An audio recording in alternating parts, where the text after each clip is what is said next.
Hello, everybody. How's it going? Welcome to the stream.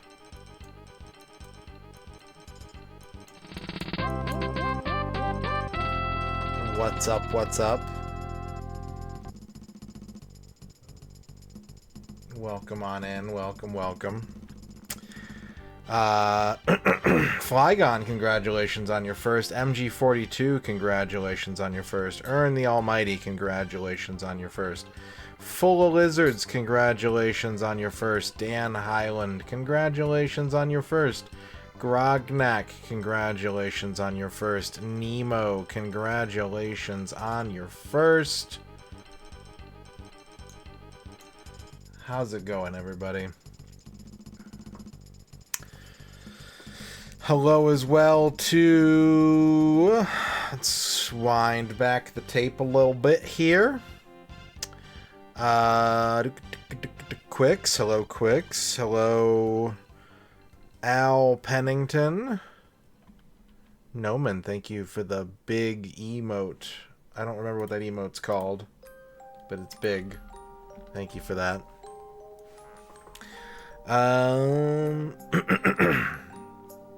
Magnus. Hello, Magnus.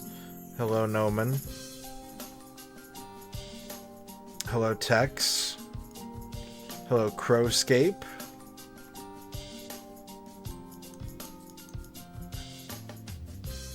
The other looks like a 5-key animation. It does. It truly do. It really, truly do.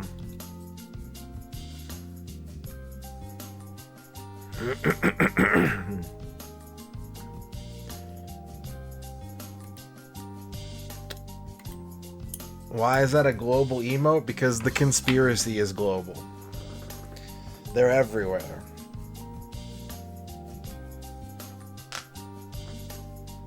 Did y'all have a good weekend?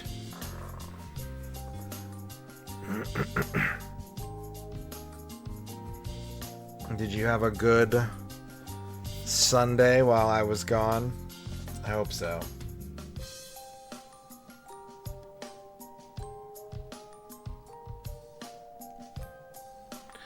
I sure hope you did.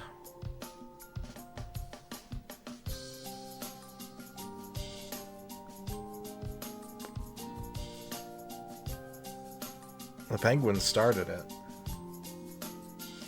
The Penguins are the masterminds.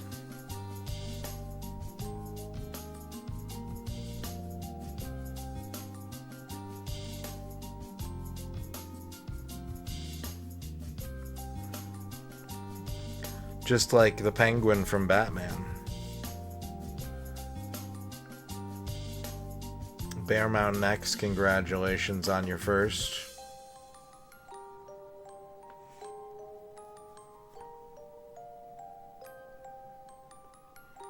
Made Korean barbecue chicken over the weekend. Nice, Thrash and Crash. I just found out that KFC has a digital exclusive Korean barbecue mac and cheese bowl. Now, like, KFC, not interested. Mac and cheese, not interested. Korean barbecue chicken, maybe interested? So I'll trust someone else to try that out if you're interested. Me, probably not so much. Probably not that interested. I'm gonna keep saying interested. Interested. Interested. Interested. Hello, Chibi.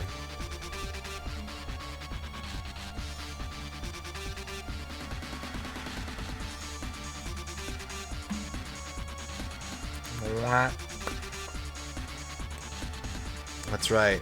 Digital exclusives. Pretty much every fast food place has them now. Things that you can, for some reason, only order through their website or app. For reasons I care not to discuss. I care not to discuss. I care not to discuss.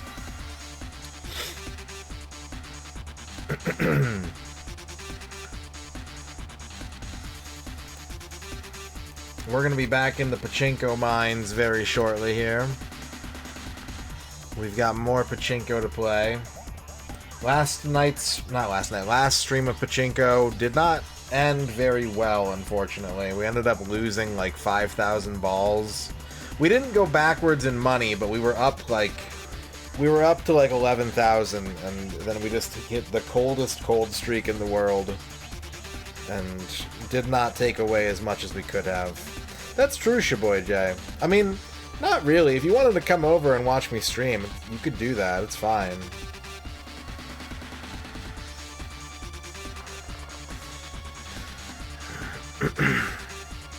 Oh, thank you, babe. I appreciate it. That's very kind of you. I have like a sore spot right here on my lip, like right here. It feels like I split it or it's dried out or something. I don't know. My skin has not been happy lately.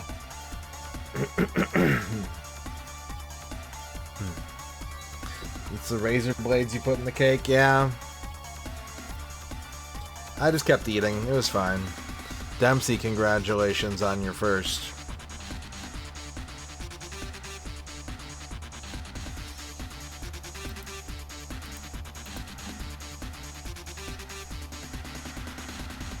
I don't think so. I think I'll be okay. Thank you, though. Once I stop thinking about it, I'll be okay.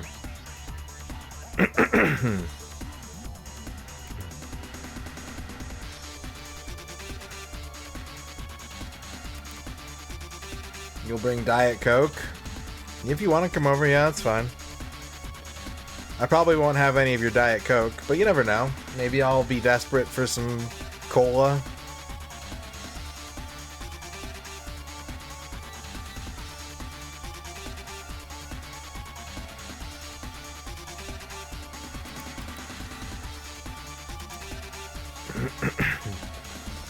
Alright. Need some Soda Drinker Pro. Made rock candy for your kid. A bunch of stuff on the bottom. Managed to chip it loose. Ooh, are you okay? You got a factory lasagna? I love factory lasagna, Proud Onions.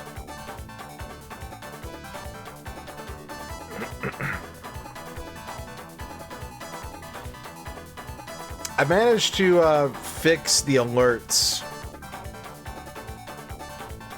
We had a glitch with our alerts. I don't know if I talked about it or not. I think I mentioned it once very briefly. Where every alert that I posted in 2025 was just randomly deleted by Streamlabs. And I worked with them for about a week trying to get the issue taken care of, and they eventually got back to me and said that it was all good to go. So today I re-uploaded everything that was missing. And we are back to where we should be. And then hopefully we can start getting some new alerts into the system very soon. Here's the Pachinko screen. Welcome to Pachinko.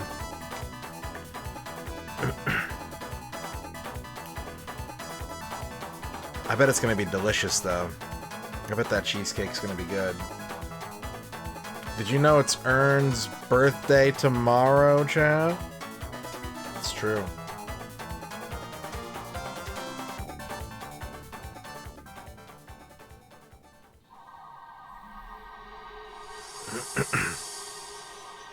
Yeah, I don't really have a problem with Streamlabs.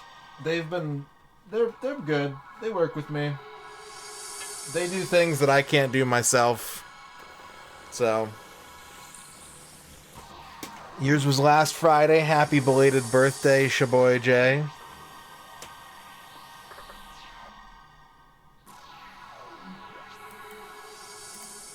Alright, let's get started. We can't afford to waste time. This is a very time-consuming game. We need to maximize our efforts.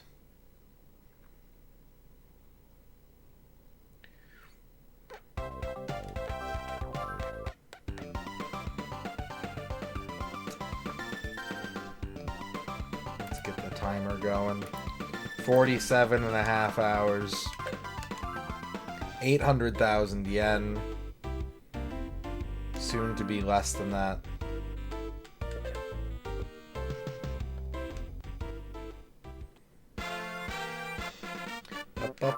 Up. Trachea, congratulations on your first.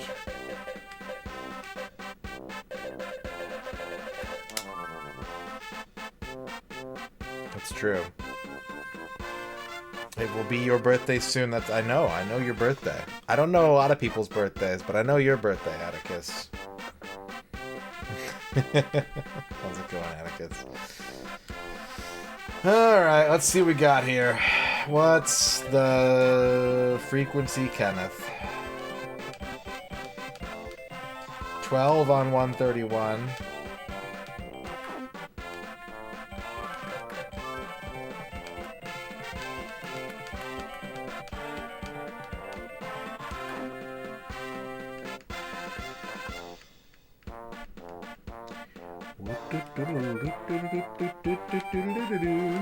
Wait a second.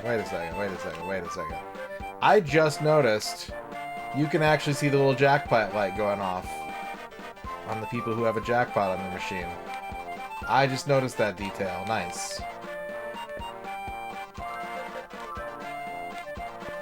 17 on 203. Hot cha.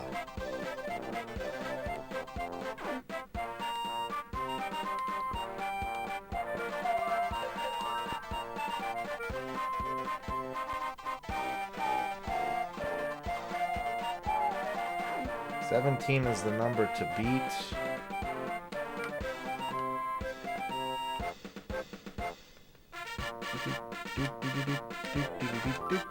We need to get 1,000,000 yen. 1,000,000 yen is how you complete the game.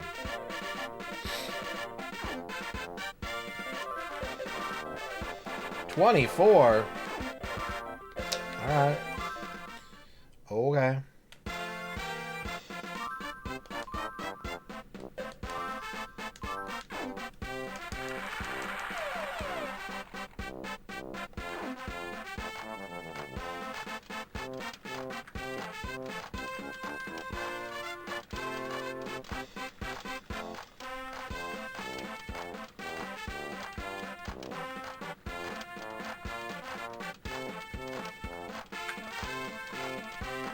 What's up, Sai?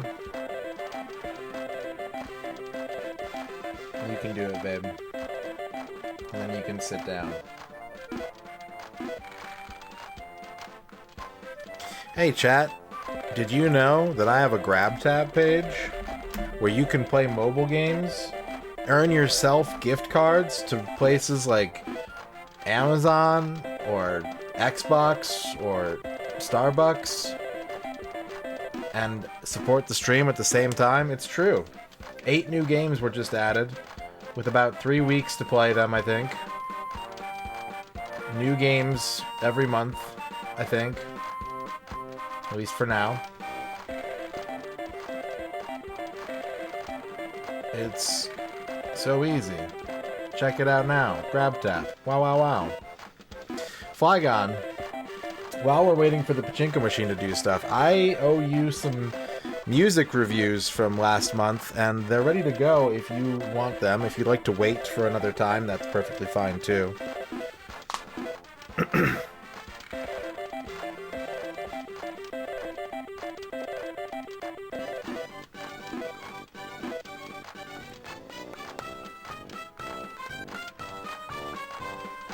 Yeah, we can do that. That's no big deal. I'm just gonna turn this down a little bit. We're gonna turn it down to like 21. Was it at 12? Yeah. Oh. Wait, what am I doing? Oh, okay. Alright. Flygon had me listen to a couple of albums, and I will begin doing so in a moment. Just gotta size some stuff. I'm gonna put this over here in the bottom right corner, where it is out of the way. But Sadistic Command Volume 1 and Volume 2. The graphic just says Volume 1, but the graphic is the same, except that the 2 is in the corner instead of the 1. By Galley. Or Golly. I'm not sure which. Flygon asked me to listen to these 2 albums, and I did. And I'm ready to talk about them. These are from 2017.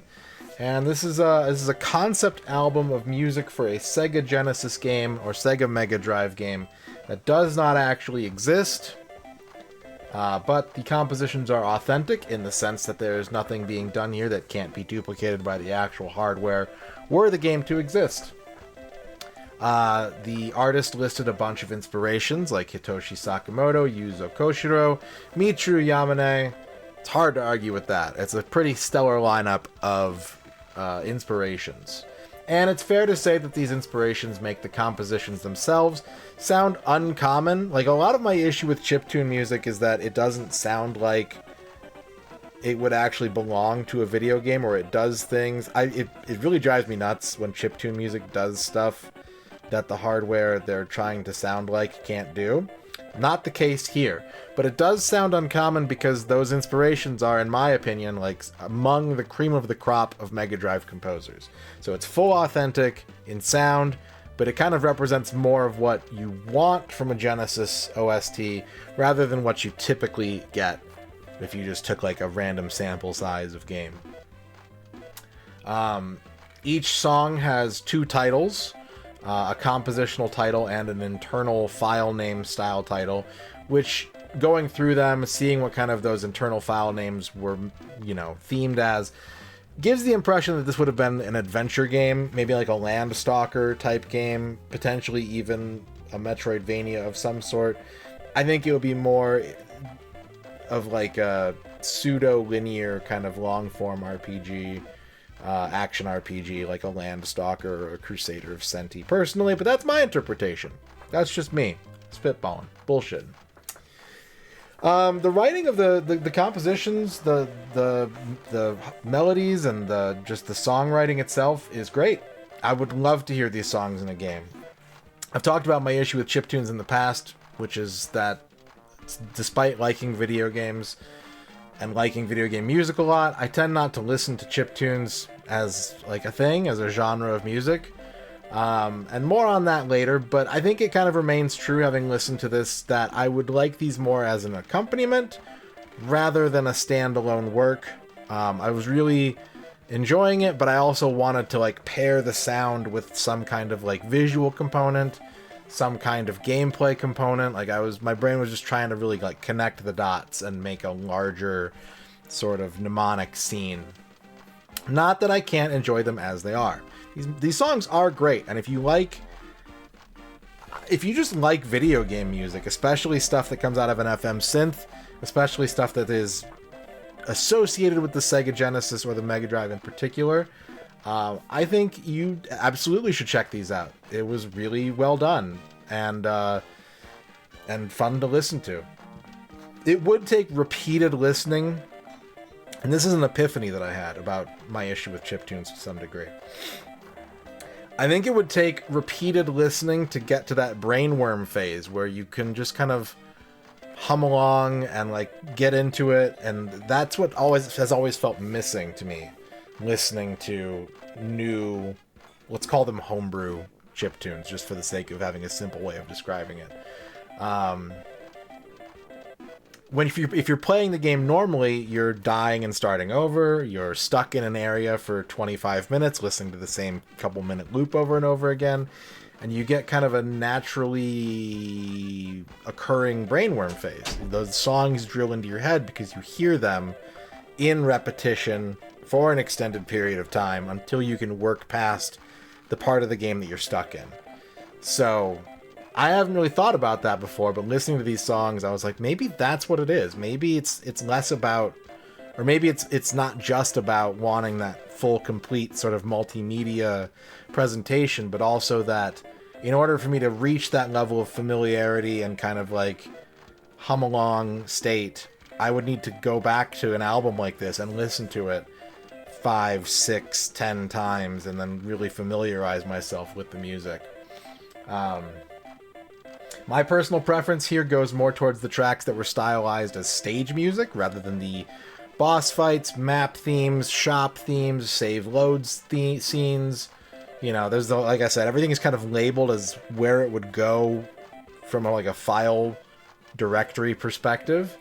And I tended to think that the stage themes, the BGMs, were the best of the best, but there were some really good standout boss themes as well.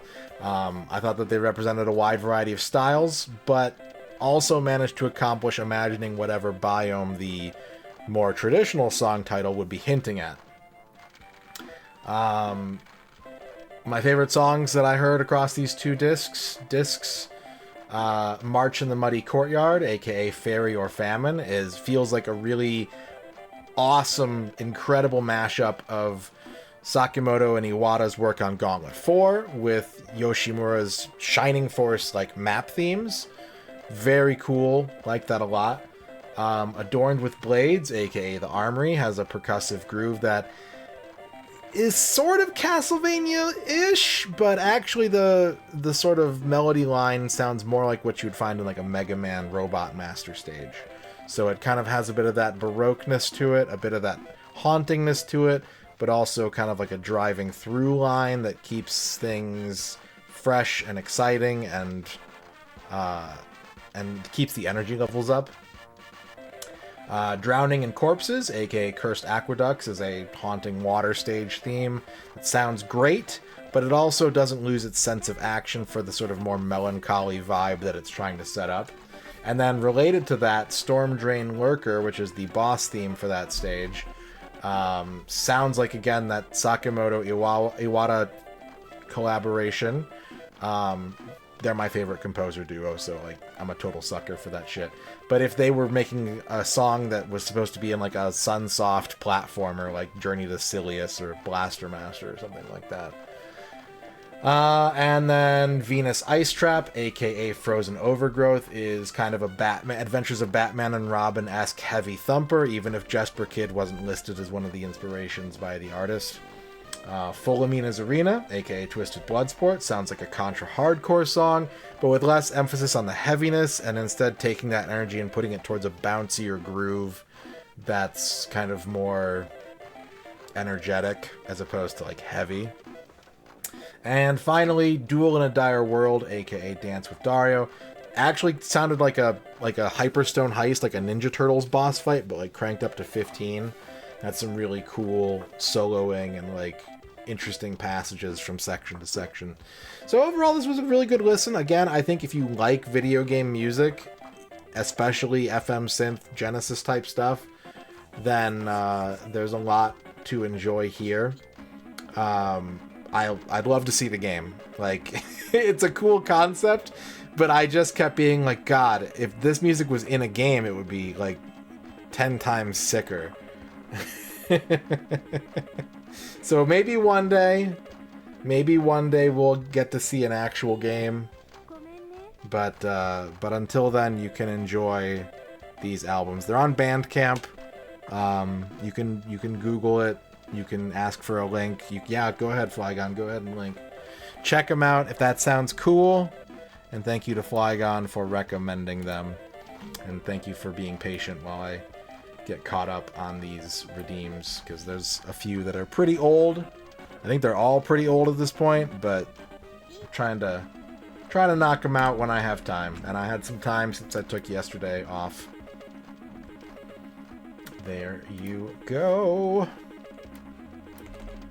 And now let's bring the game audio back up.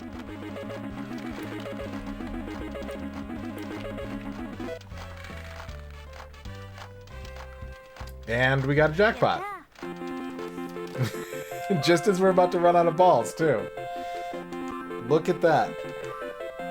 Can't time it better. You can't time it any better than that.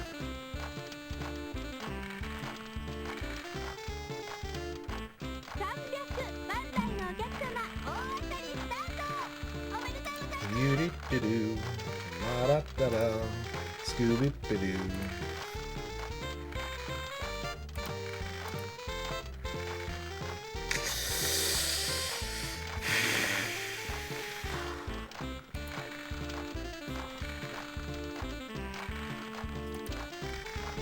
Arc Nova, congratulations on your first.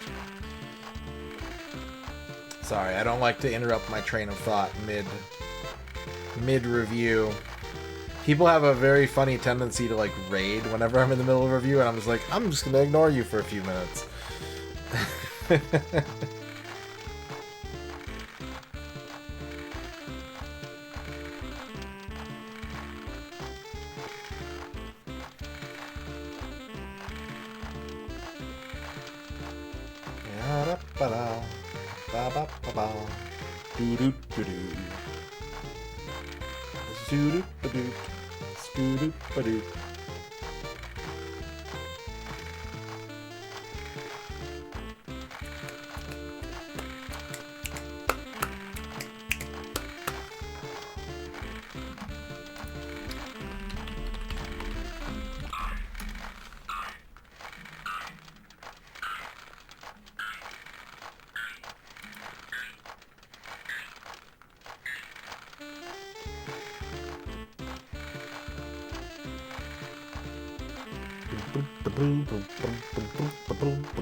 Thank you all for listening to my music review, and thank you, Flygon, for the recommendation. I'll do my best to knock out a couple more of these this week. We'll see what I have time for, but I am interested in continuing this journey and not letting things stagnate too much longer, hopefully. That's all about the news that I've got. Alright, we got the new grab tap campaigns. We got the new old alerts back up and running, and yeah.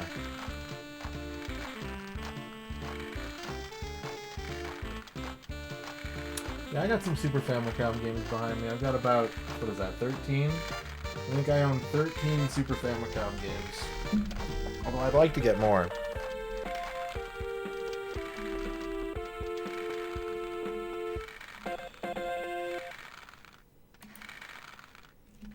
Alright, we gotta go home? Or do we get to keep playing? What's it gonna be, Parlor? What do you got for me, Parlor? I think they're gonna let me keep playing. Ding, ding, ding, ding, ding. Alright. Hell yes.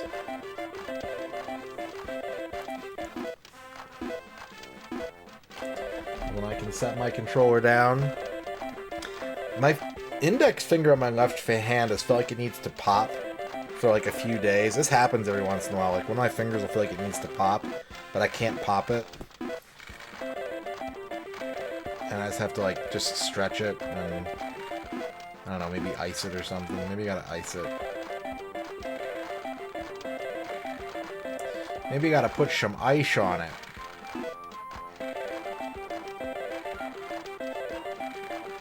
I need to play it safe. Like what?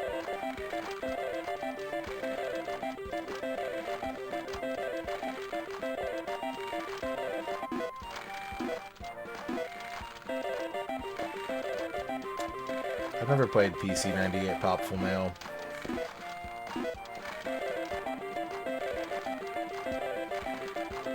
If I was gonna play Popful Mail, I'd play Sega CD Popful Mail. But once I was done with that, then I would play like Super Nintendo Popful Mail. I mean, it goes both ways. I have a cartridge converter. I don't think I have it next to me right now. But I basically just have a little thing that slots into the top that you can... I mean, N64 carts are the same way. And Famicom to a lesser extent. Nintendo's region locking for the longest time was just to use different plastic type of stuff. You know, that's the wrong way. Like, any kind of region locking is purely The American carts have the little nubs on the side, and the Japanese ones, they're closer to the center with a ridge on the outside. So, same goes for Super Famicom, same goes for technically Famicom and NES, although it's a lot harder to do because if you're using like a front loader NES, then your cartridge is going to go like way the fuck inside.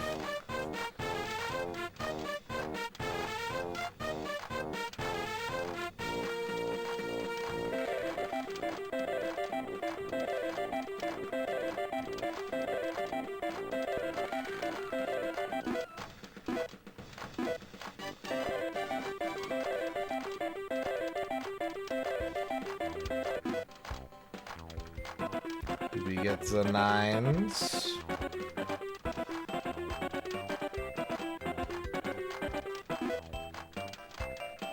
Nope.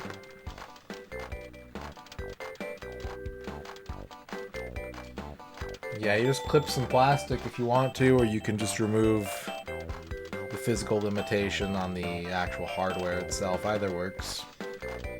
Either one works. Or you can just get a pass-through cartridge.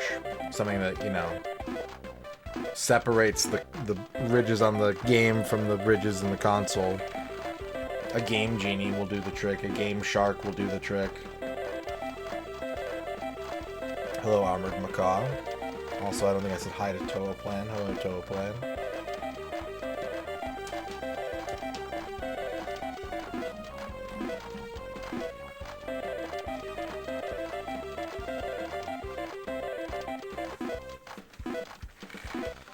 Yeah. If you could just take a Game Shark, you can put the Game Shark in your N64. You can put the import game on top of the Game Shark, and that works.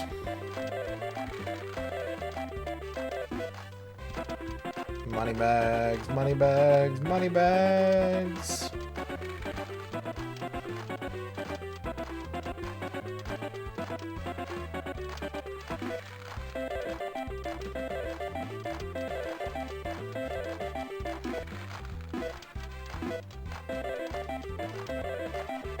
We haven't earned any yet, we just got started.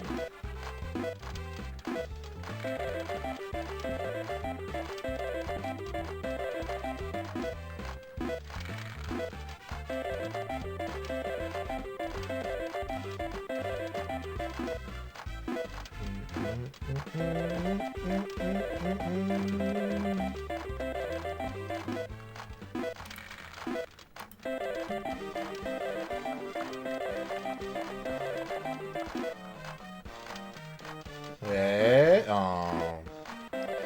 Ooh, oh. Ooh, oh.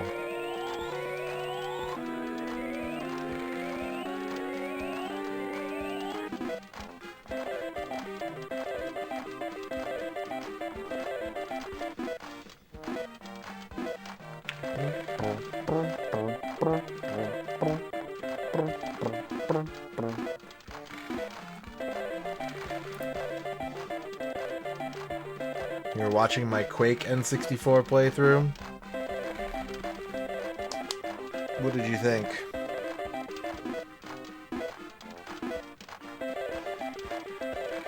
Thank you for watching my VODs.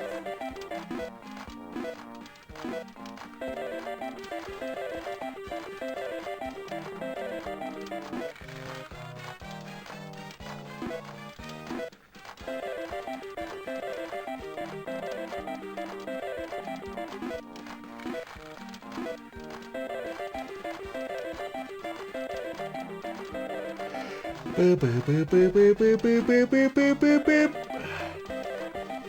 But the analog aiming looked like a challenge. Yeah, I don't know if they actually like tuned the game to make it more controller friendly. I'm not sure.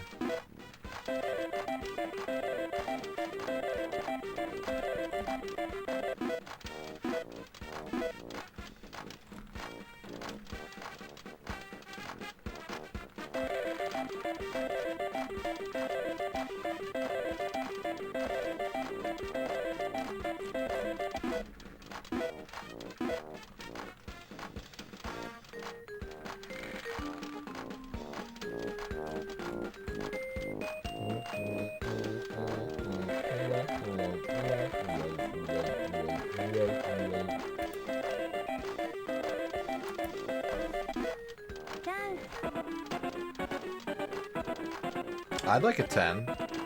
A 10 would be lovely. You're not gonna give it to me. You're gonna give me a 3. Yeah, I used to have the percentage complete indicators back in the day, and it got to be like too much work / too much of a focus. So I got rid of them. I got rid of it.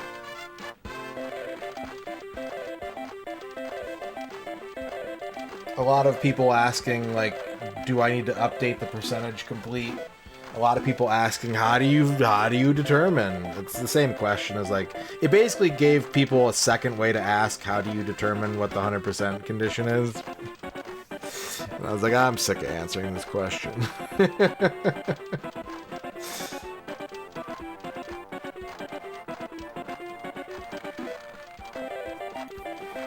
Yeah, I'm not a Quake fan. I've never been a Quake fan. I'm not a boomer shooter fan, personally. And I think Quake lacks a lot of the things that I do like about games like Doom, or Wolfenstein, or Descent, or any of those Duke Nukem that I played when they were new-ish. Quake takes away the things that I liked about those games, and so you're just left with the parts that I don't like.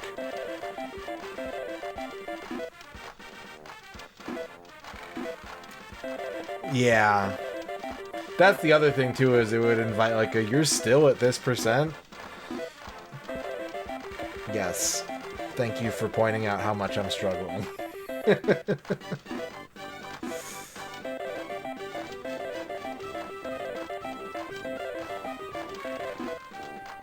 Like Nerf Blast Arena? I don't think I've ever played that. I don't know that I've ever played a single Nerf video game, to be completely honest.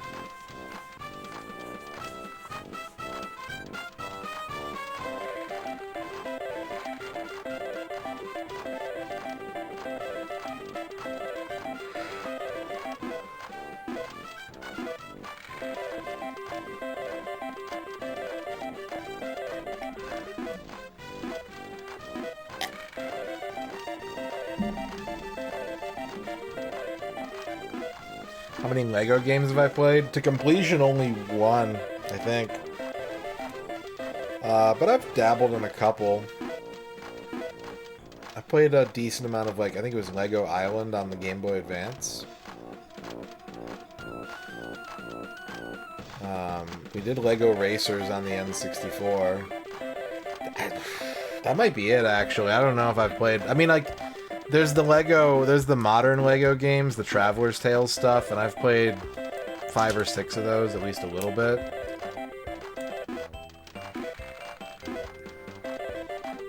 And I do not enjoy those games.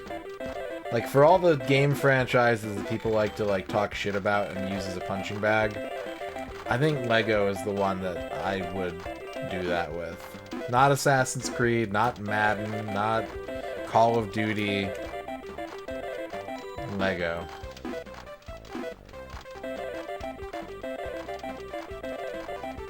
And every once in a while I try one and I'm like, maybe I'll like this one, and I never do. I tried it with Star Wars, I tried it with Marvel Superheroes, I tried it with Lego City Undercover, which I'd heard was one of the better ones.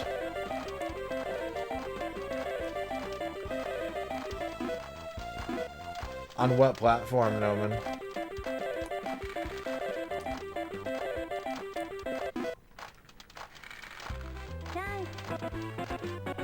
$360? I don't think I have that one. And I don't have a working 360 right now either. But if anyone can help Noman get one achievement in LEGO Star Wars 3, I would love to be a facilitator of that.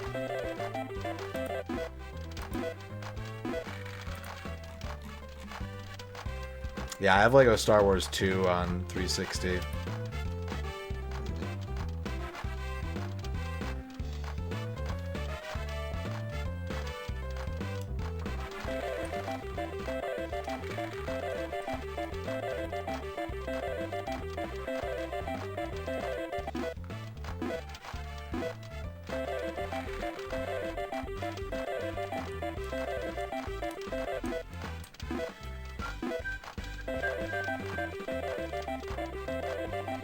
that Lego World? Is that what that one was? Or is it something else? My brother got really into Lego Dimensions.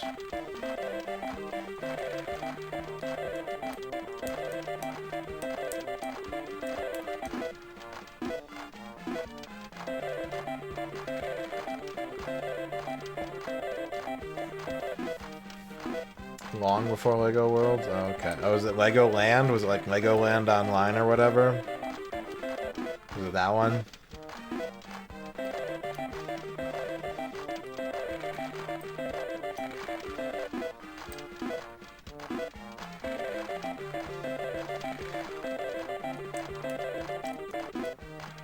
Yeah, Toys to Life was never really something that I wanted to get into. The funny thing is that I did kind of start buying toys recently, but like... And I have some Amiibo, but like I have zero interest in Skylanders, zero interest in Lego Dimensions, zero interest in Disney Infinity. Like I kind of want to see them to like experience it a little bit, but it's just not... I don't know. It seems like more of a hassle than it's worth. I wish I could just get like... You know what I think I would have liked more is if they had done it where it's like, you can download the game for free, and if you buy the toys, then you can like, you get a level or whatever. But alternatively, you could pay for like $60 and get the full game and not need to get any of the toys. But... Like the whole Independence Day thing, where like each of the action figures came with a level of the game. I thought that was sick as hell. And if you collected the whole set, you could have the whole game. But like, I also don't want to have a whole bookshelf full of hero clicks just because I want to play some like third-rate platformer. What's up, Floydosaurus? Classic toys, J-Muzu? No. No, I don't want to hunt that shit down. I mean, sometimes I do, but... It's more like collector, hobbyist grade toys these days.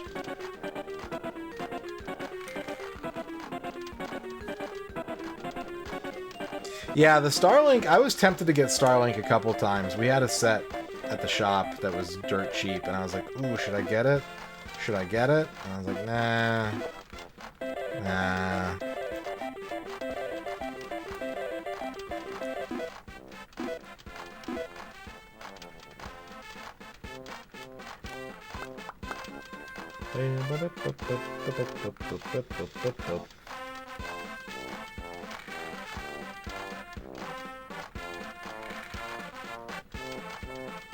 We're talking about we're talking about the Toys to Life game Starlink, not the satellite internet Starlink. Although maybe they're related, I don't know.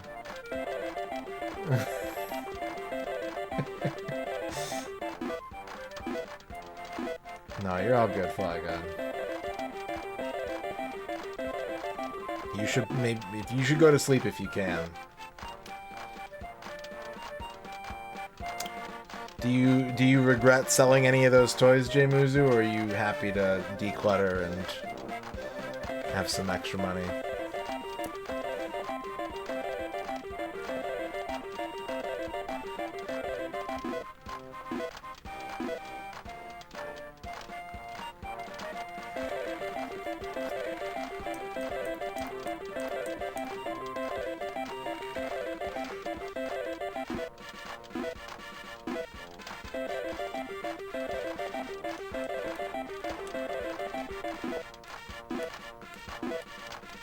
Of course, limited release, right? Yeah. I think it'd be cool to try those games, but I wouldn't want to go to the full investment of getting a garbage bag full of Skylanders to play any of the discs that I bought for like $3.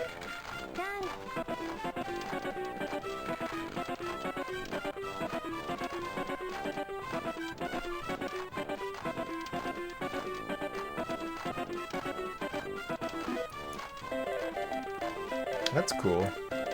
Like, if I was gonna get classic action figures, it would be, like, the old Turtles stuff.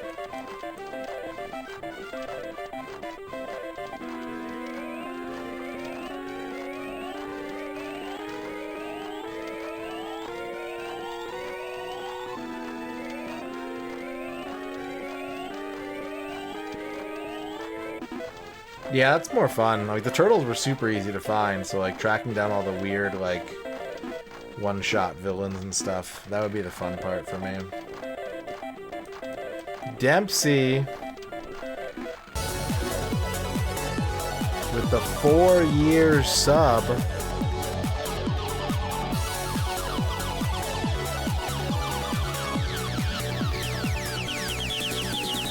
Thank you, Dempsey, for the 48-month sub. Appreciate it very much.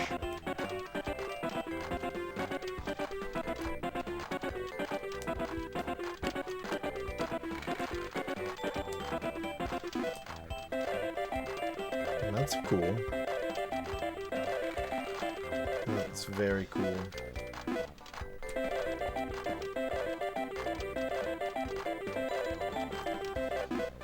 Yeah, those little, like the little tiny brown shurikens that they all can. I chewed on the,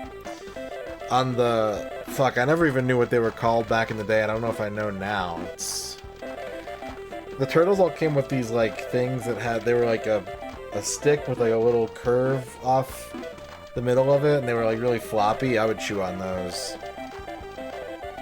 That was the Turtles' weapon that I would chew on as a kid. Yeah, I would too. I'm not a keep in box kind of guy.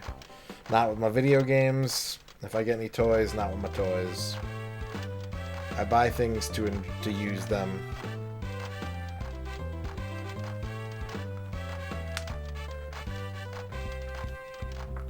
Yeah, I wish they'd re-released the whole line, because that was, like, I had very few toys as a kid, but, like, the transforming ones, the mutating ones, were the ones that I, like, was super into, and I had almost all of them. And I managed to track down, like, years ago, this would have been, like, 2007 or 2008, I went on eBay and, like, bought back a bunch of the ones that I'd lost, but I've never had a full set. I was hoping that they would re-release the whole line. The only times I've ever seen, like, it's always like a mix and match thing that they do now, like you can take parts off of some and put them on others. So, I don't know. I'm hoping to not nap tonight, Bob. I'm trying to get my sleep schedule a little more normal, but we'll see.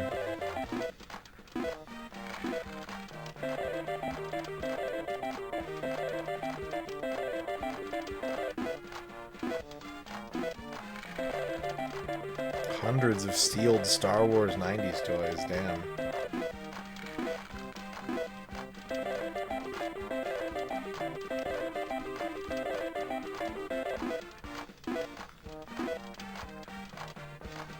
I think that was like the first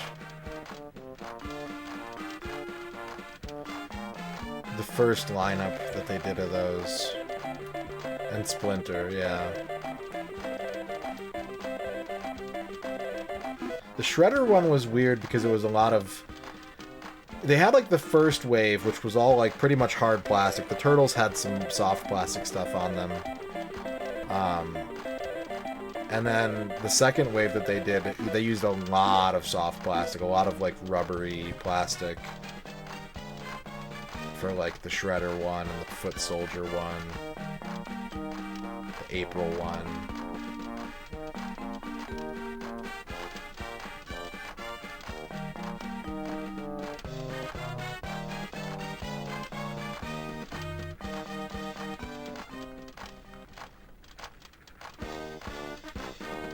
'90s Toy Biz X-Men, nice.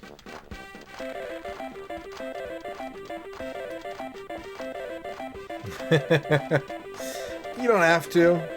If you felt compelled to do so, that's cool, but I'm cool.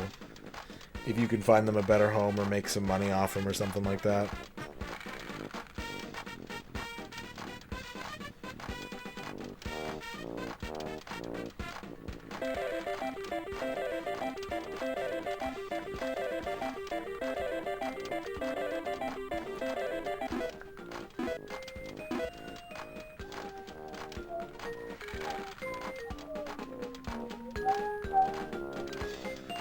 Now to ignore it for 2 hours? That sounds like the best part. That sounds like the best part of cooking.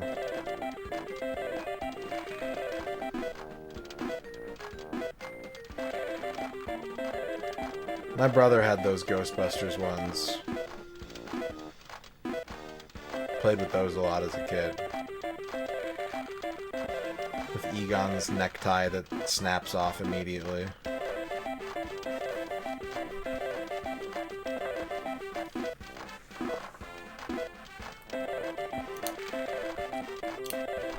Well, good luck and enjoy the relaxation urn.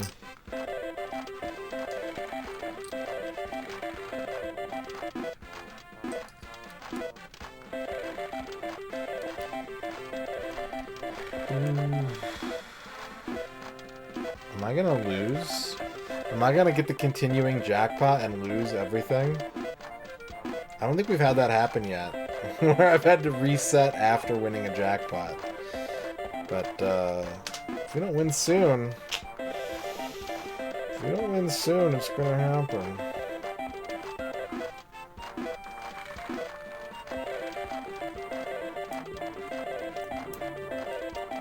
Hell yeah.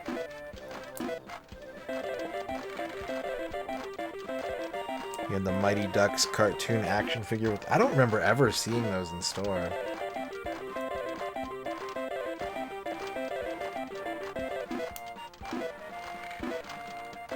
The foot-activated Ghostbusters trap. Those were pretty cool looking.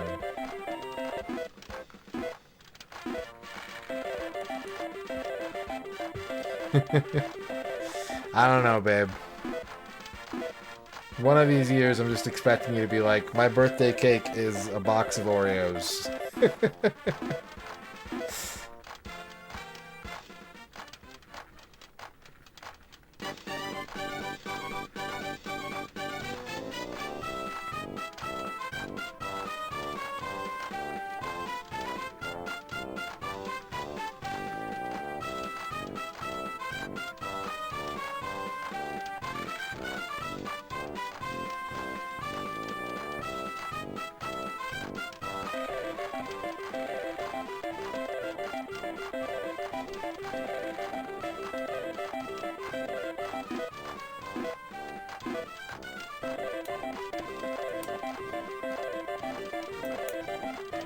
I think my friend had a couple of those spin fighters.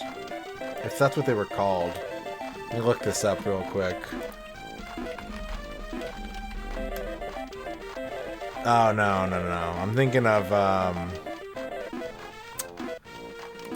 what were they called? Were they called Karate Masters or something like that?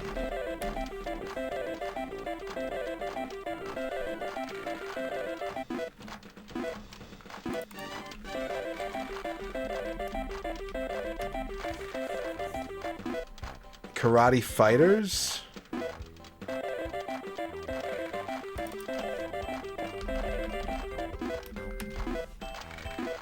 I think it was Karate Fighters. Yeah. Yeah, my friend had a couple of those. They were just like these action figures that you would clip like one of their feet into this little like platform with a dial on it. And then when you spun the dial, they would just like rotate and fling all their limbs in every direction. And they had like a chest plate. And if the chest plate got hit, they would launch off the pedestal and hit the floor.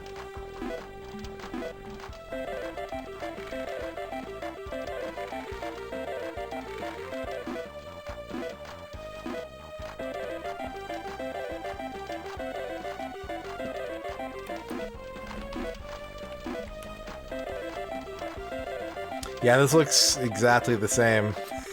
No, man. Except they look smaller. I think the new ones look kind of small, maybe. Yeah.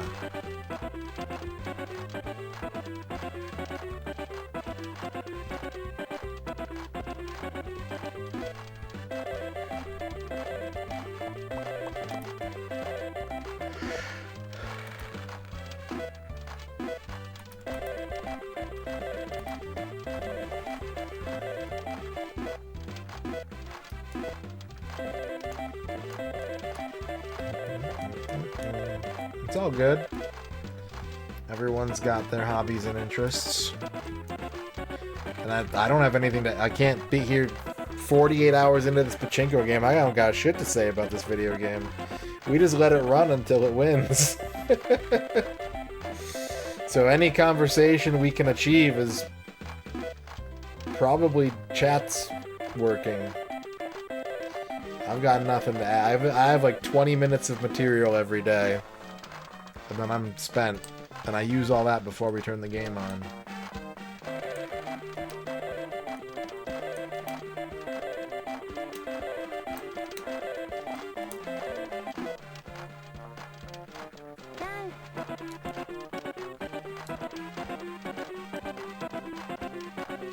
What's up, Shio? Yeah, but my daily 20 is a far cry from a tight 5. I have not done Super Robot Wars or Super Robot Spirits yet.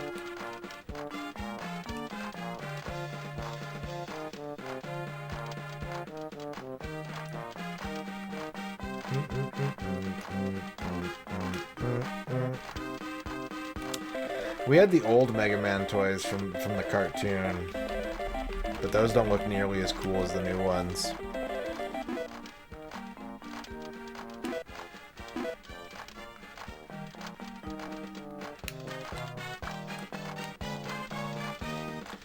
Although,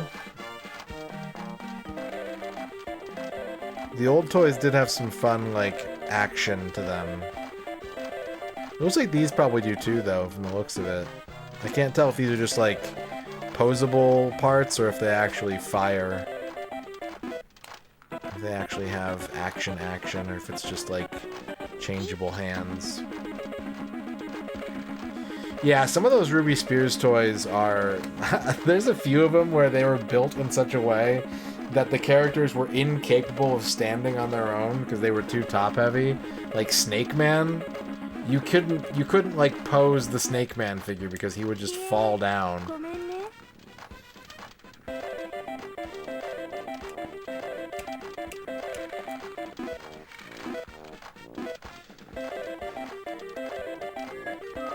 There's another one too that was like that. I'm trying to remember who it was.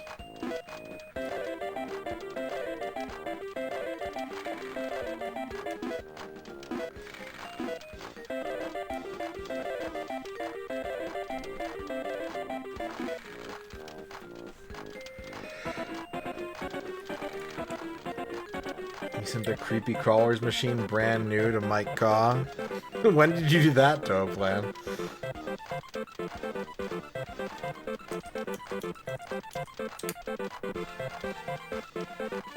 I was never a fan of that stuff because that's like a gross up, like that kind of like gross out toy has never been my jam. And I would see the commercial and I'd just be like, no, that's gross. I don't want it. Creepy crawler. Yeah, it's burned in my head. It's firmly burned into my head.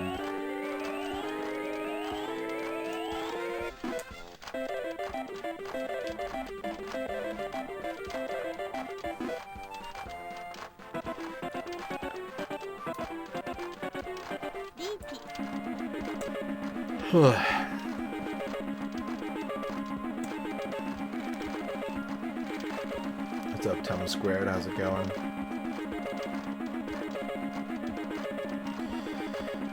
No. The answer's more complicated than that, but I'll just say no.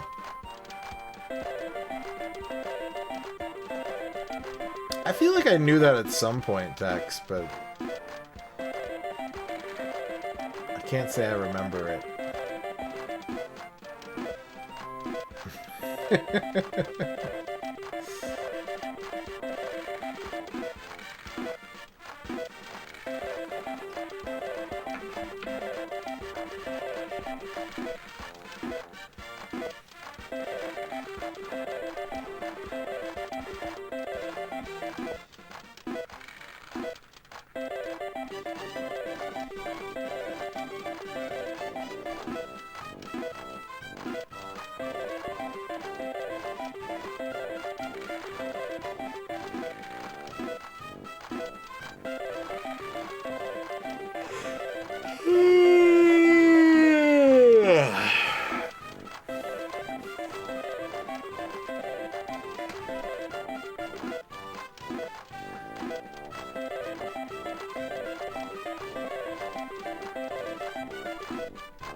I wonder why they're not as valuable as like the other turtle toys. Although I think in general, like most, I know there are a few that are really, really rare, but yeah, I don't think a lot of the turtle toys are especially valuable.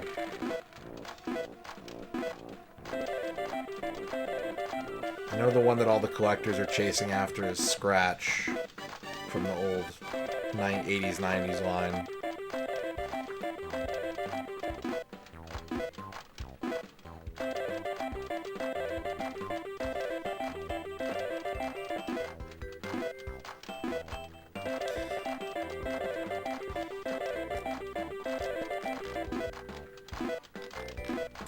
Yeah, it depends on the figure. Like, a lot of the ones that are valuable from that line are the ones that came out in, like, the last couple years of the show. What's up, Arthur Frayne? Nope, no dedicated Pachinko controller on the N64. There's a fishing controller, there's a Densha Dago train controller, there's a DDR mat, but there's no Pachinko controller.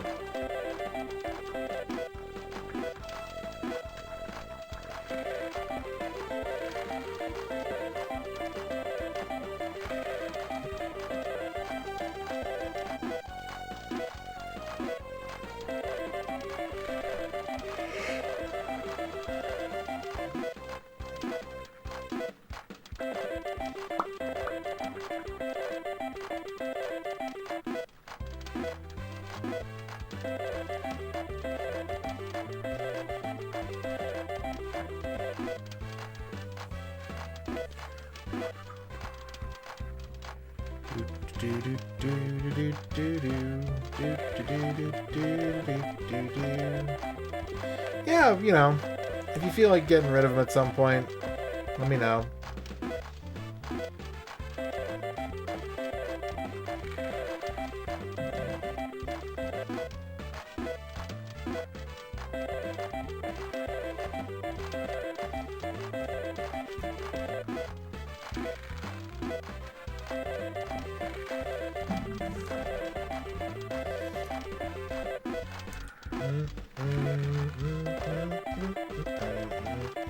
You're going to Vegas next week. What are you going to do in Vegas, Samson?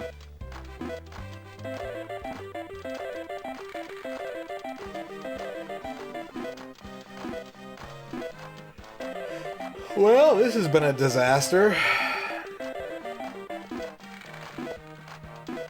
Get pampered by your partner's client.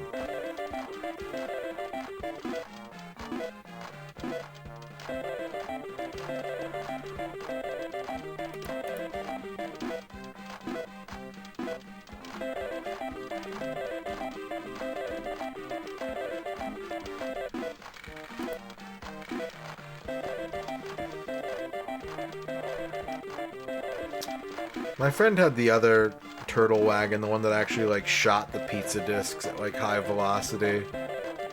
That thing could fucking sling some pizza.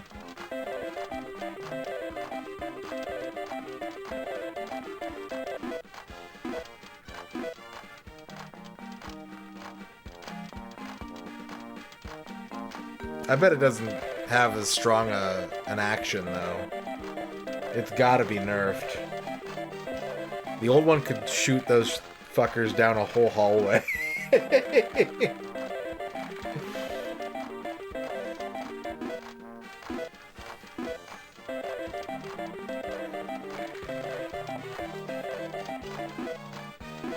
The one toy line that I collected as a kid that, like, it's really hard for me to think about why I did. Like, I know I liked the show, but even, like, when I think about that, I'm like, why did I like that show? I had an entire collection of the Real Monsters toys. I had every single one they ever released, which was like 15 or 16 of them.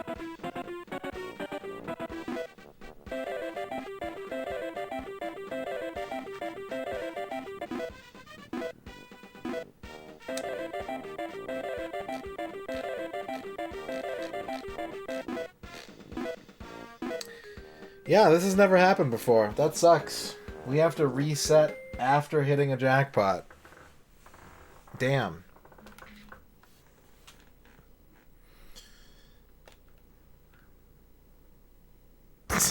Nice, Aaron.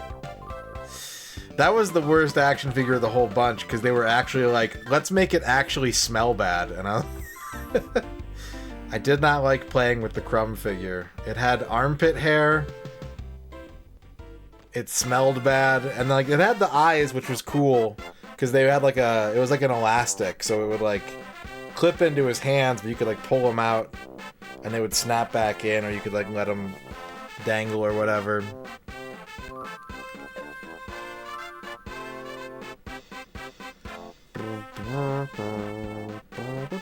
You got a full collection of homies figures. That's amazing. A full collection of homies? All of them? The whole block?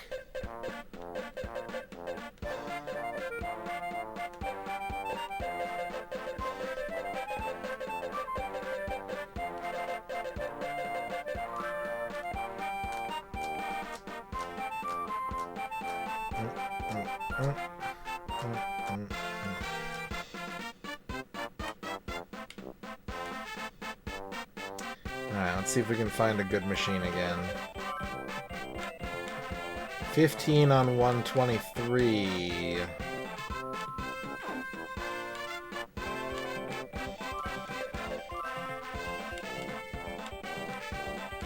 On 123.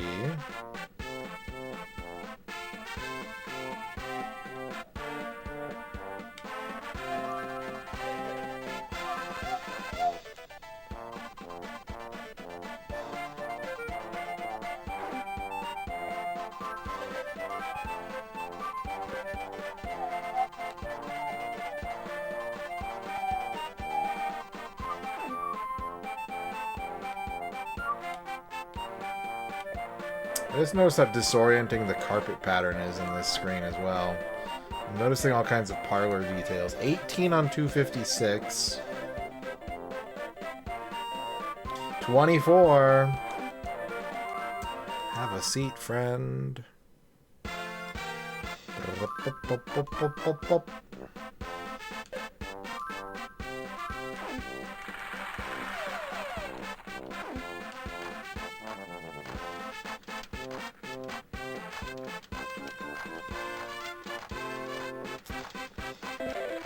Okay, I think we're good. I can just make sure another... Yep, okay, we're good. We are good.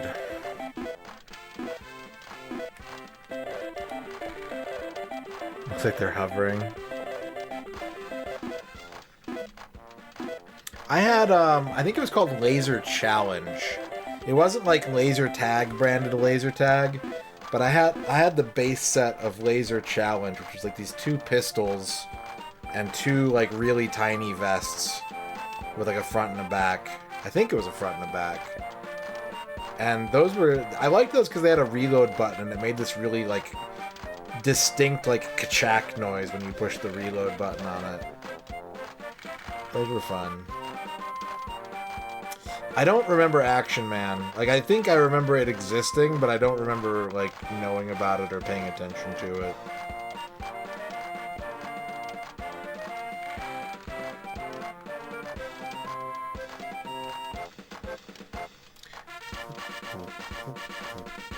Captain Power doesn't sound familiar either.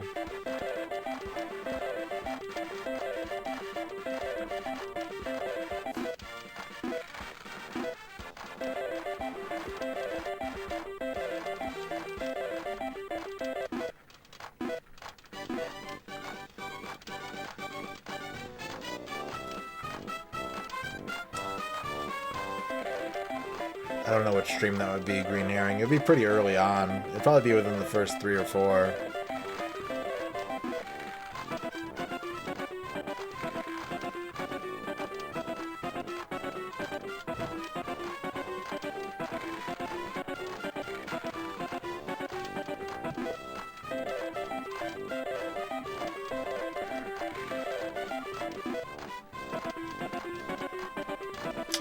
Did I know any kid that had the turtle blimp? I did not, no.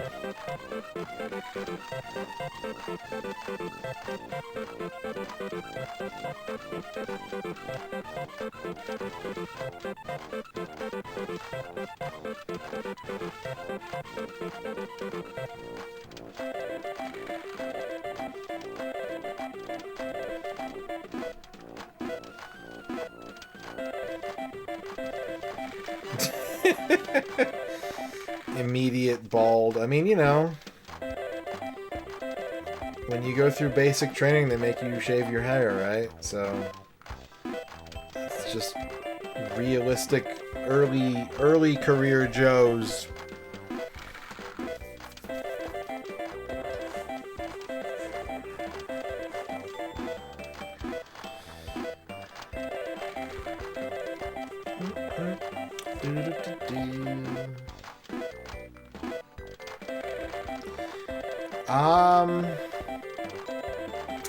I didn't really want a lot of toys as a kid, aside from, like, Ninja Turtle stuff. Maybe... I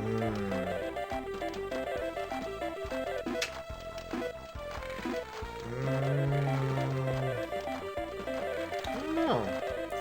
A lot of the things that I can remember, I was like, no, that's actually sick as hell. Like the Nerf bow and arrow. The Nerf bow and arrow was cool as fuck. We had the Nerf fencing sets, and they were super lame. But...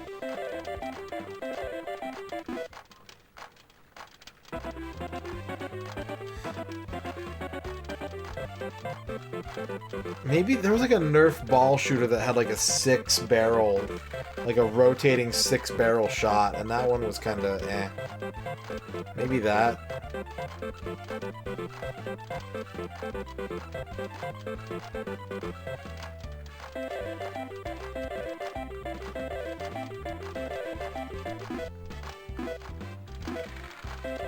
Glow-in-the-dark marble run set. Maybe like Domino Rally. Domino Rally was something I always wanted as a kid, and I had like a really, really basic set of it. My cousins got a bunch of the bigger ones, and like we played with it once, and they never wanted to play with it ever again, and I was like, yeah, I can kind of see why. It's a cool idea, but it's kind of a hassle.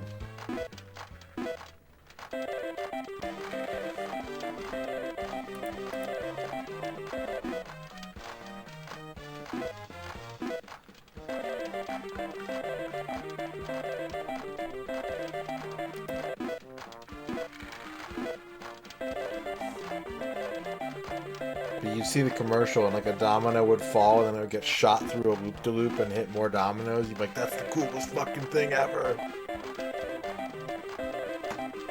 And then you spend like an hour setting it up and you're like, nah. Nah.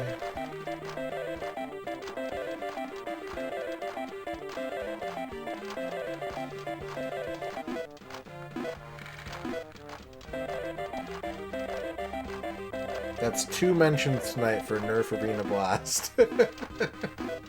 Nerf Arena Blast count 2.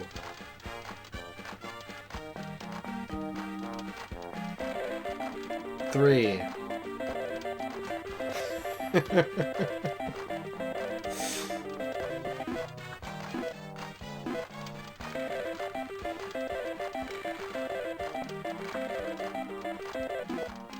Tough acting.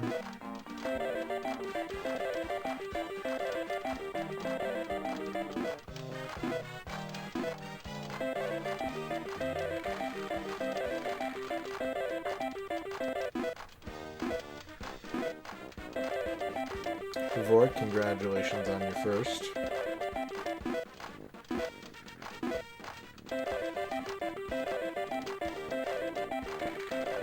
Tough acting, congratulations on your first.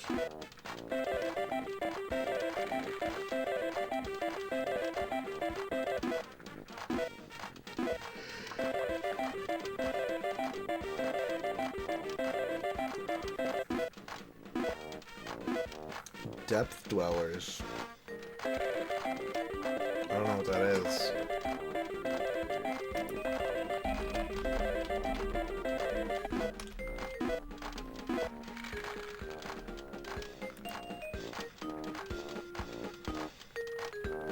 It was okay, hang on a second.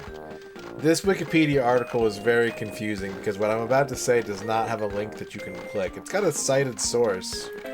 Maybe I should click that. Depth Dwellers is a first-person shooter released in 1994 by Trisoft for MS-DOS. The game was designed to work with 3D glasses. And then this sentence destroyed me. It was also included with the Wubo Electronics Cyberboy unit. What the fuck is the Wubo Electronics Cyberboy unit?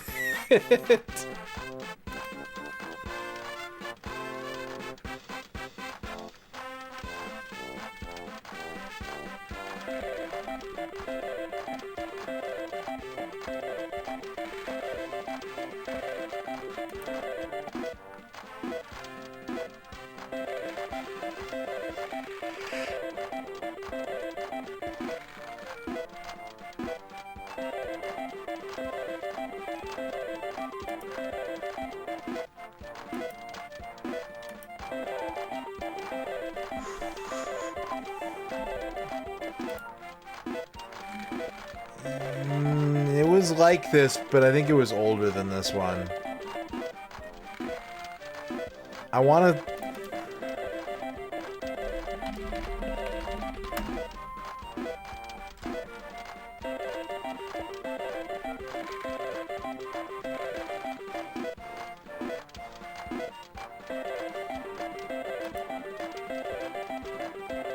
I thought it was the Master Blaster, but that one only has 2 barrels, it looks like.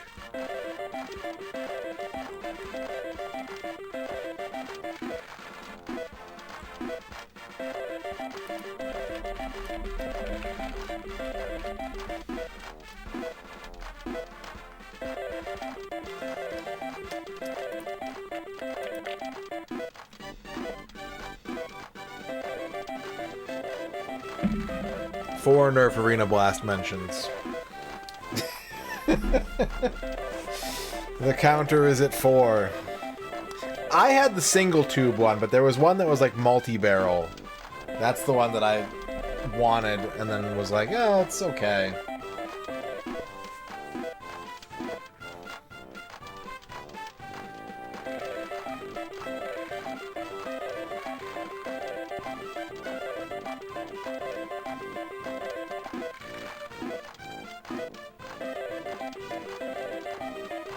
You don't have to apologize, Electro. It's just amusing to me.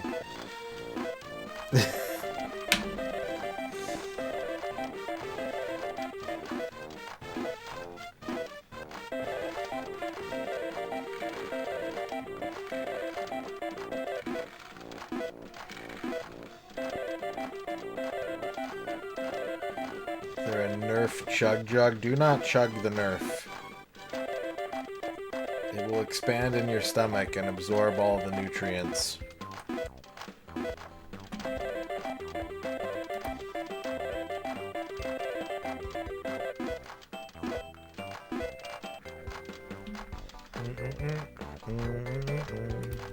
I had a Super Soaker as well.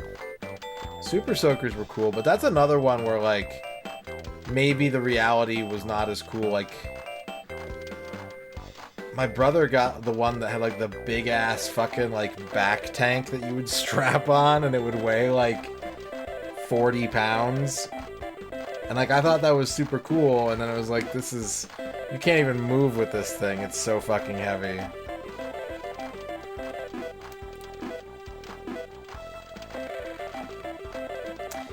I have a similar story, like, but, like, we were allowed to have, like, Nerf guns and stuff like that, and Super Soakers and water guns and stuff. But I remember one year for Christmas, on my Christmas, like, my wish list, I put any Nerf weapons, and my mom was like, weapons? I was like, yeah, like, Nerf guns, like, we have, or, like, the Nerf bow and arrow, or, like, weapons. She was just, like, really, like, offended that I was asking for, like, weapons for Christmas.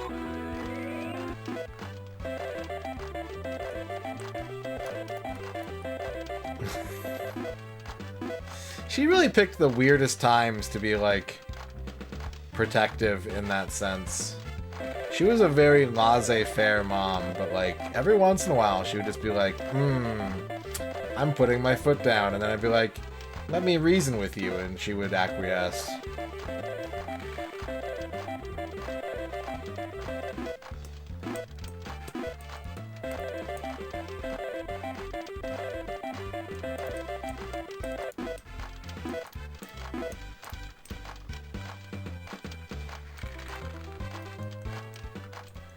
Yeah, that is... My mom didn't like Cobra Triangle on the NES show because they're the levels where you had to protect the swimmers. And I don't know if she thought that you were like shooting them or just the fact that you were like shooting around them. She was like, I don't like this. And I was like, I play Contra. What are you... Why is this bothering you?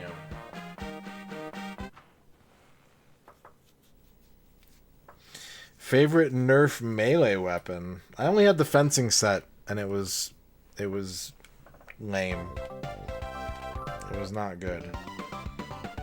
I don't know. I don't think she paid that much attention, to be honest.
I would assume as much. Like, if it's not made of foam, is it really Nerf?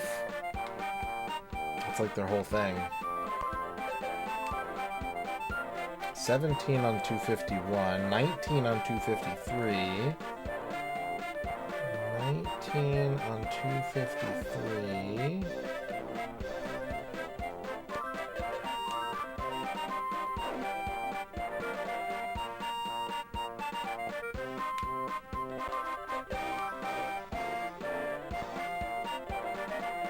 on 181. Let's do that.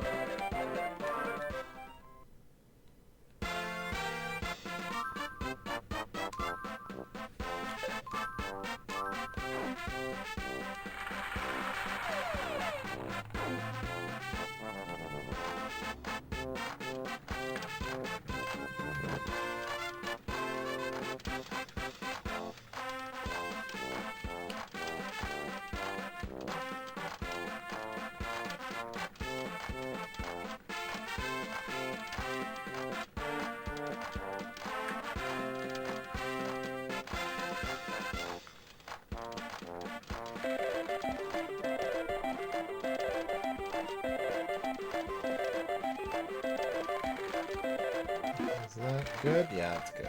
There we go.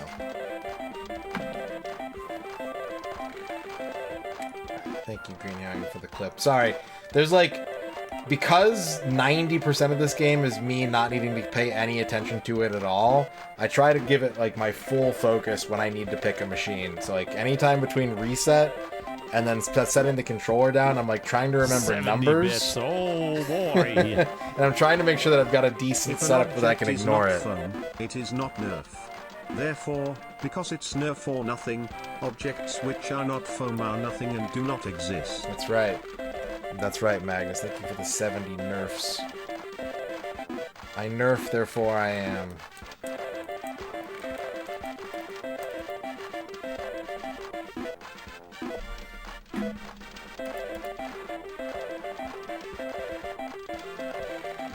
I think mine was the XP 150.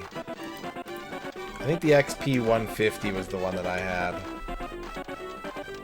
It didn't look like that though. Was it the 100 maybe? It was like the first, like... I found the ultra secret funky sweet bonus warp level up page.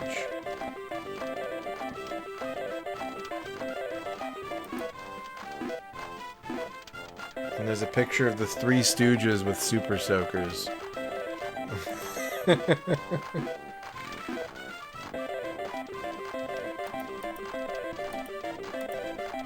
Maybe it was the 75. It just like, I guess it looked different. This is like a more recent build, I think.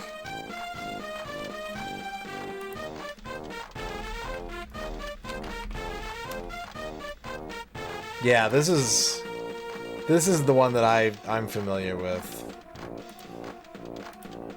Although I had like a weird like color variant one.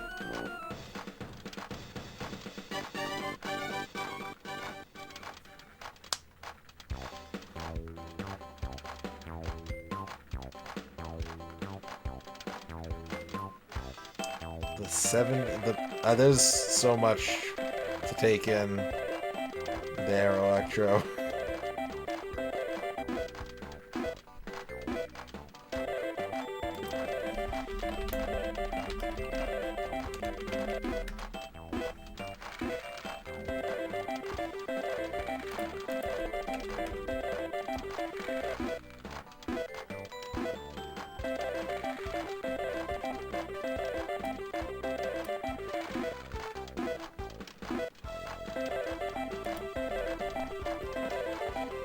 Just thinking about it, I can remember the smell of like squirt guns. You know, they have like that really distinct smell that's like plastic and stagnant water.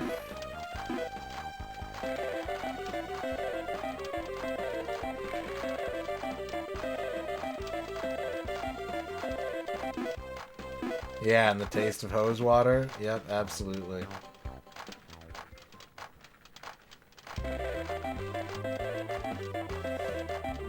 Yep.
Probably the one that got banned.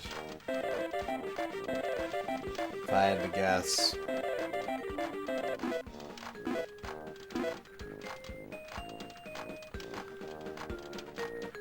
Yeah, I think one of them got banned for having, like, too much water pressure.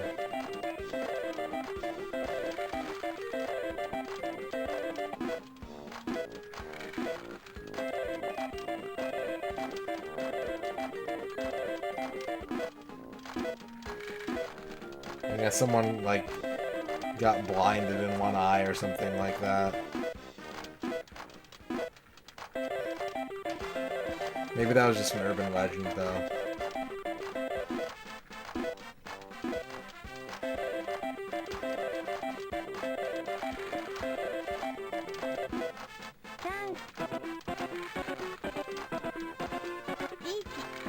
I would like a 10. Please give me a 10. Can I have a 10?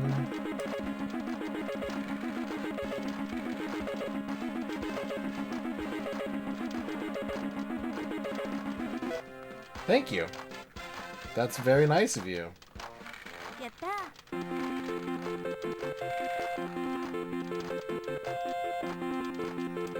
Boop, boop, boop, boop.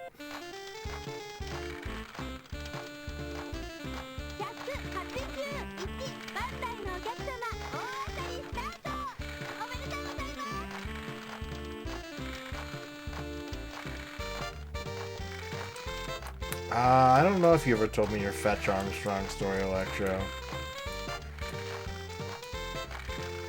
Those lightsaber toys were so cool, and like almost everyone I knew that had them except for my brother like ruined them by hitting like a lamppost with them and just wrapping the plastic around it. Just disengaging the action. Sure, tell me your Fetch Armstrong story. Did you put it in the microwave? Did you microwave your Fetch Armstrong?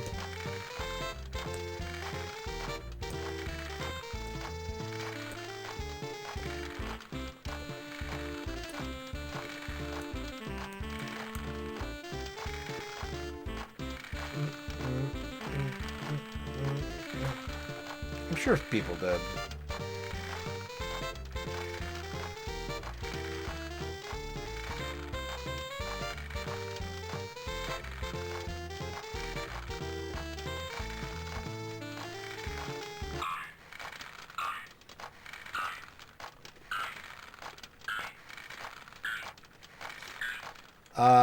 My schools had a no Game Boy policy. You weren't allowed to have any handheld video games at any of the schools that I went to as a kid.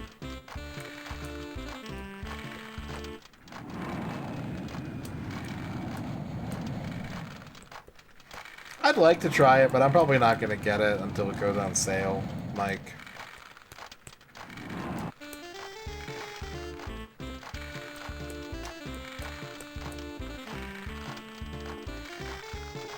I don't know.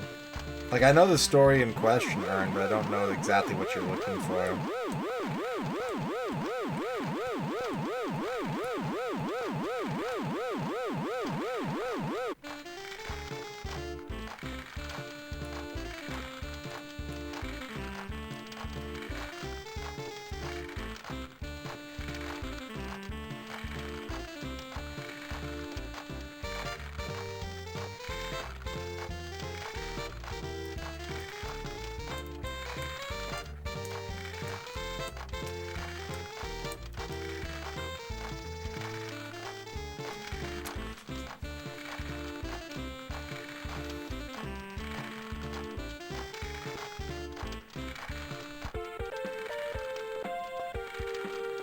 You and some pals played Mario Kart 7 on the 3DS on the bus while in middle school.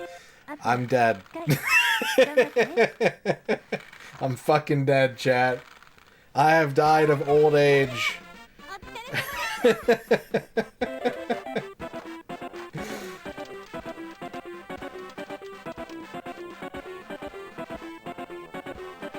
Are they gonna give me the 0-spin jackpot? That's wild. That's crazy.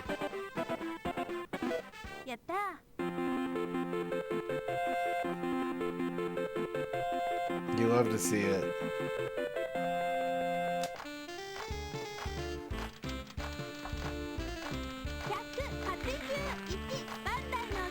What's up, Duke?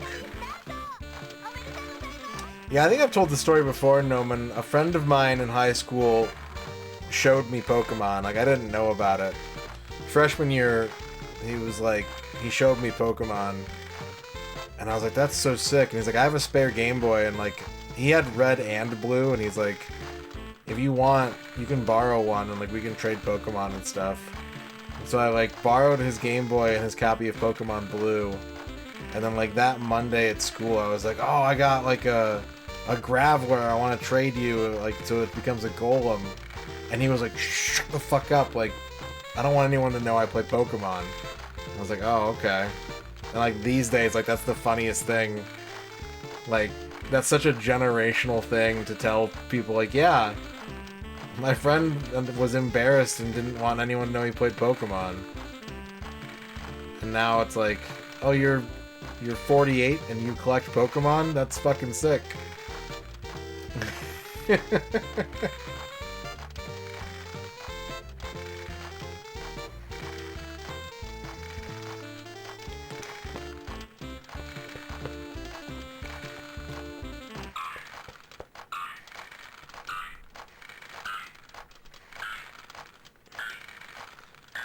Take 5 Pachinko balls.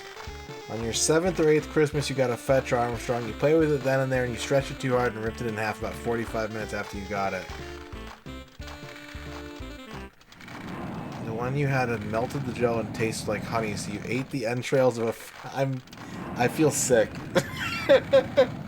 I can't even finish reading that out loud. I actually feel sick.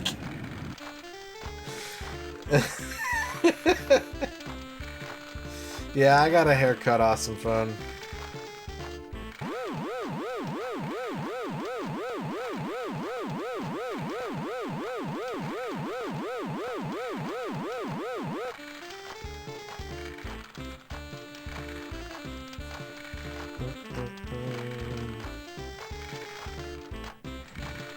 Ugh.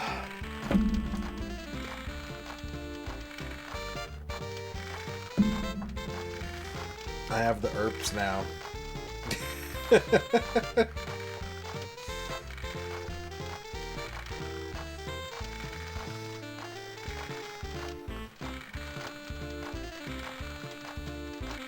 I think Stretch Armstrong was all cornstarch based, which is probably why it, yeah, corn syrup. But just the thought of eating it, like, I'm just like,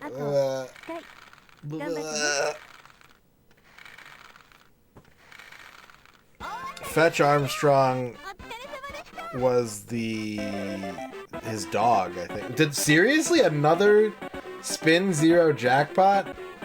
If this is a red number, this machine is my new best friend.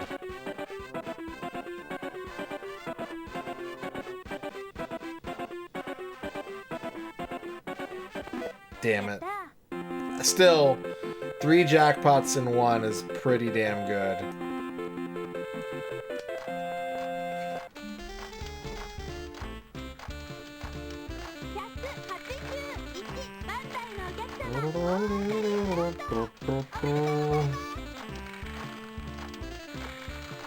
I don't think I was ever really bullied in school not for playing video games.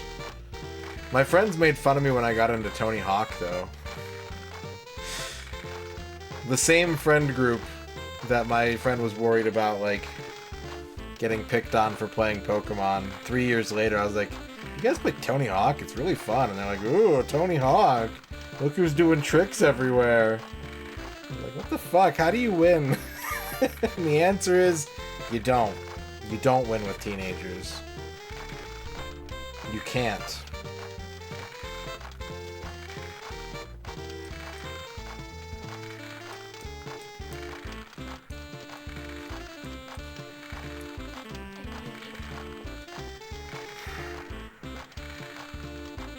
I think I'd actually probably...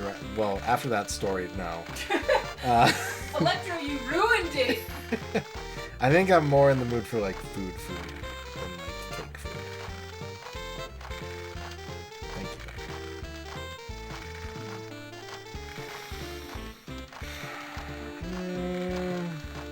Depends on how much you want to do. I know you've been in the kitchen all day. I don't want to ask you to do more stuff. Depends on what we need to do. Maybe boiling noodles? Yeah. You just want to like start the water for it? Or... Like, I'm probably not going to get up and do anything. So if you're going to help with food, it's like whatever. Start to finish the process. Like with the pasta? The udon. Do you want me to reheat this soup? Yeah. Is that good? Yeah, but like it doesn't have any noodles in it. It does. No, it doesn't. The one Yours does. Yeah, the one I took. Yeah, I guess. That's easier. If you want more, Okay. Thank you, babe.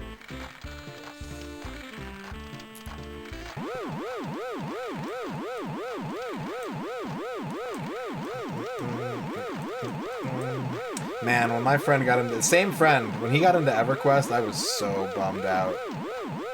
Because he just, like, wouldn't leave his computer. I'd go to his house to hang out, and he would just be playing EverQuest all night. And I'm like, this sucks. So then I just started bringing my DDR mat, and I would play DDR while he played EverQuest.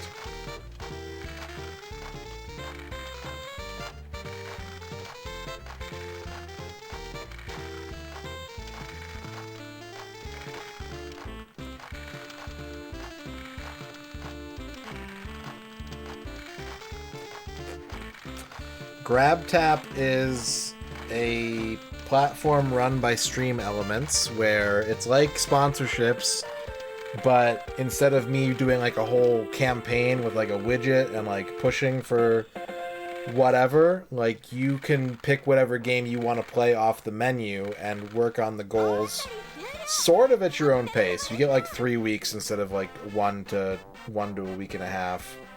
And I get money for you doing it, and you get points that you can redeem for gift cards.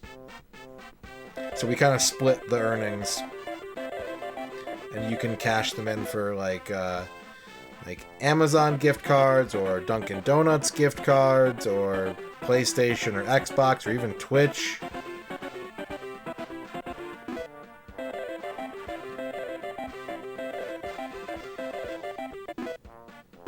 So it's like a sponsorship, except I don't have to like do anything.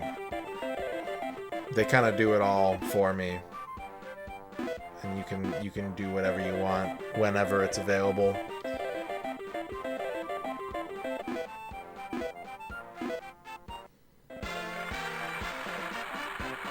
Alright, that's a decent little payout there.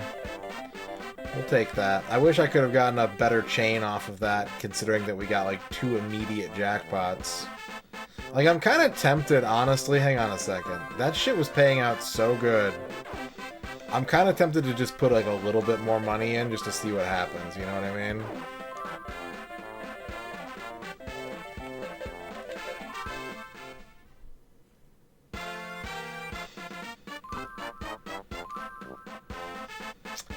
Nope, you don't have to pay for anything. You do have to like scan a legal document if you want to redeem your points. You have to. I had to like scan my driver's license. But no, you don't have to pay for anything. Like I said, it's literally just like picture when I'm like, hey guys, we're sponsored by Raid Shadow Legends. Do these goals and like I get money. It's that, but it's like more automated. So like I don't have to do like a whole campaign out of it, and it's always running. There's almost always like some game that you can play. For me or for some other creator, like you can do it with multiple people. You can decide who you want to support with each campaign. It doesn't have to be just for me. But it's kind of their way of making it more of a like constant thing, as opposed to me having to do like... And I can still do special campaigns. I can still take any of those games and do like a week of being like, we're doing this game, we're gonna play it for 2 hours and get these goals, blah blah blah. But this is kind of a more leisurely paced sort of thing. You get more time to do the goals, and you get rewards back. Instead of just me getting money, you get points back. and you can redeem those points for whatever prizes you want that they have.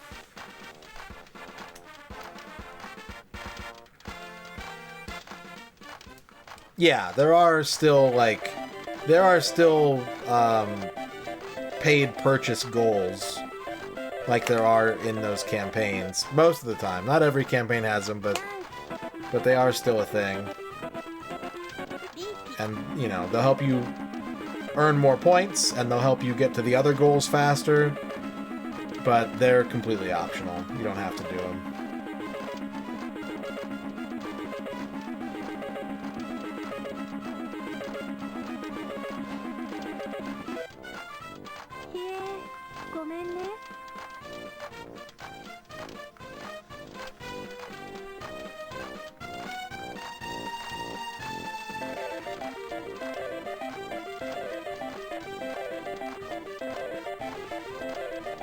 And you can also, that's the other thing that's unlike when I do sponsorships, is you can actually do multiple games at once, too. You can sign up, like, if you wanted to, you could sign up for all 8 games that are on my profile right now and work on them all at the same time.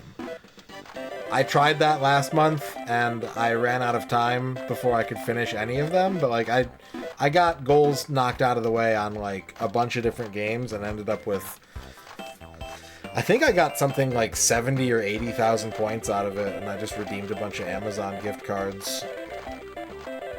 So, it's fun. It's a good incentive to try out different games or whatever, what have you. Go to bed, Flygon. Get some rest. Thanks for hanging out. Go get the sleep.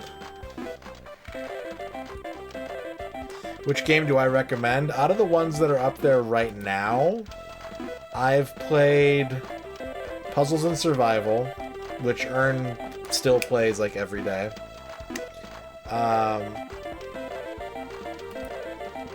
Why is the page taking so long to load? Sorry, I went to tab over to see what was available and like the page won't load. I put the list in my Discord though. Zenless Zone Zero is super fun. I like that game a lot. And Warpath was decent. Puzzles and Survival was alright. I'm kind of interested in Legend of Mushroom. That's probably the next one I'm going to try. But if I had to pick one of these to play, like, I legitimately think Zenless Zone Zero is fun as hell. I think it's a really cool game.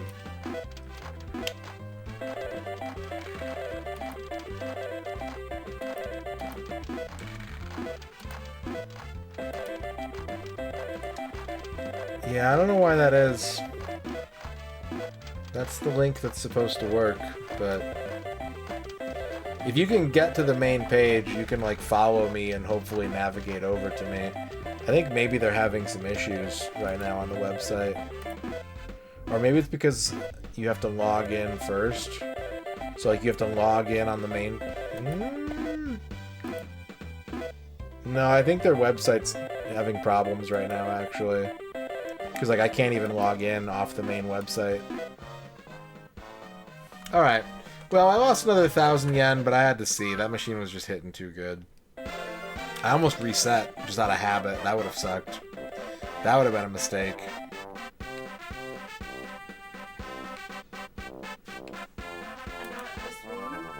Also bring a fork, if you prefer. Okay. Thank you, babe.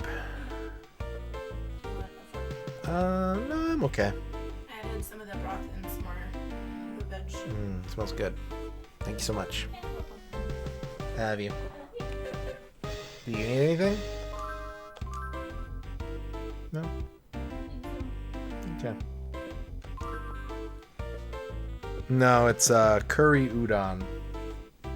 Leftovers that I made last week. Seems appropriate for a lengthy Pachinko stream.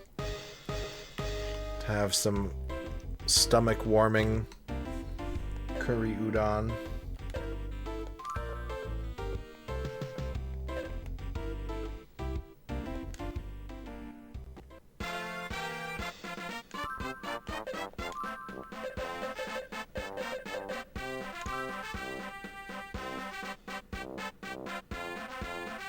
Candy cigarettes, yeah.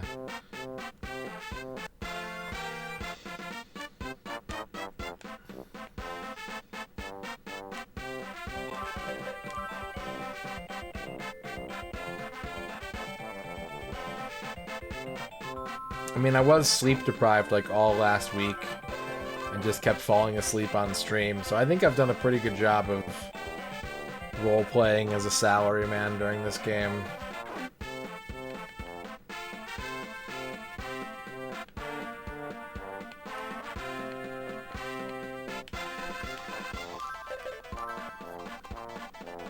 $12 on 210.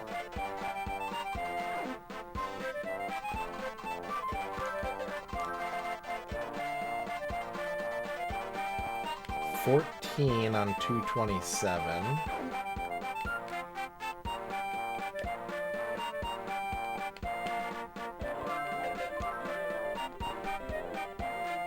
$15 on 257. $16 on 268.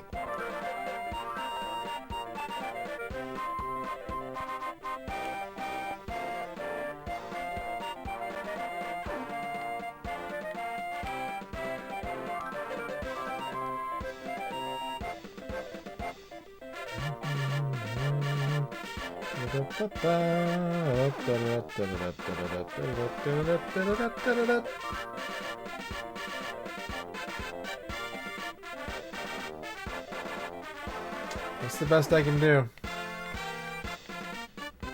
16 jackpots.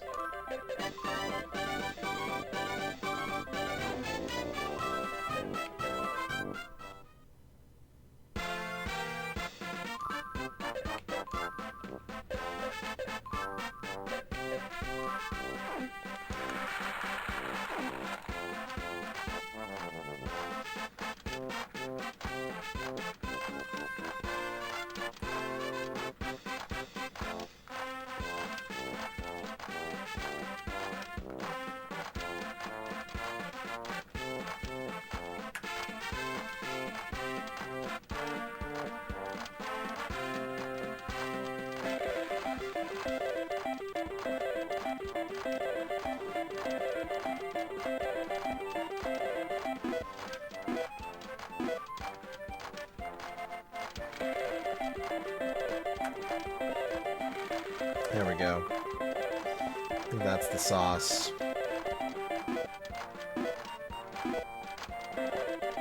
Maybe? It's going okay, Portia. We had a couple small wins tonight.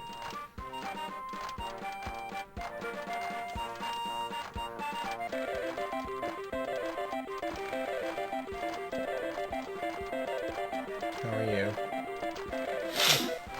Alright, let's tuck into this delicious meal.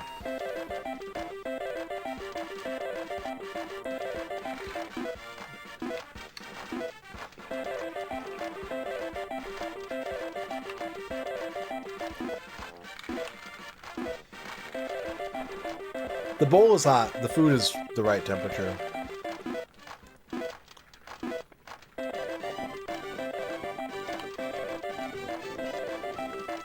Thank you, babe.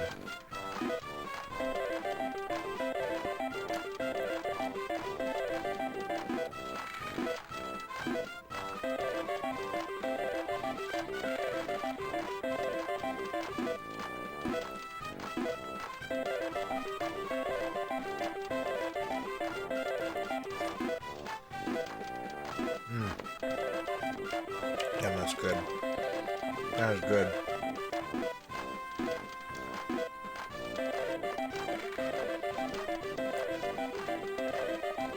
Can you make DLT a soup? Which part would you want to be the cool part? The noodles? Because yes, you could do that.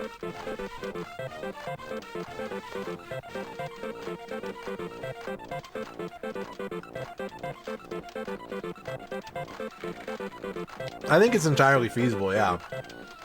No matter what it is you want to be cold and what part you want to be hot. Yeah, you could absolutely do it.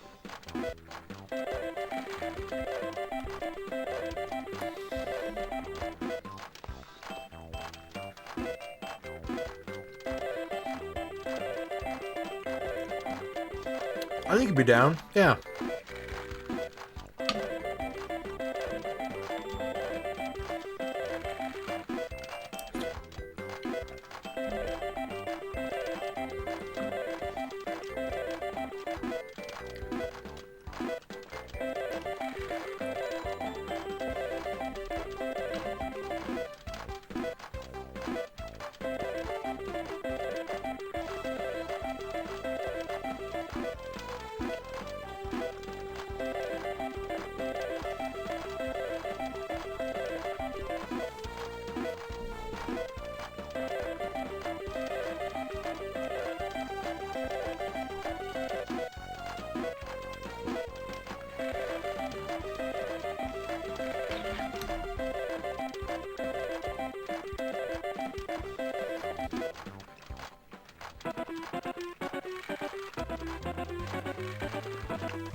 What kind of fries you got?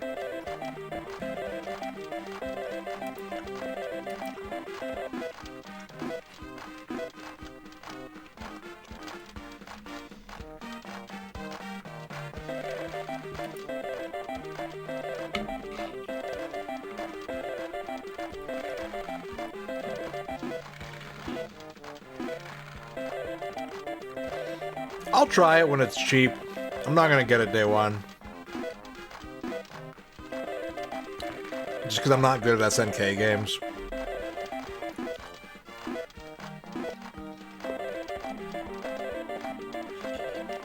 Although honestly, I'm not good at any fighting games anymore.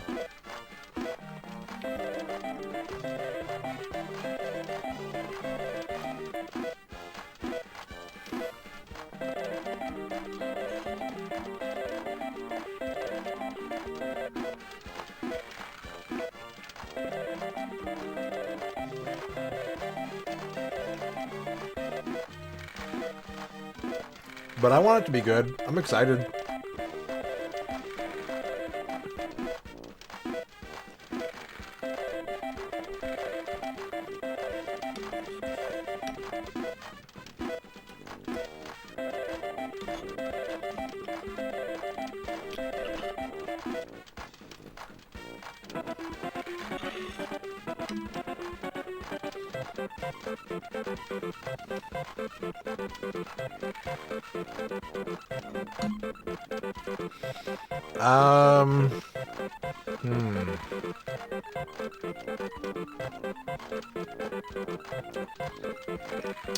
Gato. Gato is my favorite Fatal Fury character.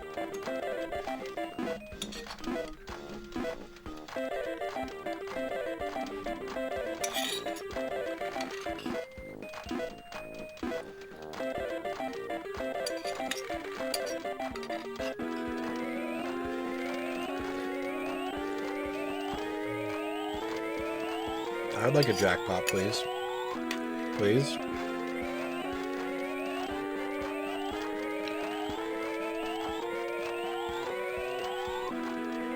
That's a hit. No, it's not. They tricked me. I didn't really play KOF 11.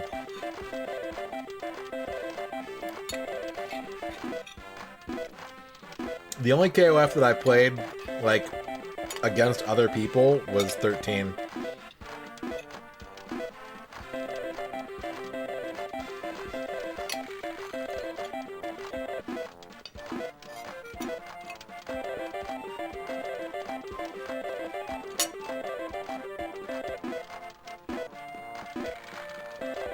I can. There's nothing in it, though. The side view?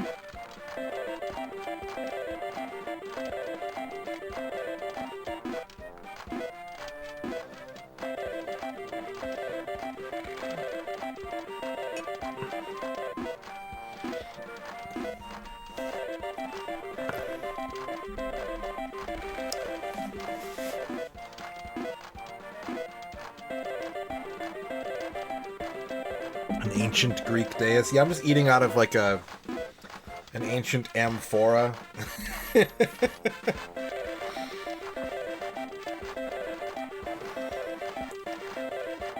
People think that I take all my stream money and use it to buy old video games, but actually I use it to buy antiques to eat soup out of.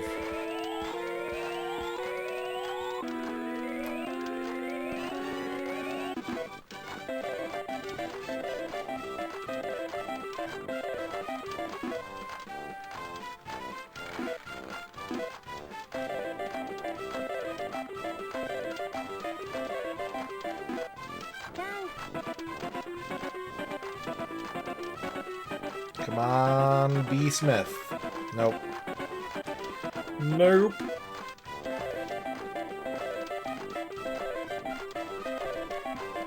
They are teasing me right now.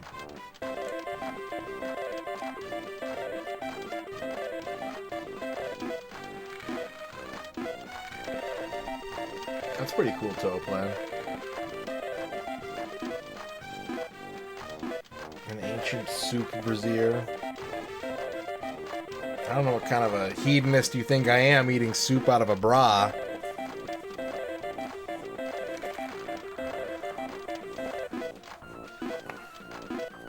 Sounds messy. Bardic Broadcasts. Hello. Hail Bard, hail viewers. Hello, Awesome Phone, Schottenjäger, Maiden Paladin, Zalathar. Welcome. Welcome to Pachinko. Yerg, hello. You can do it now. You can do it now.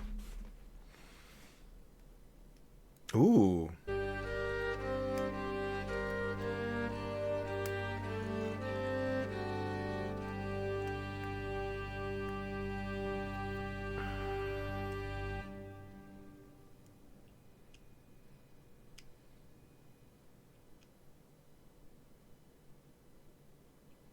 Secret stream.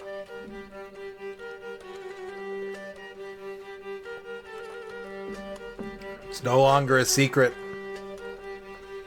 Word has gotten out. The word is out. The secret has been revealed. Thank you for the raid. How was your stream? That game is a lot of fun. It's like it's kind of frustrating in the way that a Ghosts and Goblins is frustrating in like a very good, kind of satisfying way. What's up, Liz? How's it going? But welcome in, everybody. My name is MisterRadon. We're playing Heiwa Pachinko World 64. We're about to hit the 50-hour mark of the game. What's up, Falcon? You only know about Pachinko's sexy reaction? That's a good one to know about. This one is not incredible. It's not the most gripping or interesting game. But it is completable, and we're going to complete it. And then we've got 2 other Pachinko games on the N64 to do. I think that's... We've had at least 2, yeah.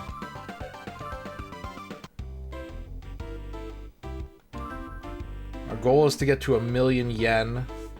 And not to go to Big World. Big World is a corporate soulless shell of a pachinko parlor. Yeah, that was the worst. We had to do a reset after a jackpot tonight. That's never happened before. That was a first.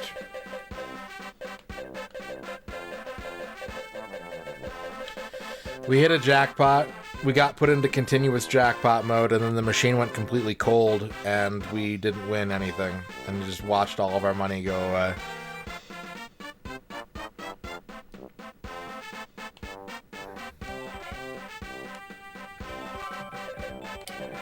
Alright. Where's the good machine? 17 on 105 is going to be hard to beat. 17 on 105 is very powerful.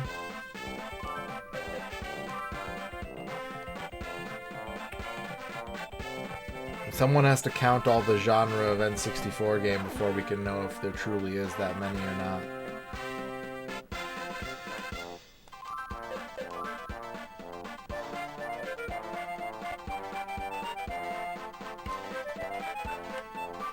$17 on 217 is better because the other machine doesn't have a continuous jackpot, so 17 on 217 is the machine to beat now. It's easy to remember as well. You take the 17 and you put it on the machine, and it's 17. But... Thank you again for the raid. 23, a fresh 23. Done. Done.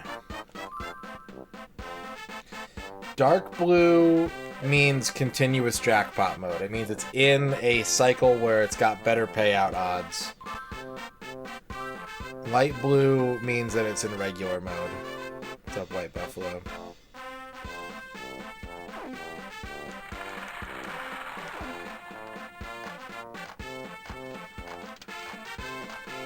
One day we'll be done with this game, but that day is not today. Today, it's still Pachinko.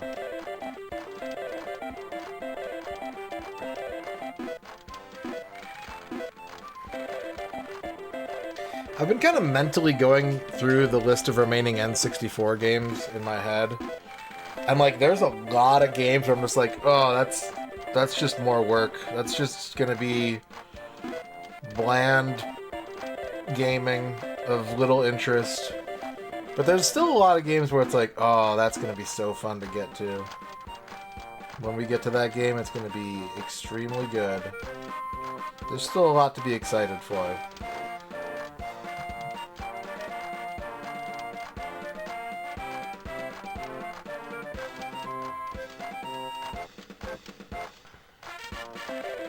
Which is the one I'm looking forward to the least?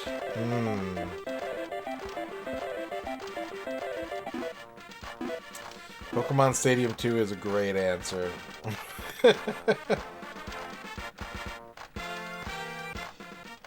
I did not hear about that, Noman. That's amazing.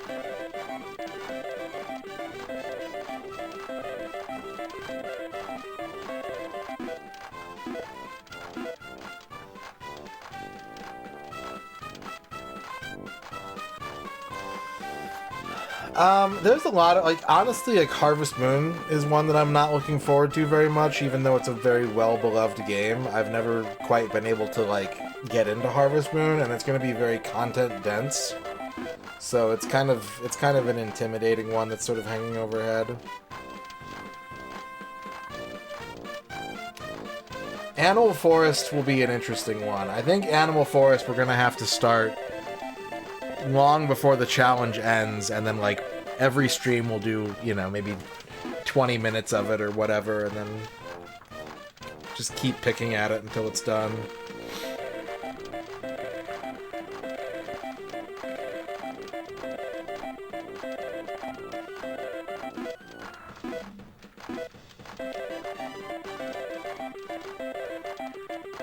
Yeah, we're gonna have to run Animal Forest in concurrence with other video games, because there's not enough to do in it to make progress as the only game, But if I, like, only play it every week or something like that, we're gonna miss stuff. What's up, Ozzy Dahaka? How's it going? A game that I thought was going to be exhausting but turned out great. That is a great question. And the answer that I will give is... I'm looking.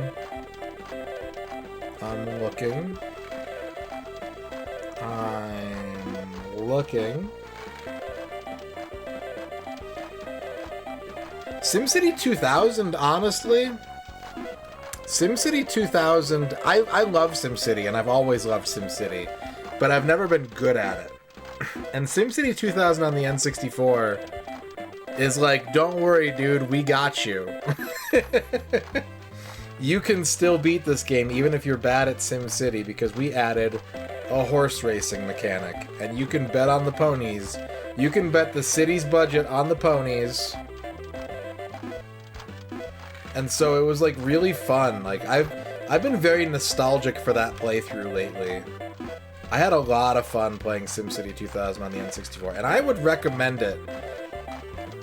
I would love to see more streamers play that version of the game. I'd love to see Macaw play that version of the game. I keep trying to sell him on it because it's got so much weird shit in it. Like, it's a city builder, which is already great.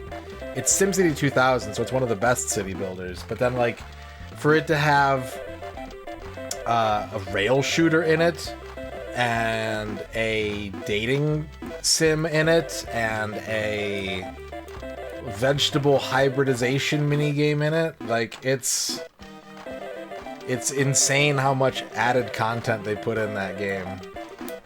The soundtrack to the Super Nintendo SimCity is timeless. It's so... there's something, like, otherworldly about it. It feels like it's full of promise and, like, potential, but it's also very melancholy.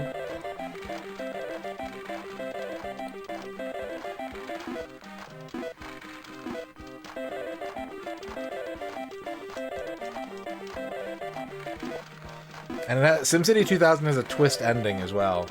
On the N64. There is an ending to it, and it's a special surprise twist ending.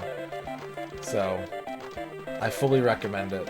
It's obviously a bit hard to wield using an N64 controller instead of a mouse and keyboard. But other than that, I think it's like the premier version of that game that dwarfs all the others in terms of content.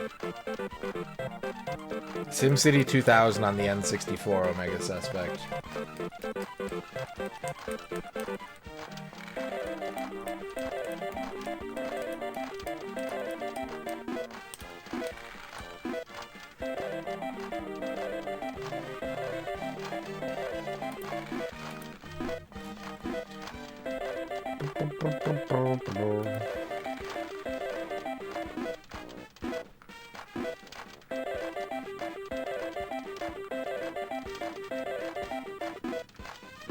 Oh, yes.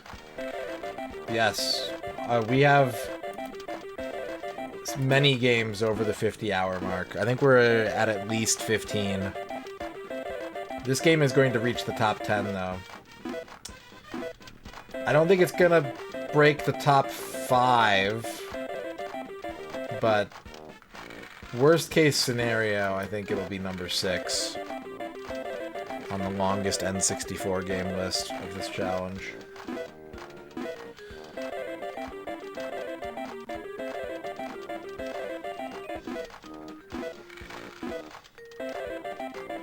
To date. It'll get knocked down by other games. There's some long ones. There are many, many long ones ahead of us, but to date, I think this will be number 6.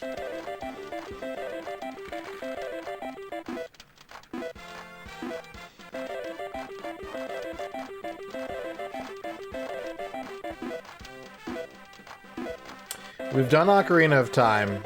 I've actually never finished Majora's Mask in my life. I've never even finished the game, let alone 100% of it.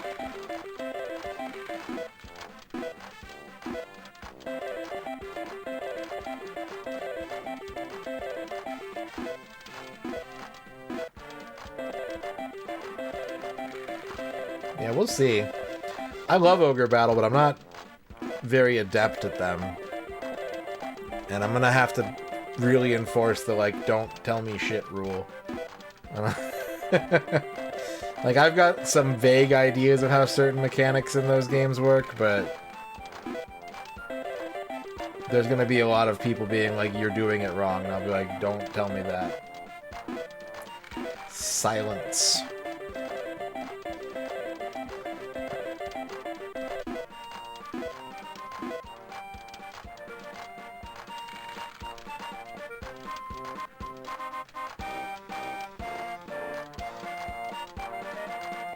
It's a good rule to live by.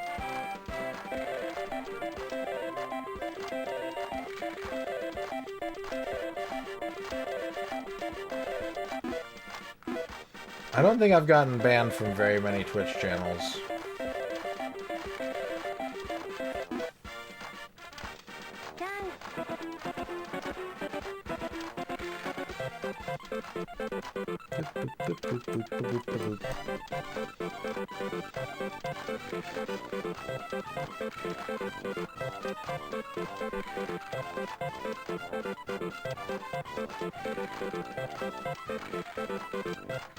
Gold bar.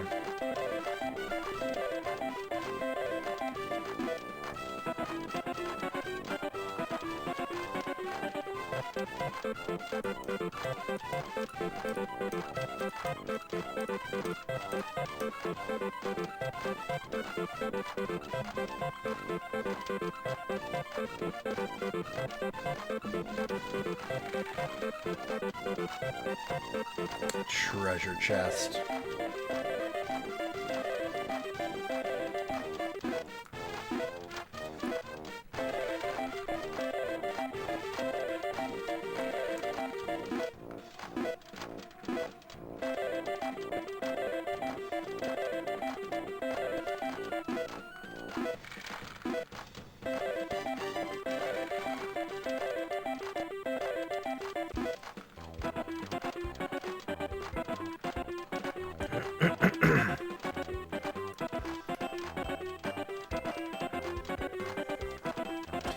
Yeah, I don't know what they were expecting either, Arc Nova. I don't know. I've been trying to figure out if I want to do another poll. Or keep the dank miscellaneous, since that's what won. To stay in that mode.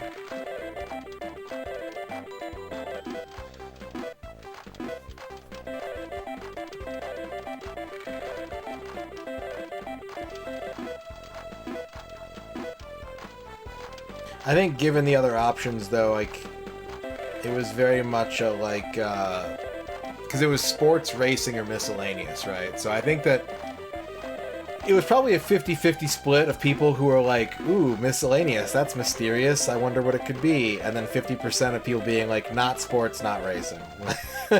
like, I don't care, but not those two.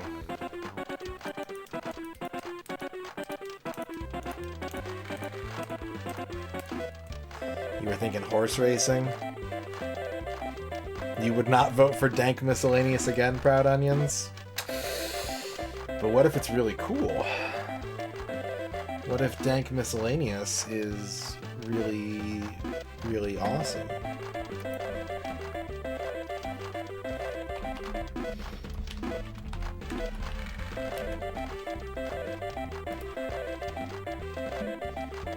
Well, yeah, it could be at least a different Pachinko game. Yeah, we gotta do it all. You can kind of, you know, nudge things one direction or the other, but eventually it's all gotta get played.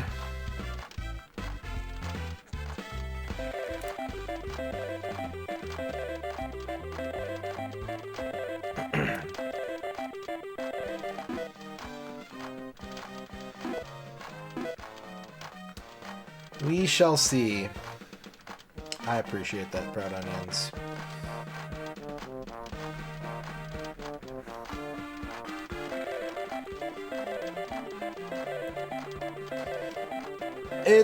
Basically all it means is that I had an issue and I didn't want to keep playing the game, but I have to go back and finish it at some point. It's not necessarily that the game's had a lot of flaws, it's just like something wasn't clicking with me, and I was having a bad time, and rather than like force myself to have a bad time, I was like, we should do something else.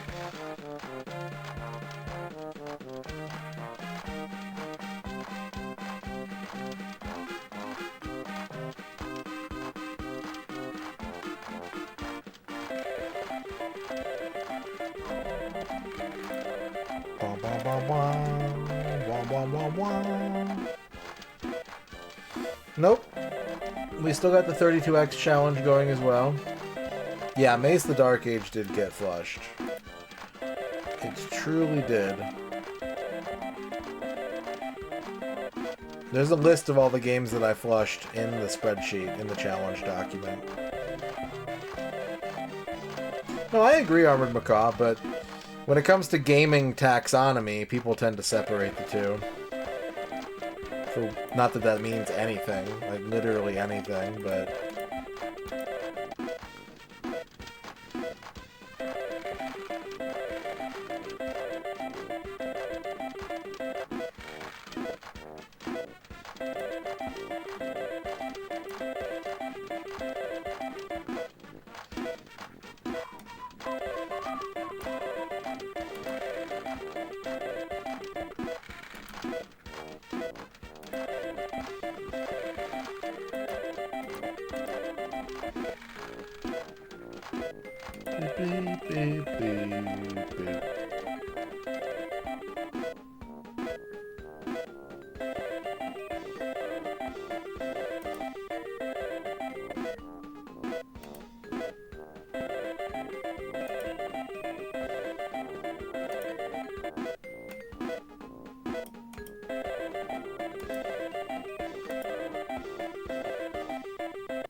Well, that's another reset. Both. Super Nintendo over here, NES over here.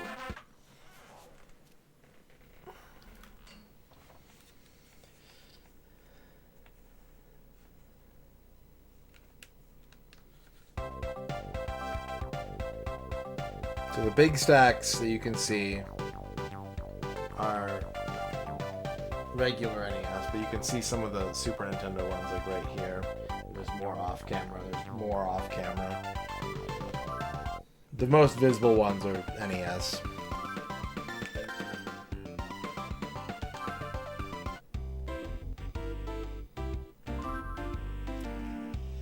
Now, we've made about 15,000 yen so far today. That is not very mucho. It's not very mucho of you, game.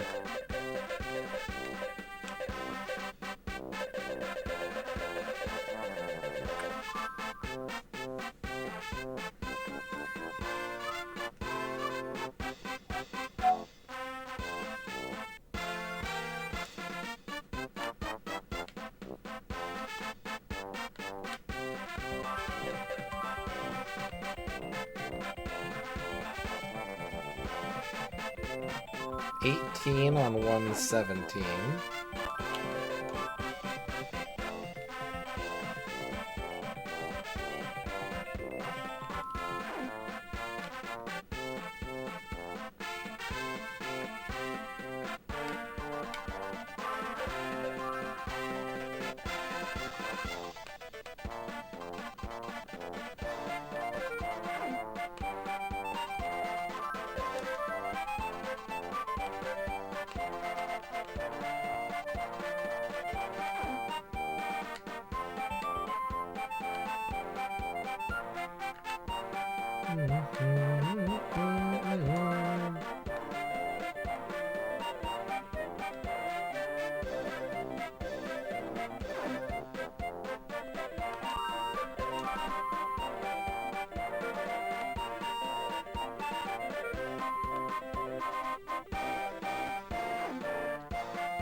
potential to top that? 19. There we go. 19 on 151. And that's the best one. Let's have a seat. Let's hope for the best.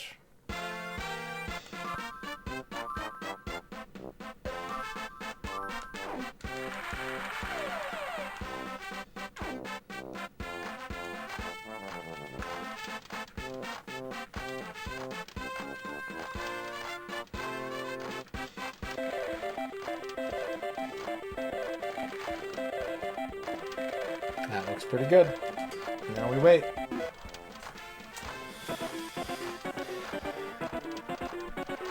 Yeah, I think a big part of it is just that, like, Pachinko as gambling is designed to be a loophole. Like, the whole reason they're allowed to do it in Japan is because it skirts their gambling laws.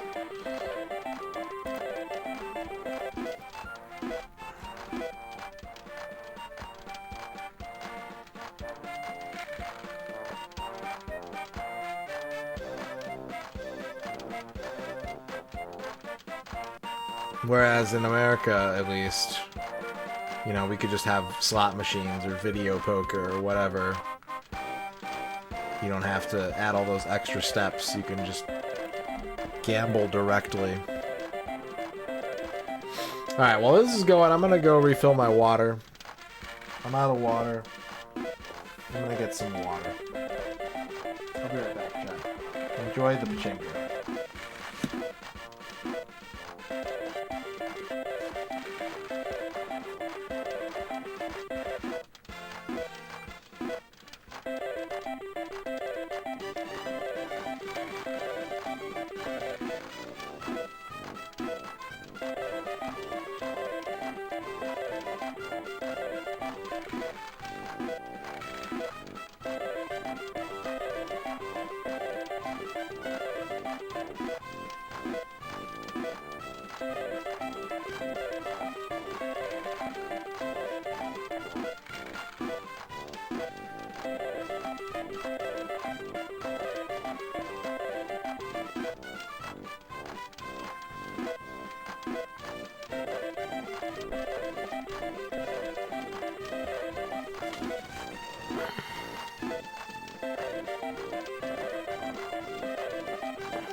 Boop, boop.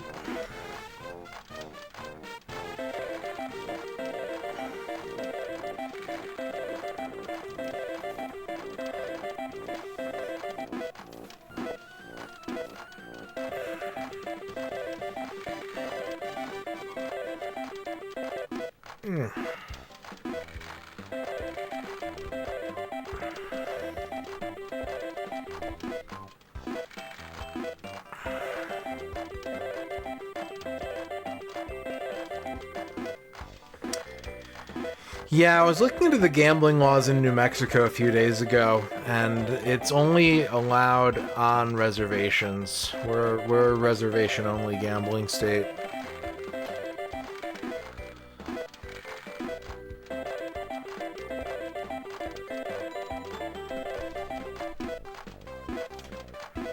Although you can do all the online stuff, pretty much. You can't do online poker, but you can do the offshore online poker. So no. We have a Hard Rock, I think, or we used to. It might be something different now. We used to have a Hard Rock casino, and I think one of the tribal groups bought it out.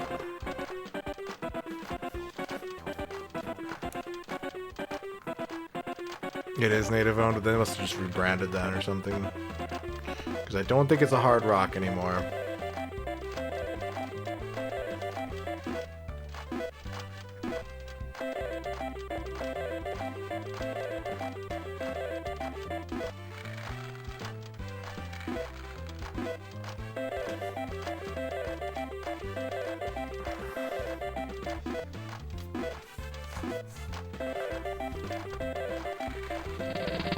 Mr. Logon, thank you for the follow. for logging on. This reach is for you. We'll see if your follow is blessed. Well, it didn't give me a jackpot, but it's still a good follow. Still a mighty follow.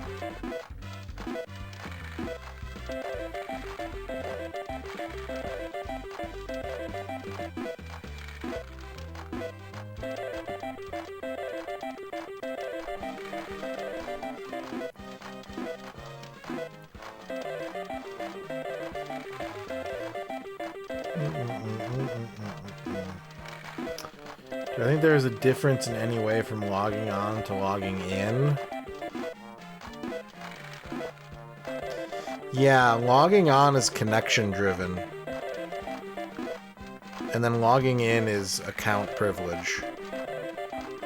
So logging on is connecting. And logging in is using your credentials to access your personal profile.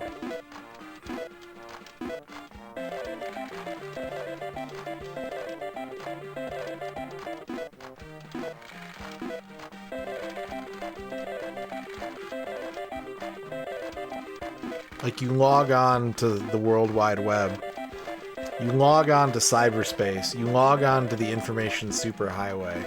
But you log in to GeoCities to work on your website, your web page.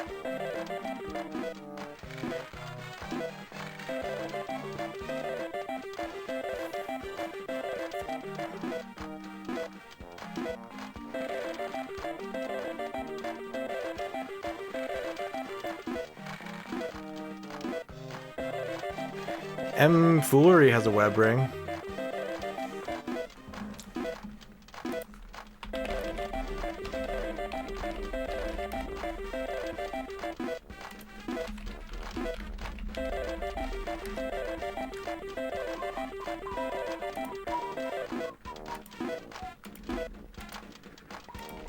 I got you.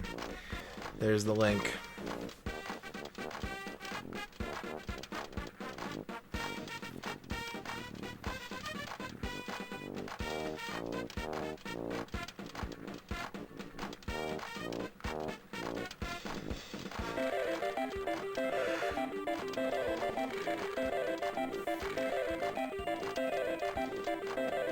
Yeah, you can. You can be on multiple teams, but you can only display one on your profile. I think I'm on like 4 or 5 teams right now.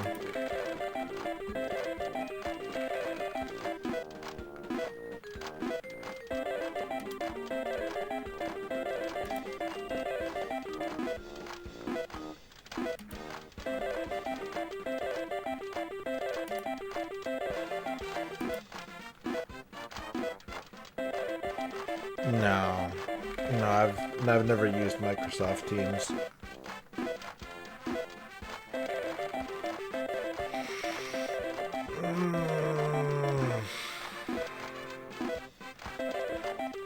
Eating thick and rich Japanese stew has caused the fatigue to set in.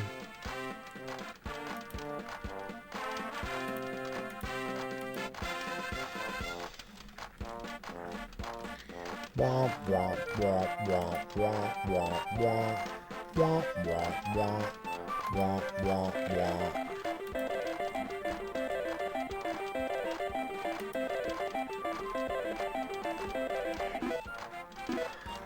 You know, I have a really hard time finding specific things on Twitch's creator dashboard.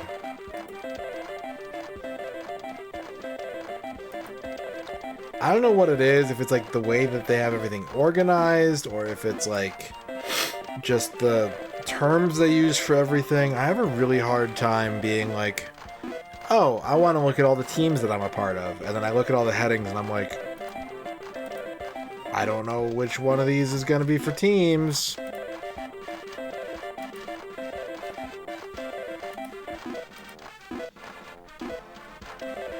I know it's in here somewhere.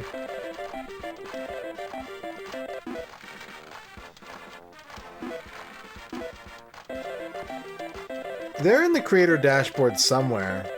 I just always forget where.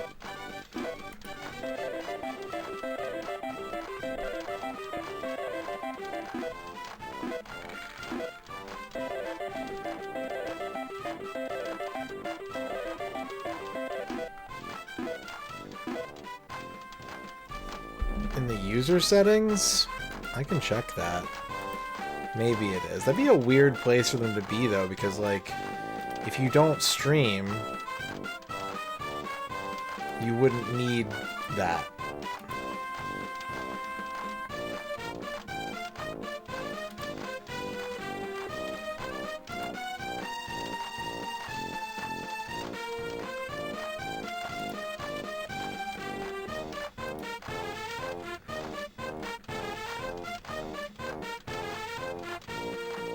Hello, balls. Can you do a thing? Could you go? Come on.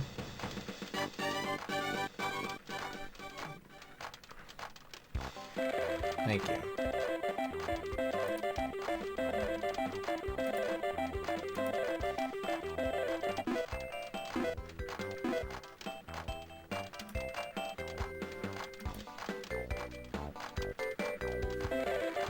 User settings, channels and video, featured content.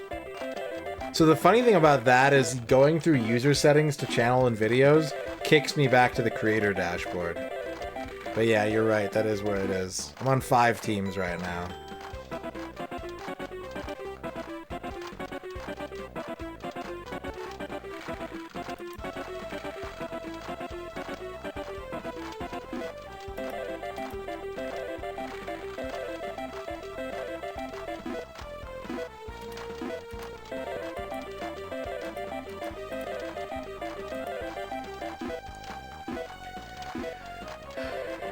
$50 hours of Pachinko.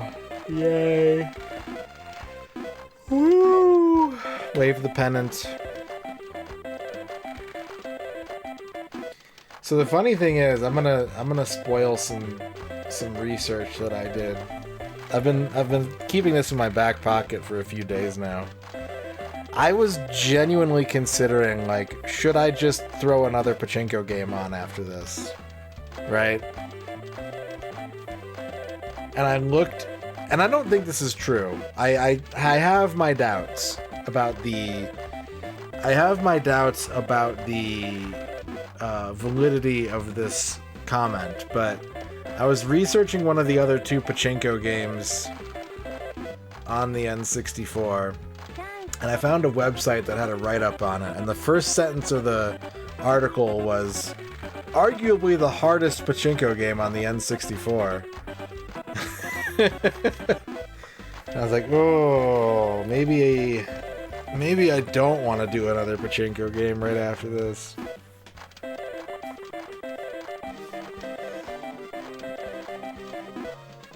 I don't know if it was an Icarus write-up.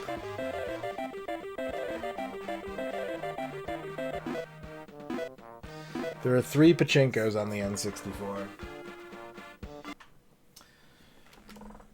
Magnus, thank you for the big yes. Magnus craving the difficult Pachinko.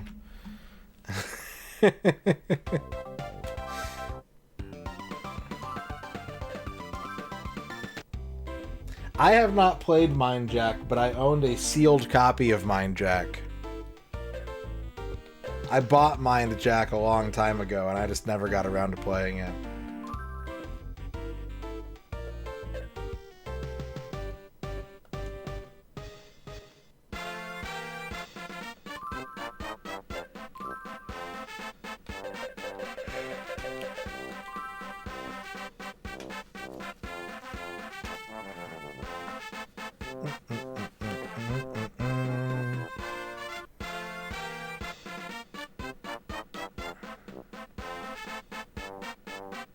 Interesting. That sounds pretty good.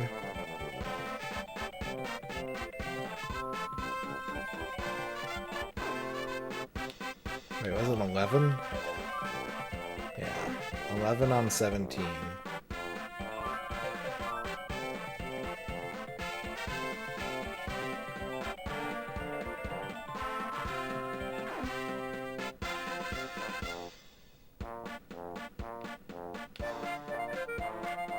Is it on Xbox One?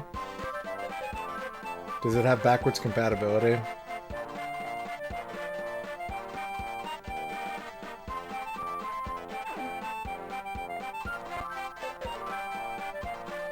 $12 on 238. Which is not encouraging.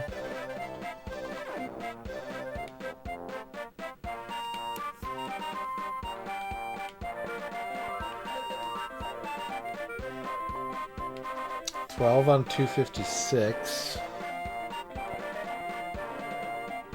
24.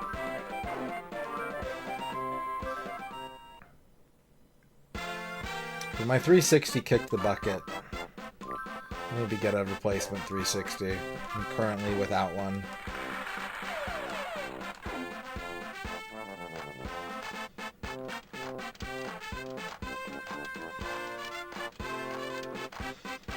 No, it just doesn't read discs anymore.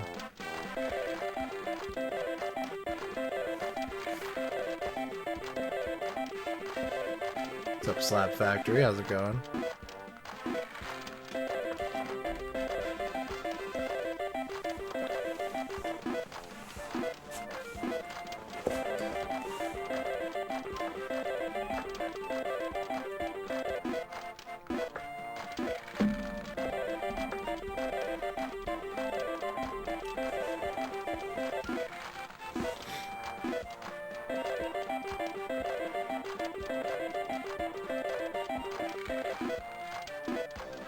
We are up very slightly. I mean, well, very slightly is kind of underselling it. We're about halfway to an average day, but we're about 2/3 done with the stream, so we're a little behind schedule for an average day, not for a good day. I'd love for us to have another good day, but I'll settle for average by the end of things.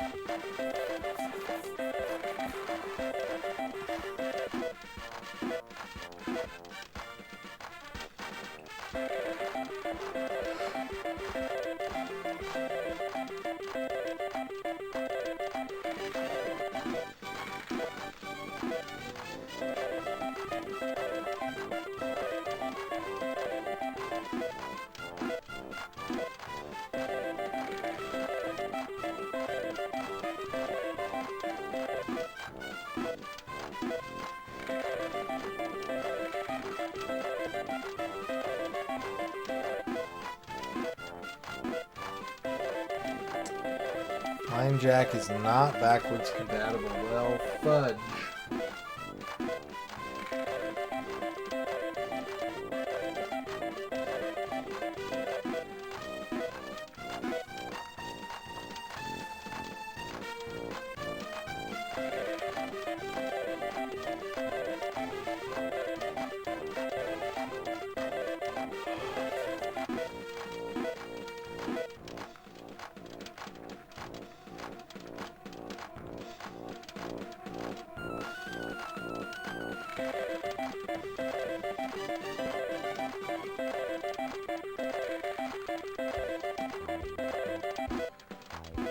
Maybe Remember Me? That's Capcom, though. But I get those two games confused a lot. Just stylistically in the era they came out in. I always flip-flop those games in my head. You get Remember Me and Control confused? I get Control and Detroit confused.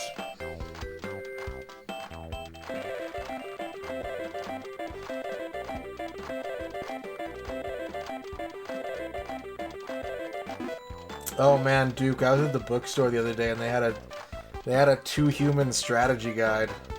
They had the two-human Brady games guide.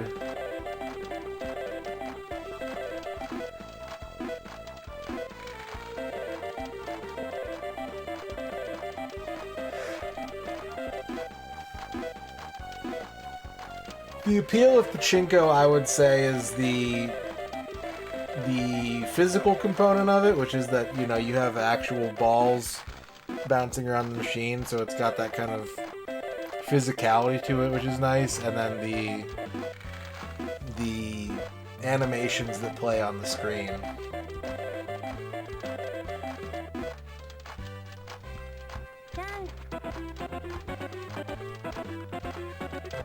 Plus, there's like a gajillion licensed Pachinko machines, so it's one of those things where you can find a Pachinko machine that has your favorite characters and settings and environments.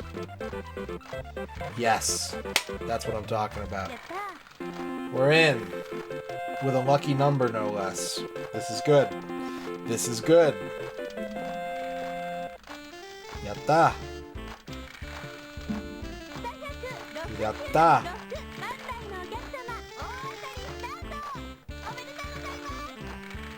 Favorite game with the word human in the title.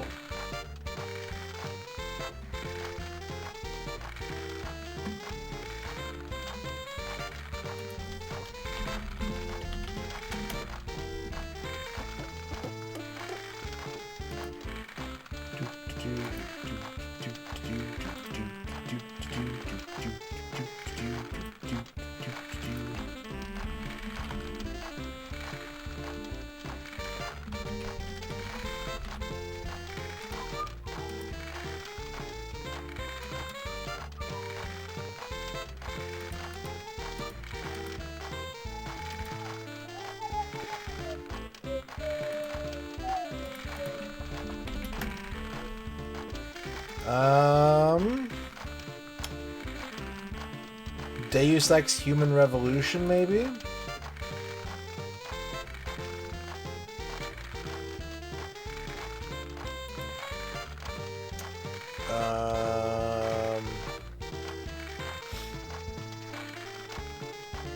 I do like that there's a game called Human Sports Festival. That's not my favorite game with human in the title.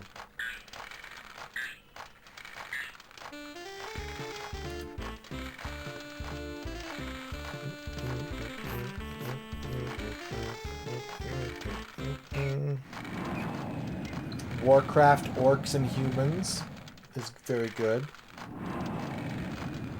It's got to be one of those two for me. I'd probably go with Deus Ex.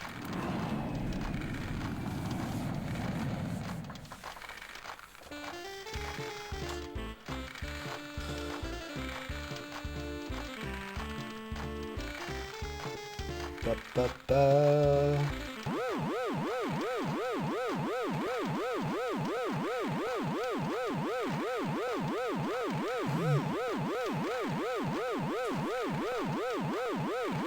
King's Quest 3 is definitely up there.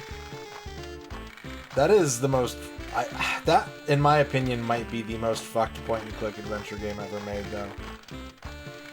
Like, all the complaints that people have about Sierra games, like... I think that King's Quest 3 is the one that, like... is both super fascinating, but it's so impossible. My favorite N64 game with human in the title. Are there any? There are none.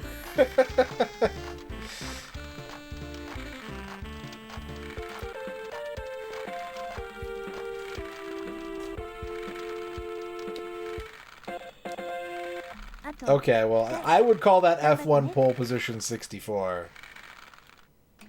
But I guess by default.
What's my favorite game with 64 in the title? 64th Street by Jalico.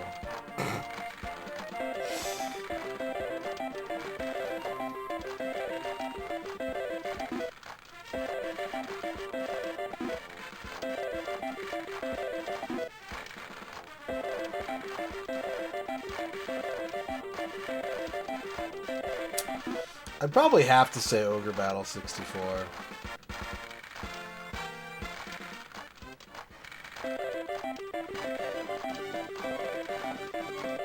It's my favorite game with Super in the title that isn't on Super Nintendo. Super C is really good.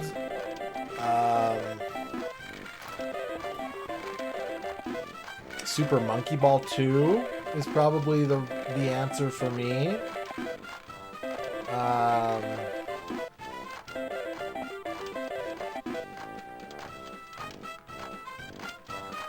Super Hang-On is cool. Well, I wouldn't say it's my favorite, but it's cool.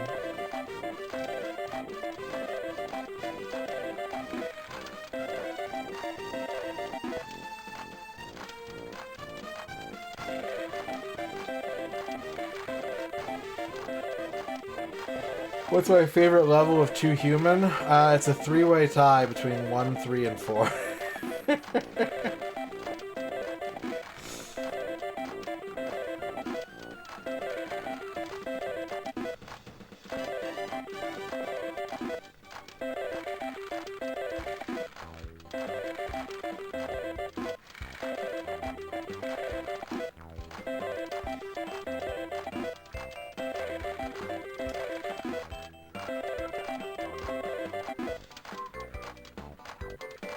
My favorite game with Mega in the title.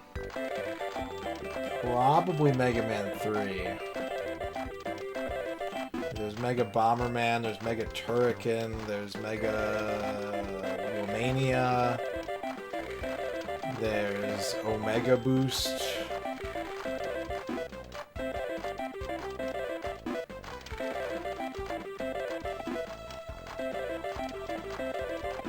Mega Sonic, yeah. Favorite game with bad in the title? Bad. Bad.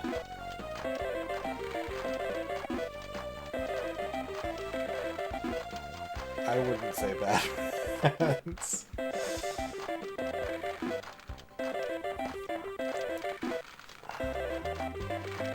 Battlefield Bad Company 2 is pretty sick.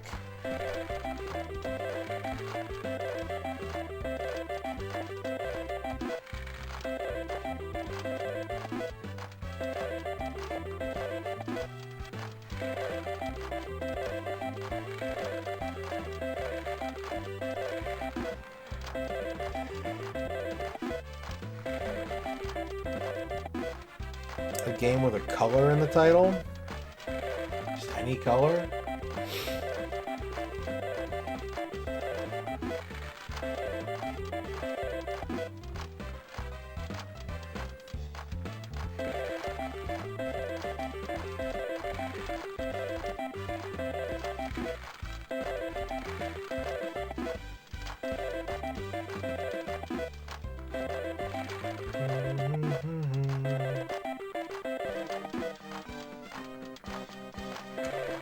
I'd probably have to pick 2DX Gold. Or 2DX Red.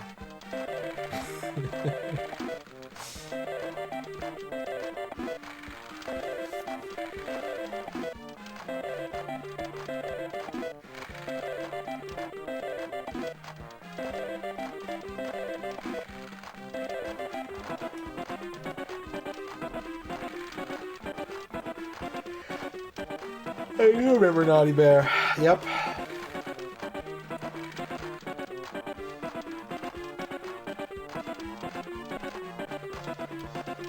Yatta.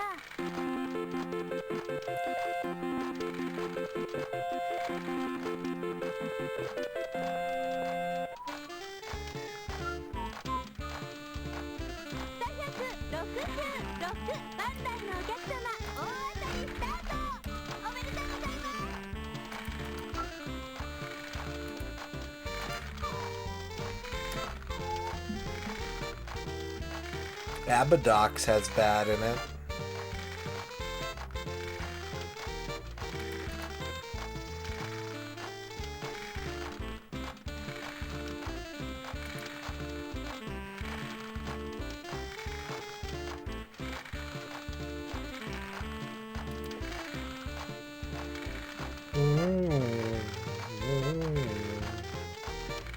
Kenka Bancho Badass Rumble.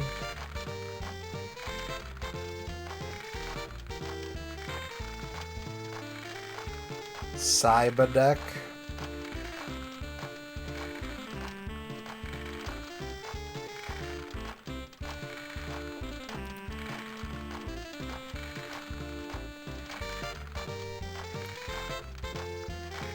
Star Wars Super Bombad Racing. Strong Bad's cool game for attractive people. Tembo the Badass Elephant. There's some good bads. Bad News Baseball, yeah.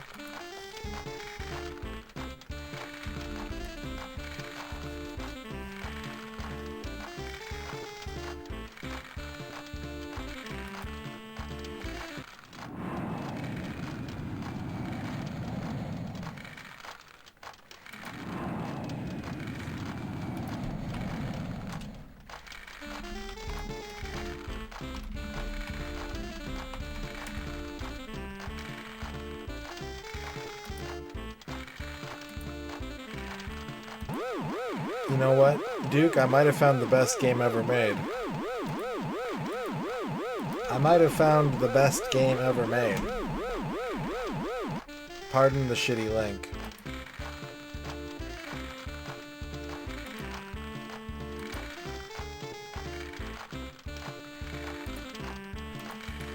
Let's see if I can get one with the more clickable. Nope, that's got commas all up in it.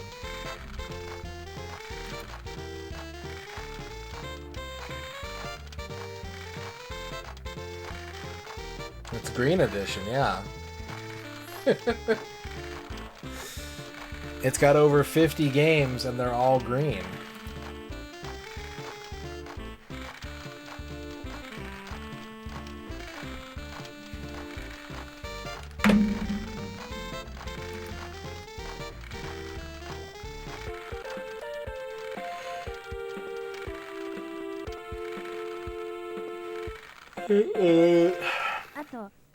Who's gonna do the Moraph complete works?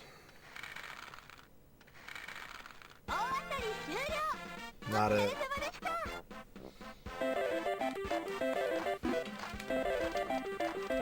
Bill Bull, that's a good answer.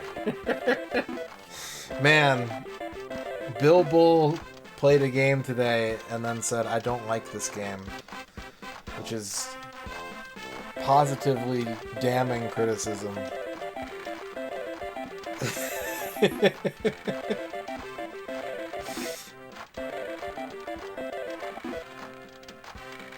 Yeah, it was a Dizzy clone, yeah.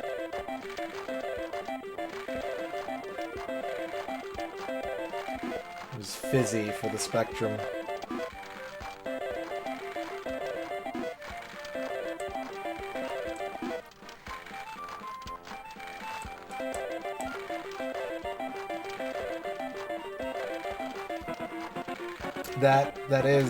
That is the one, Bavork. It's my favorite N64 game with bad in the title. I think is Conquer the only option there?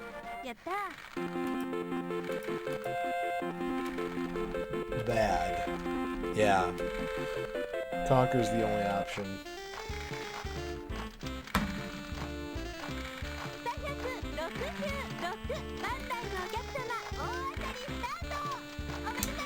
Well, this could be the end of our continuous jackpot, but we had a decent little run here. It's going to add to our daily total. It's going to be... That's my favorite N64 game with a color in the title.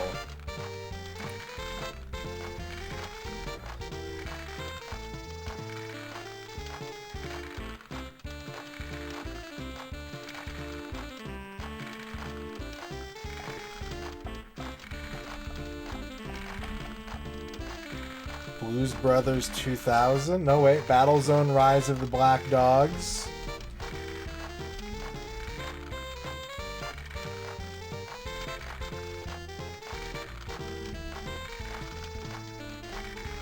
GoldenEye. That's the answer. It's GoldenEye.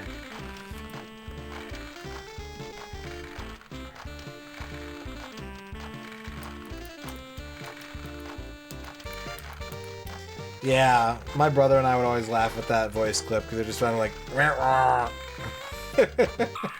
rah. GoldenEye is, I think, currently my number 2 N64 game, yeah. It's number 2 on my tier list. Bested only by Mario.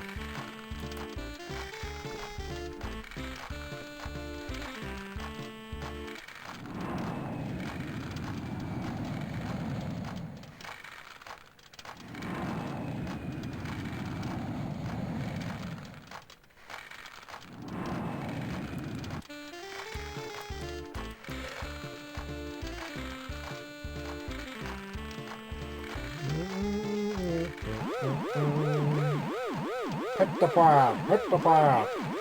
Hit the fire! Penalty shot.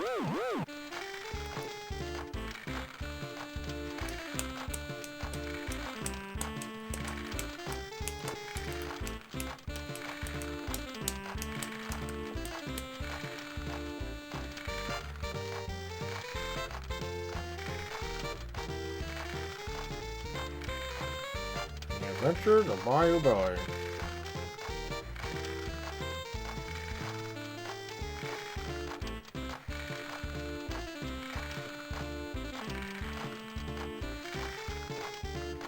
Yeah, no, that scream on American Gladiators is so god tier. That is like my favorite NES digitized voice clip. It's so good.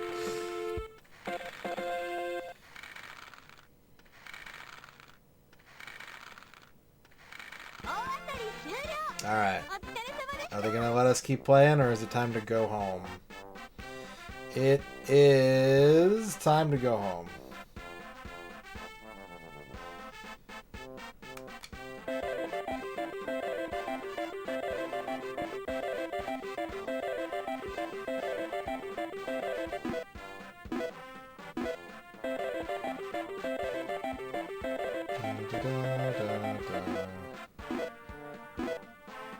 Yeah, I think that like multiplayer game show vibe still has marketability to it. I think it's the kind of thing that people want, and I think there's a reason why companies keep trying to do it, but except for like Fall Guys, no one's really pulled it off. Yeah, I could get back on the machine, but they make me cash out whenever that happens, so it's like, okay, I should probably save what I've made.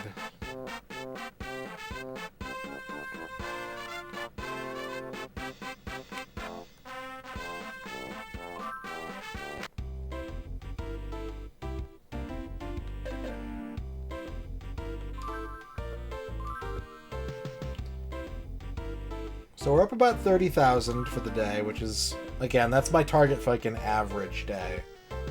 We still have some time to try and make a little bit more money.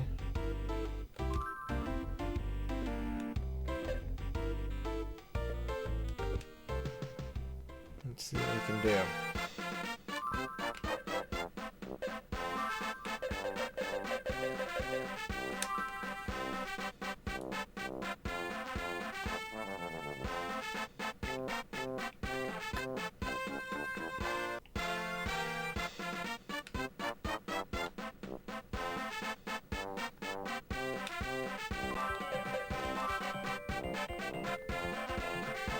$22. I mean, it's this machine, so we're not gonna get a lot out of it, but fuck it. We'll get a little variety going. It's not every day we get to play something that isn't Success Story. We usually want to play Success Story, but you know, a little variety never hurt anybody.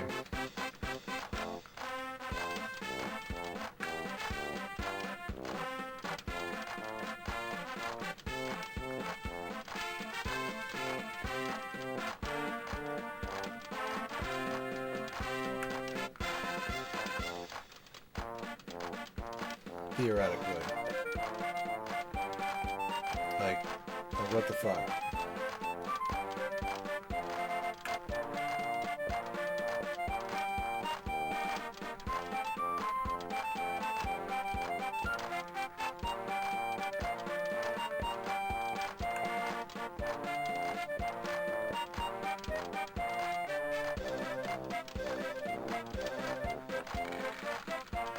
Nothing?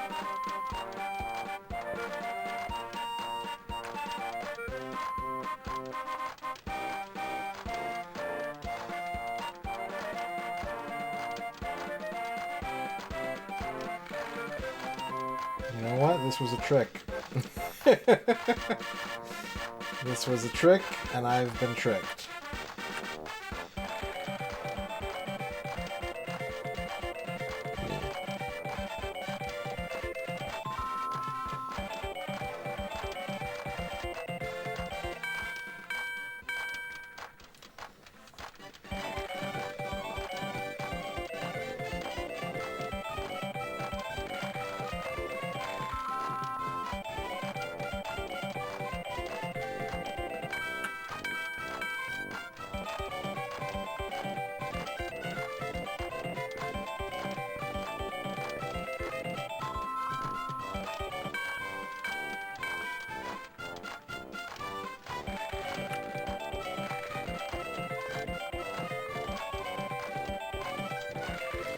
I'll be right back.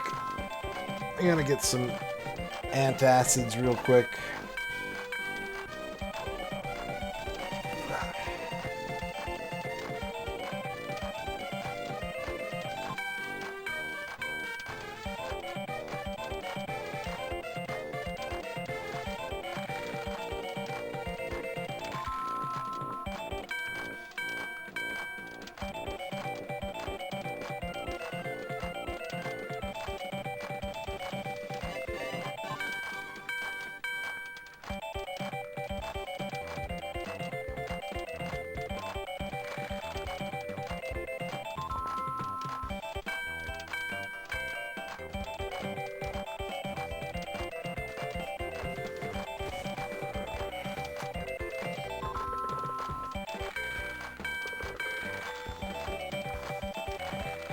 Okay.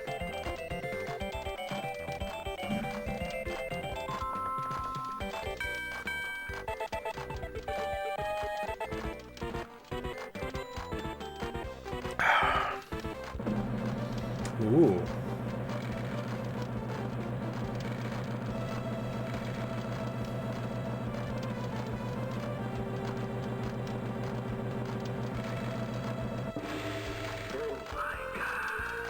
Oh my god.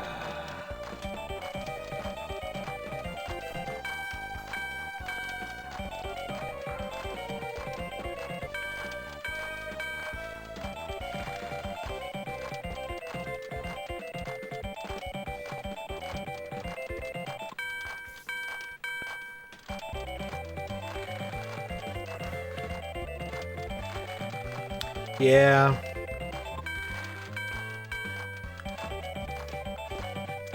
It kind of stinks that there are 4 machines in this game, but like based on the features of each machine, there's kind of really only like one that's worth playing. If you're trying to get the million yen, like there's only one that's actually like well optimized for profits.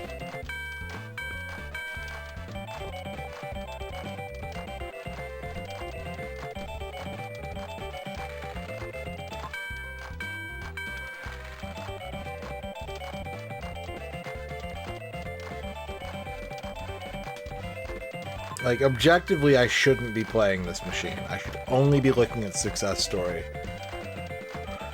But, given the length of time that we have to play this game, and the length of time we've been playing this game, if the game gives me a good enough excuse to spend a little bit of time on one of the other machines, except for Mr. Ball's house, then I will entertain the notion.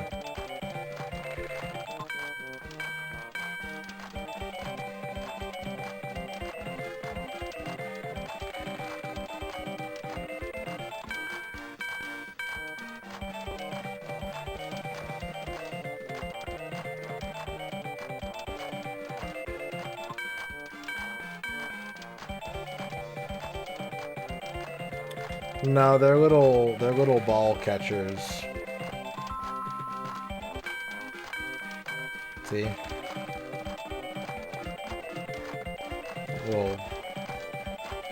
I think the technical term is tulips. What they're called in Pachinko parlance.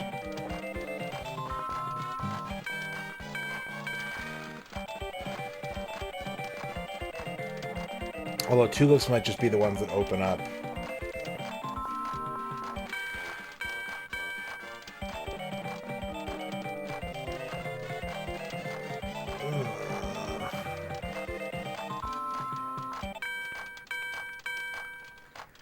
No problem, Chibi.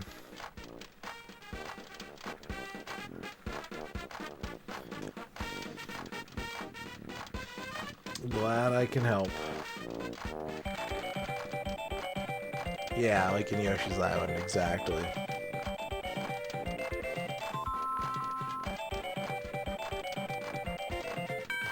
I did. I keep them in the bathroom.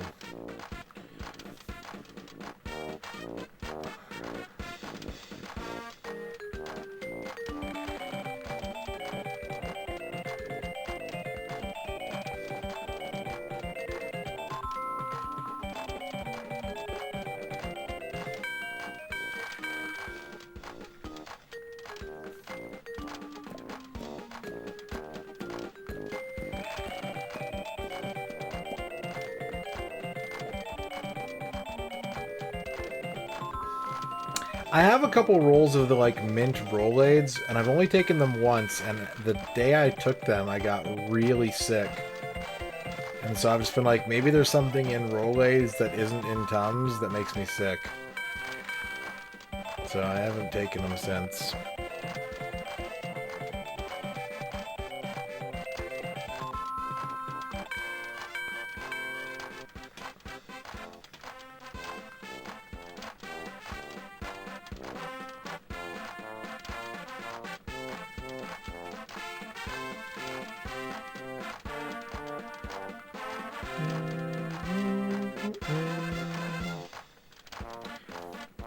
What kind of toothpaste do you use if you have an aversion to mint?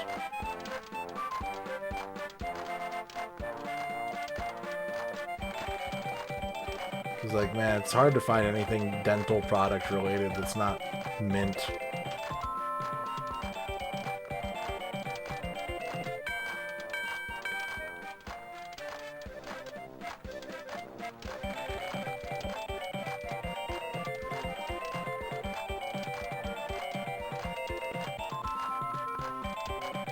I've seen a couple cinnamon toothpastes.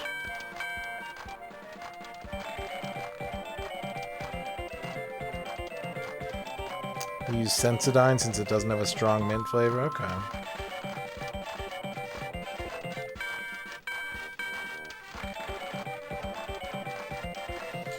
I used to have bubblegum flavored toothpaste when I was a kid, but like it just doesn't seem like they do non-mint toothpaste anymore. Like it's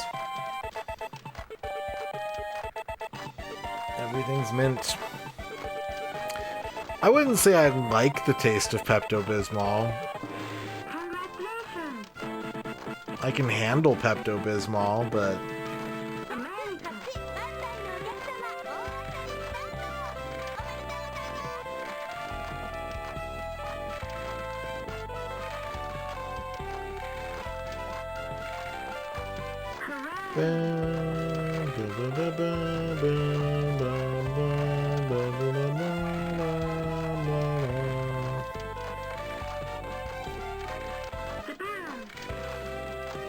Japan.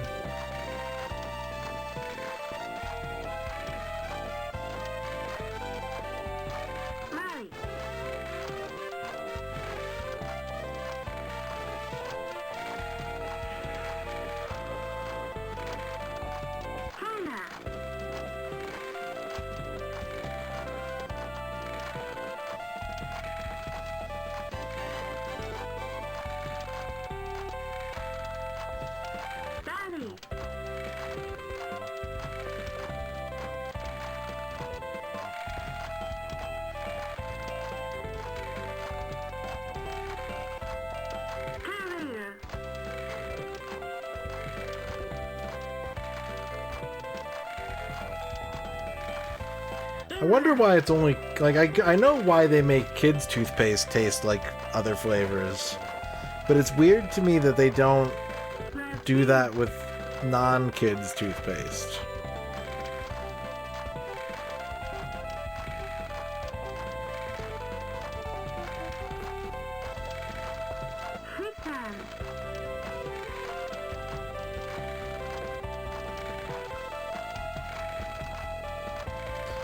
Like, I think you could just sell the toothpaste as flavors instead of having, like, a regular brand and a kid's brand.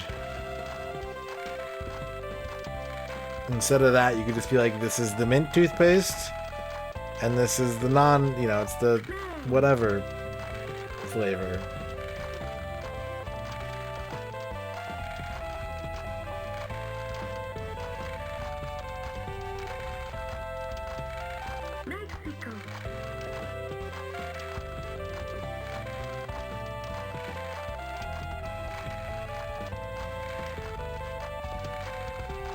Yeah, we need the toothpaste freestyle machine.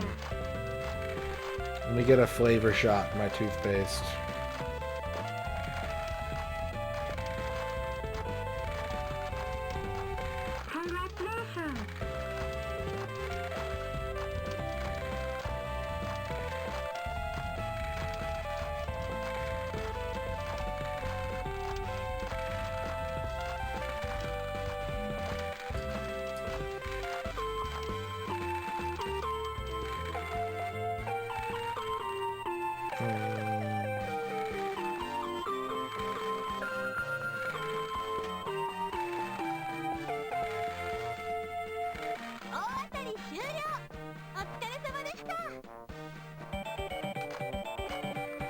Why didn't I need to spin the roulette? Why am I still in continuous mode? Is this a trick? Am I gonna end up losing money?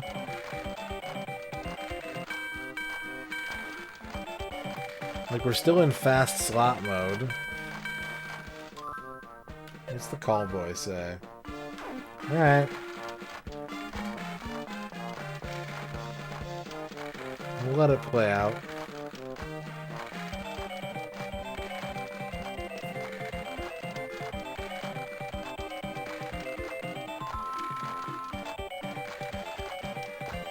It's the same reason I don't understand why, like, we have stuff like children's cough medicine that has flavors in it. And then they're like, if you want the kind that's not for children, it's gonna be like... just like horse shit flavored Robitussin. It's gonna taste like kerosene and... hot socks.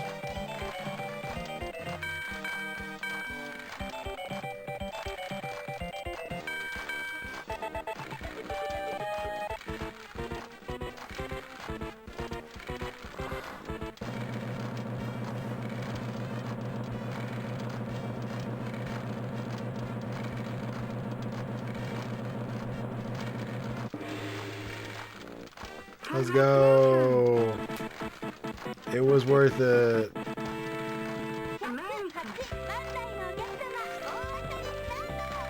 I think the logic is basically like you have to trick kids to taking it because it's good for them.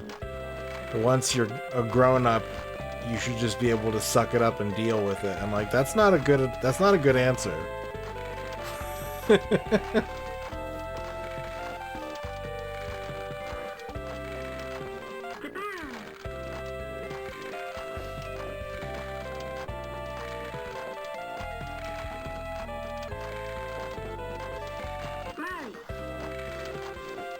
Yeah, Jägermeister. I've had Jägermeister a couple of times, and the only way that I can deal with drinking Jägermeister is if I'm already way too drunk in the first place, because that taste is awful.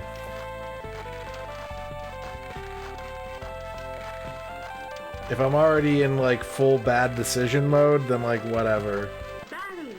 I'm not really an alcohol guy, to be honest. I don't like the way alcohol tastes. I drink... Whenever I drink, I'm drinking to get drunk, not because I think it tastes good. So, beer is kind of my best option. I can have a tasty beer, but even then, it's not like perfect, it's just the best tasting option.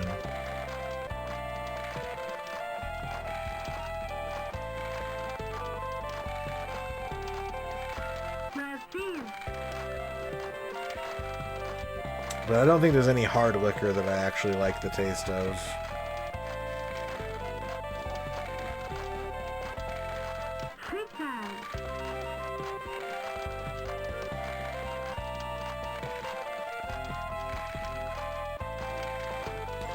Cuba Libre. Mixed drinks can be good, but I still always taste the alcohol.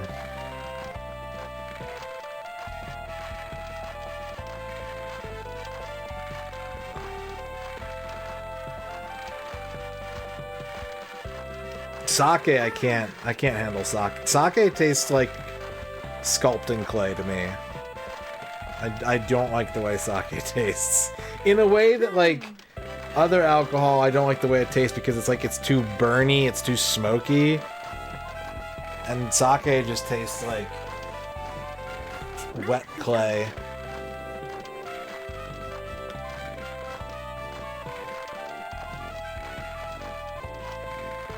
I've never had soju, no. What's up, Dr. Furious? Dr. Furious, I owe you a 1cc attempt on a game of your choice. If you have anything in mind, or if you want to think about it for another time. Congratulations! I still owe you a 1cc.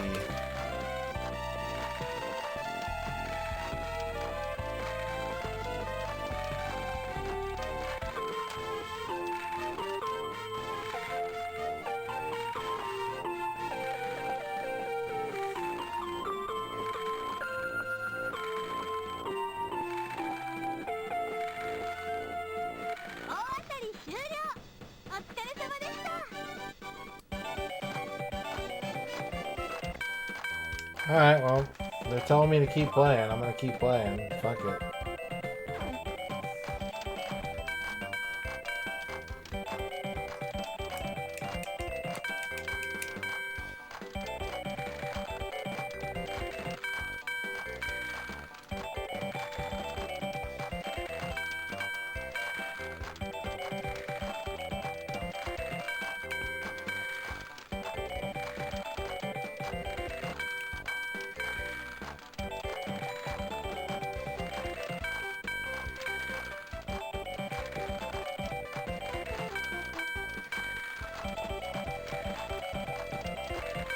Yeah, no worries.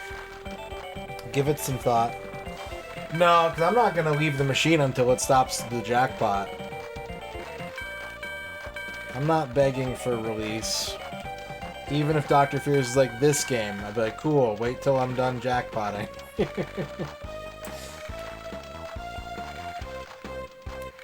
Well, if you want to steer me onto a specific path, or if you want to leave it open for interpretation, I'm cool with whatever.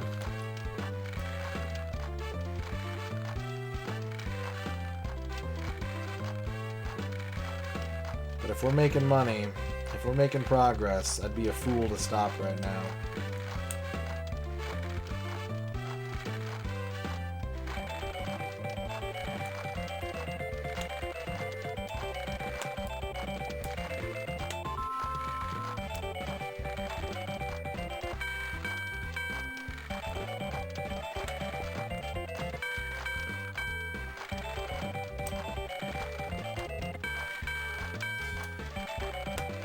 Is that a joke?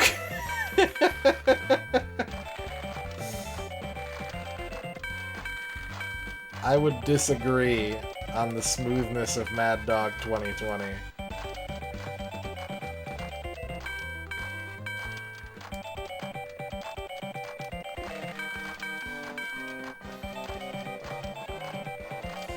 Mad Dog 2020 has a flavor called Electric Blue, and it tastes more electric than blue. What's up, Slushy? How's it going?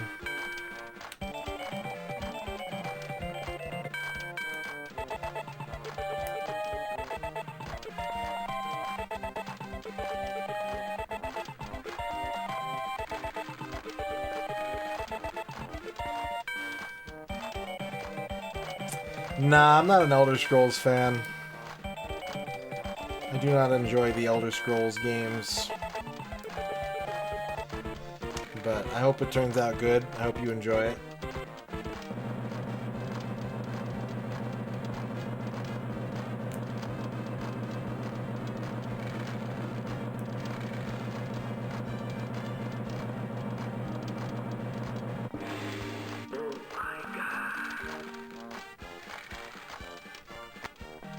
Oh, are they kicking me off now? Because I missed the reach? Because I missed the 4 reach? Yeah, they're gonna pack me up. Send me home. Understood. It was not a bad little attempt. We made a little bit of money. We got to play a different machine for once.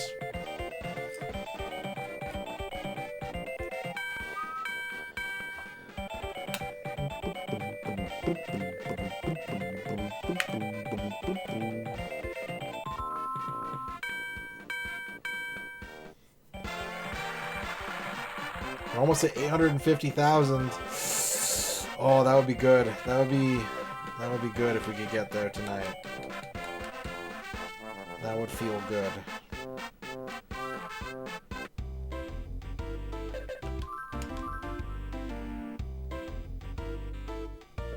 The in-game calendar is almost caught up with the real-world calendar. It's weird.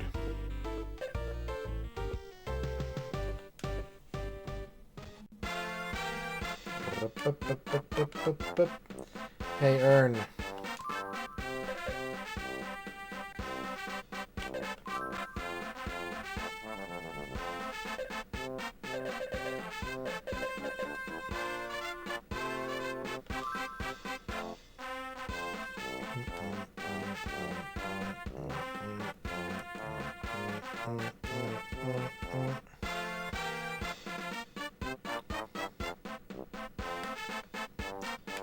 Yeah, we're getting there. 16 on 111.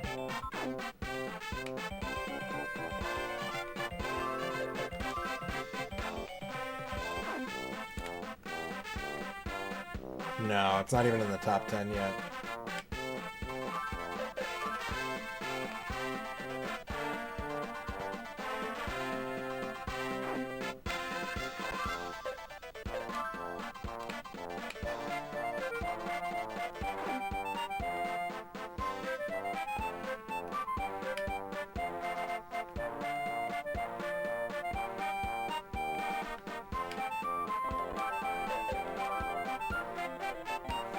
$16 on 256.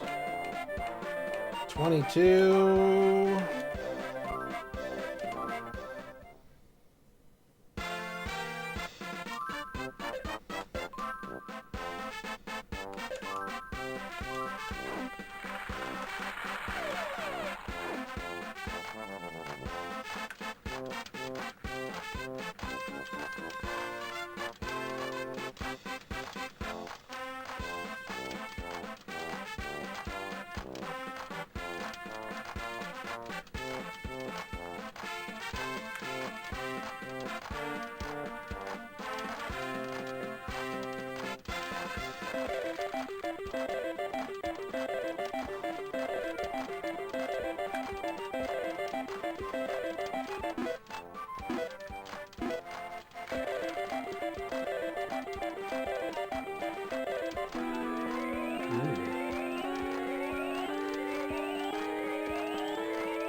Having a hard time. There we go.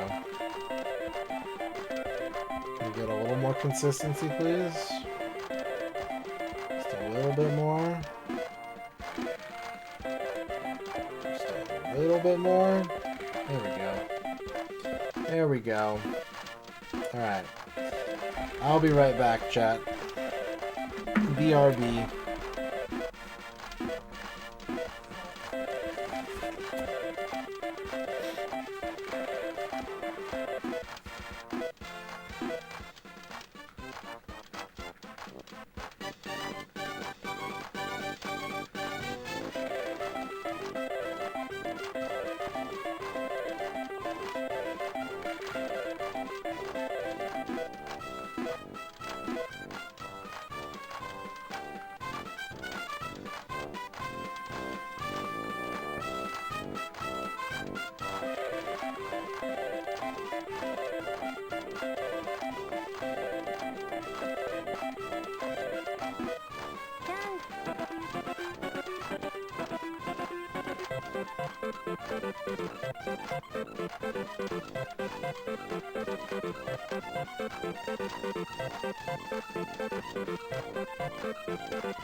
I think you're projecting dread, Schottenjäger.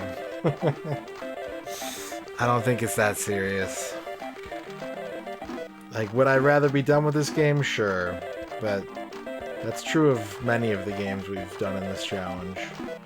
Eventually, you have to dig into your resolve and your perseverance.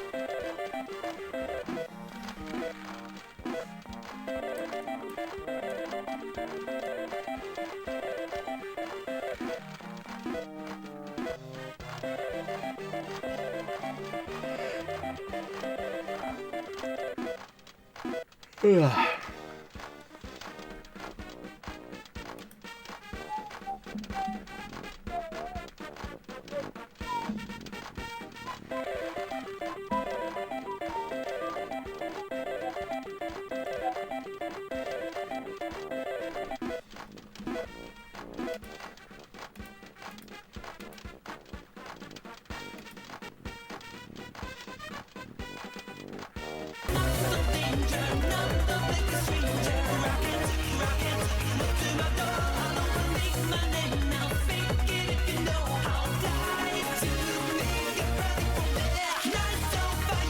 26 years of Pachinko. Respect the grind as always. Your perseverance to keep pulling the slots is admirable. May this also be a year of the first baseball game. Will we finally get a baseball game? Thank you for the 26 months, Masumi. I appreciate it very much. Is 2025 the year that we start playing N64 baseball games? Perhaps. Perchance. Thank you for the resub.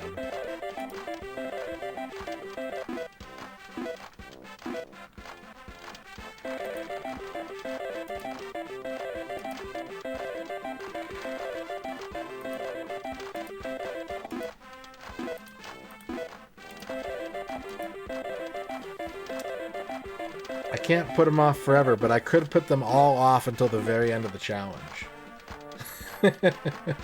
We could finish the challenge with like 17 baseball games.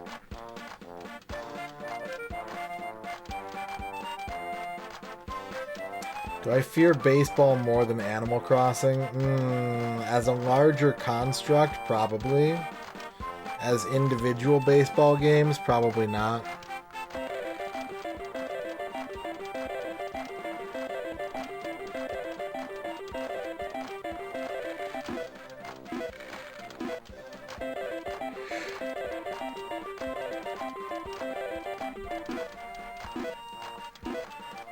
I don't think it'll be that bad, though. I think... Although I want to say some of the baseball games don't have a sim option. I want to say that at least one or two of them, like, you just have to play all the games in the season. I don't know. We'll see. I can't hide forever, you're right, Slushy.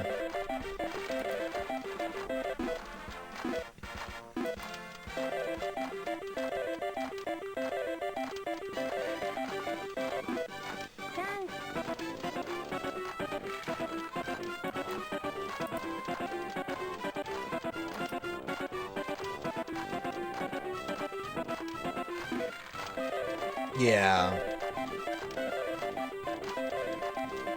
Yeah, you either need to know what you want to do and what you don't want to do, and move the boundaries accordingly.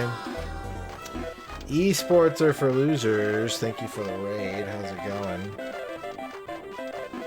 I'll give you a shout out real quick here. How was your stream? What were you up to today? Dead Space 2.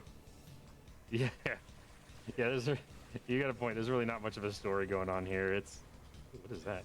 Damn. That's power plant. Finished Dead Space 2. GG. Congratulations. Hope you enjoyed it.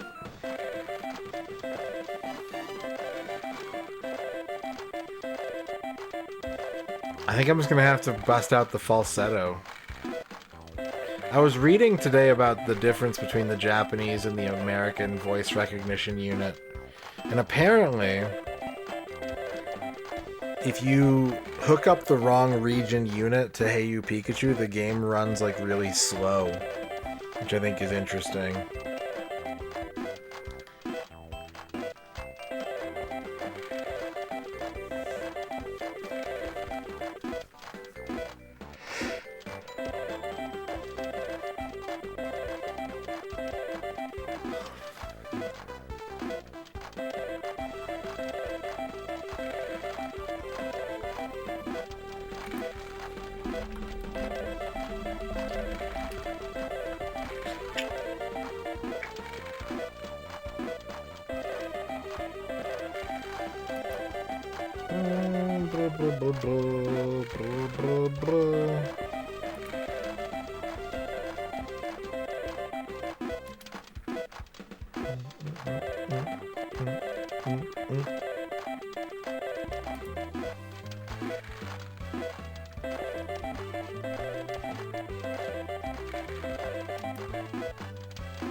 Yeah, I've seen a lot of people do, like, console challenge minus sports games, I think is the most common one I always see. People being like, I'm doing all this systems games except for sports. No sports.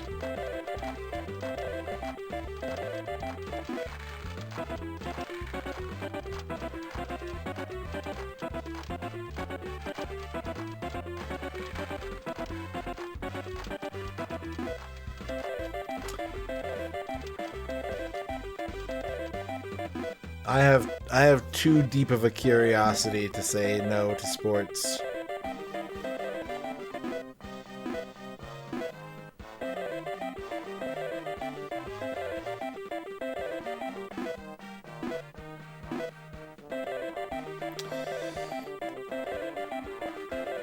The only thing that's really like that, Spud Bun, is the RandNet disc on the 64DD.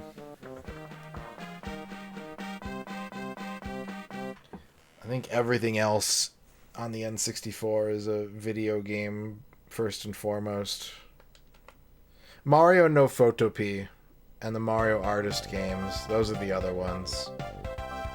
So yeah, those 6, 5 of them are DD titles, one of them is not.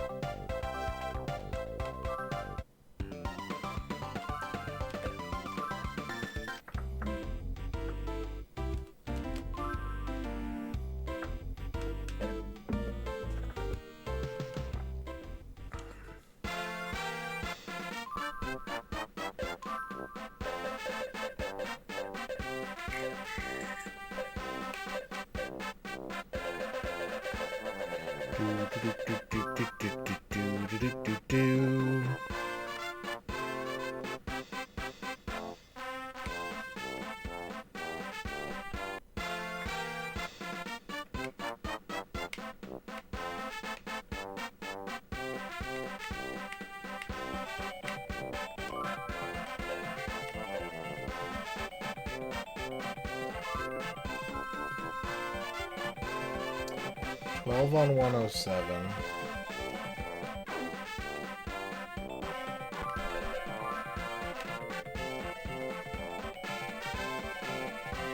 $15 on 126.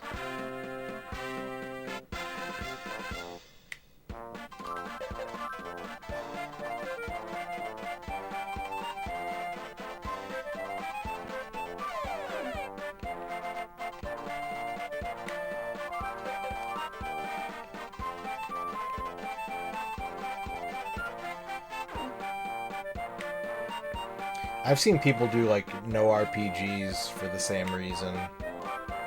To try and just keep things moving. 18 on 265.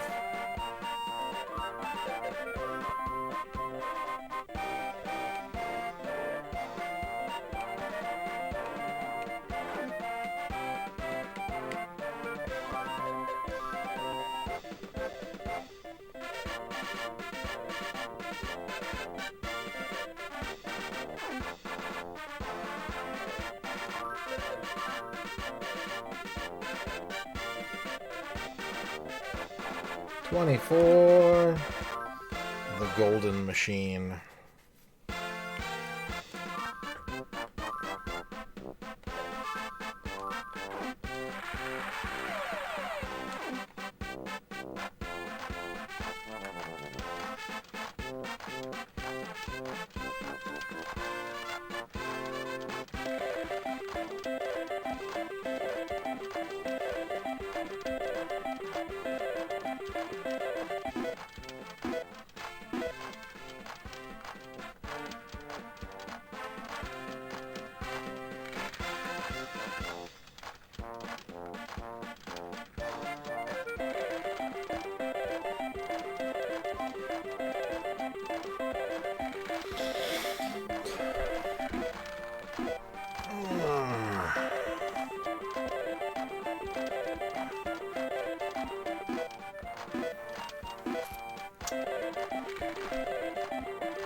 I think to some degree you can. I mean, World of Warcraft has like an internal achievement system.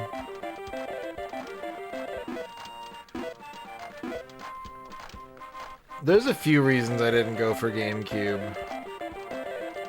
I don't think GameCube has the stigma around it that the N64 does. I mean, that's the main reason why I did the N64 in the first place. To try and dispel that stigma somewhat.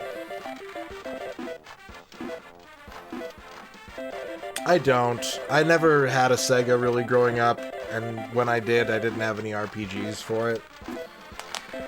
They're cool. I think they're neat games, but like I only got exposed to them through magazines, so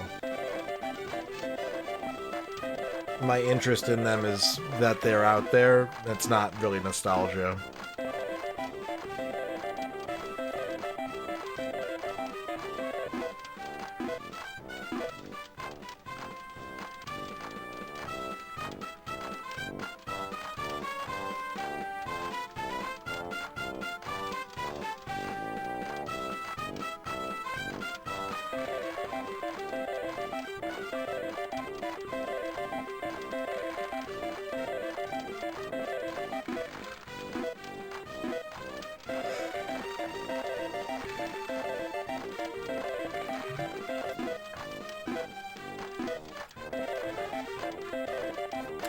What are the advantages of making your own chili powder versus just buying store-bought chili powder? Yeah, I own a copy of Dragon Song. That might be the single worst RPG I've ever played. I know a little bit about Lunar because, like, a couple of my friends, like, love that game.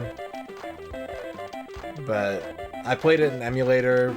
I didn't get very far because that was when I was playing stuff in emulators and I didn't get very far in any game because I would just sample everything and then switch games every 15 minutes.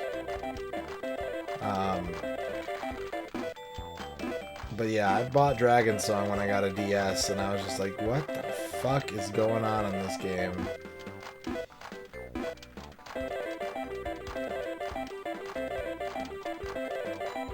Turbo fucked is a good way to put it.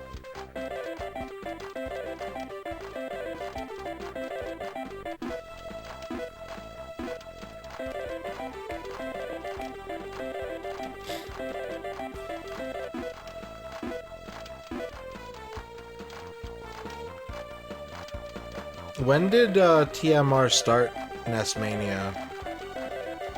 Because Goaty's been doing the Mega Marathon for a long ass time too.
Yeah, thanks, Dorky. I'll write that down. I'll save that for later. Here, let me pin it.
Hey, let's go. Give me the mustache, man.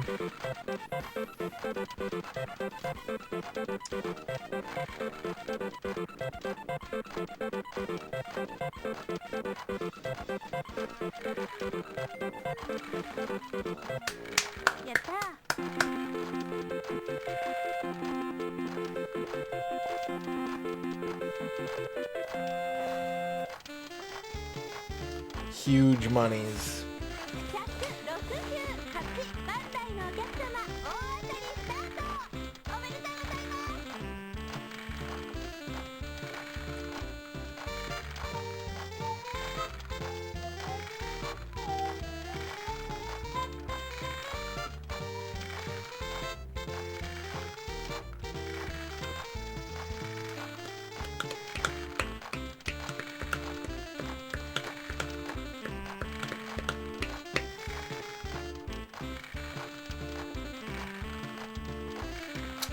Good. Depending on how long this jackpot chain lasts, this could be our last jackpot of the night. It might be time to cash out and call it after this one. But we're in continuous mode. The parlor's open for another hour and 15 minutes, so let's see what runs out first. Let's see what expires first, our luck or the business hours.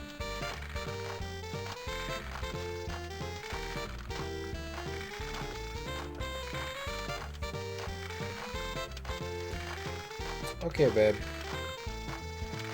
Everyone say happy birthday to Ern. It's Ern's birthday. Today is Ern's birthday.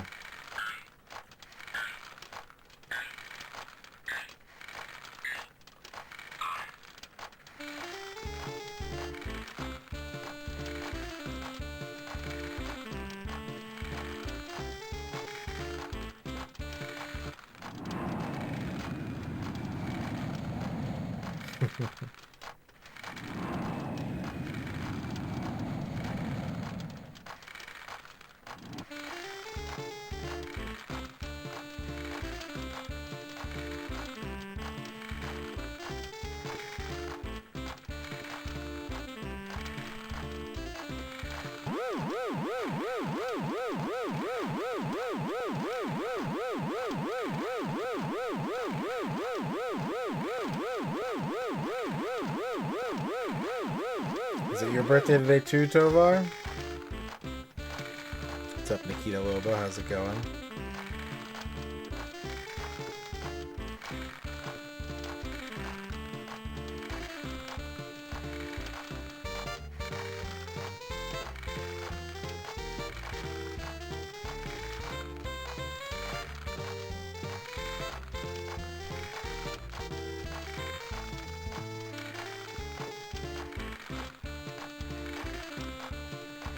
In 5 minutes? Alright, Chad. In 5 minutes, everyone wish Tovar a happy birthday. Don't do it yet, though, or you'll miss it.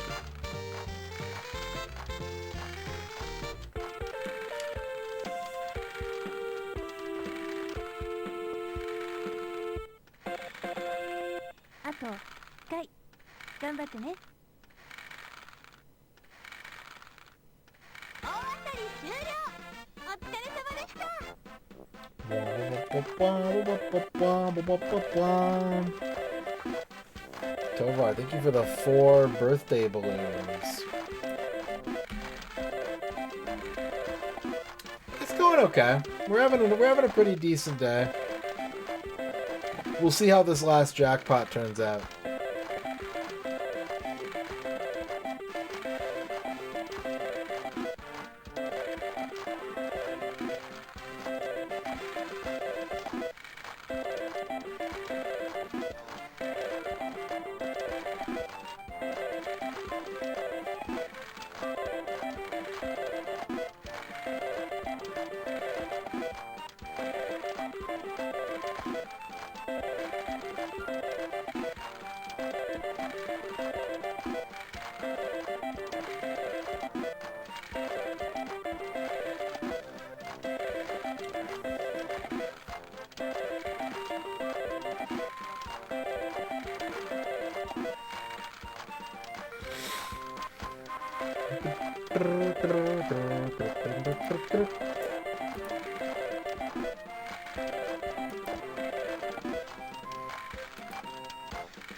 There's so many November birthdays in my extended family.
But you had cake yesterday and you're gonna have cake tomorrow, so you're making up for it. Double cake for your birthday.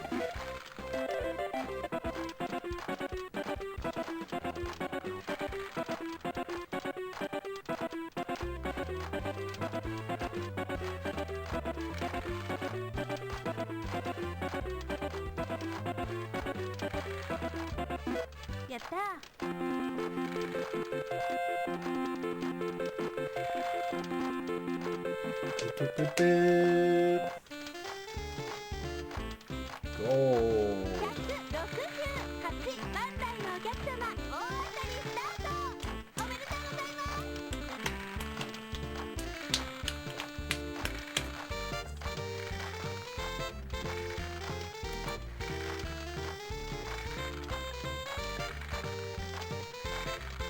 I got a LinkedIn email from the former mayor being like, I want to connect to you.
Alright, we're guaranteed at least one more extended jackpot.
Alright, have a good start, babe. And happy birthday, GL Tovar! Happy birthday, Tovar. Happy birthday, Tovar. Happy birthday, Tovar. It's your birthday, Tovar.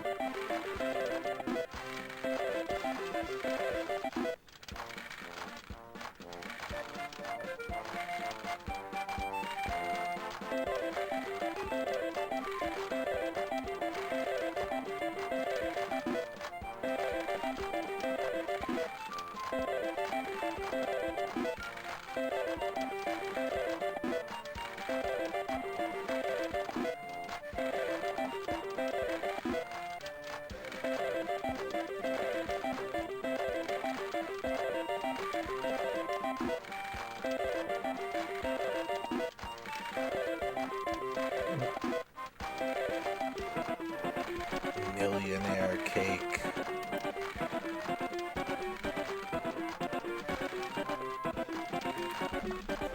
Red number?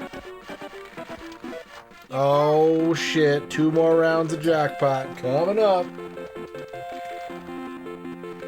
This is good. 70 bits. Oh boy. Tovar, Party poppers. thank you for the 70 bits. You should be the one getting 70 bits.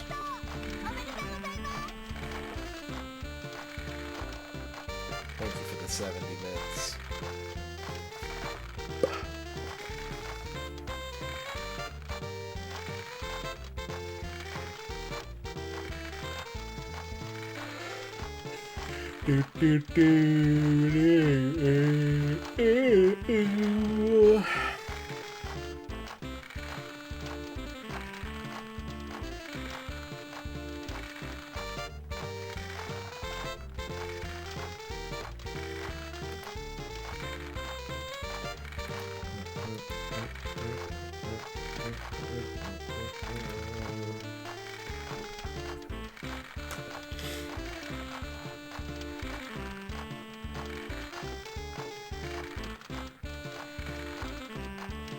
My neck.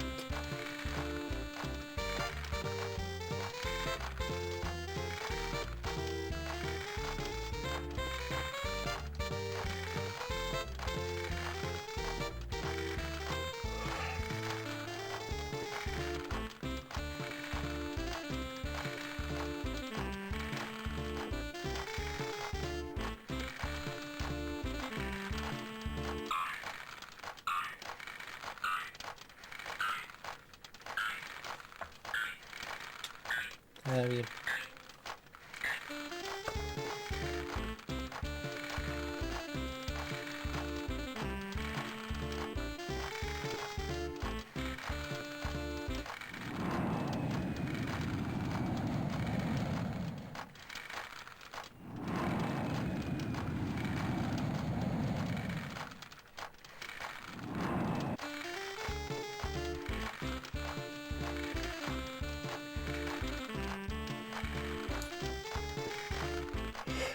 Oh, yes.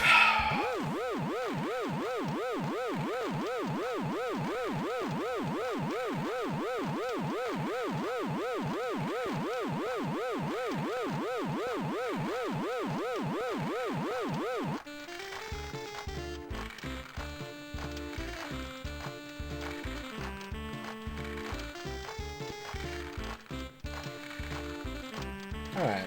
Slow start today, but good finish. Very good finish today.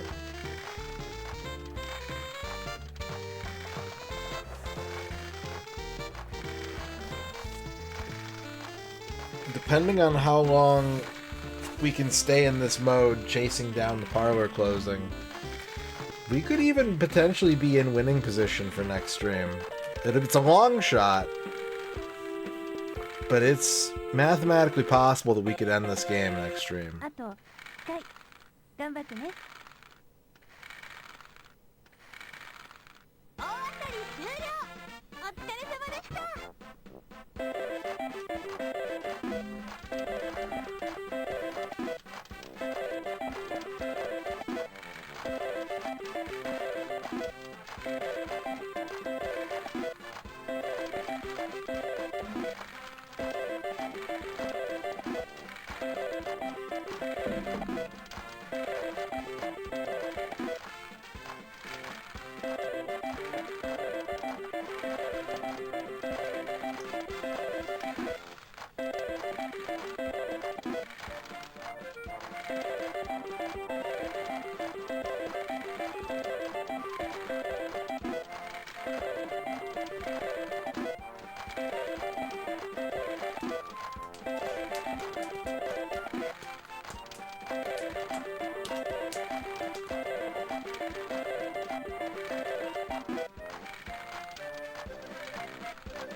You ever drink water sometimes and your throat feels more dry than when you didn't drink the water?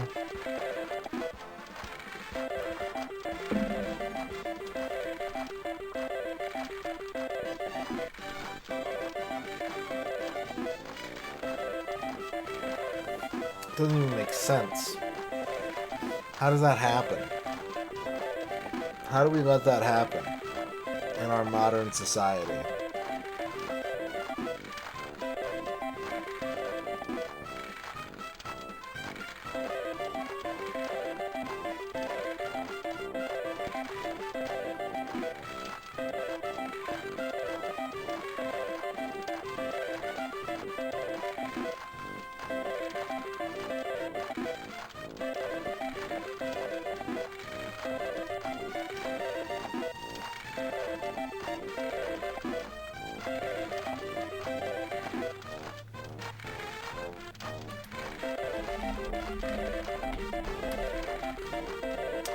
Kusudama.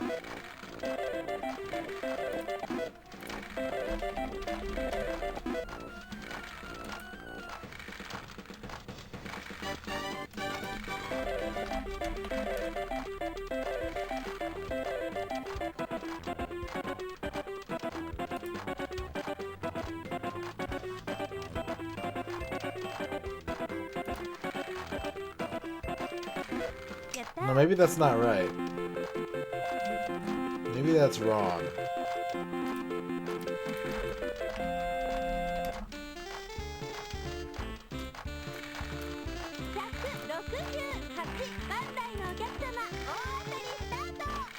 Good night, Spud Bun.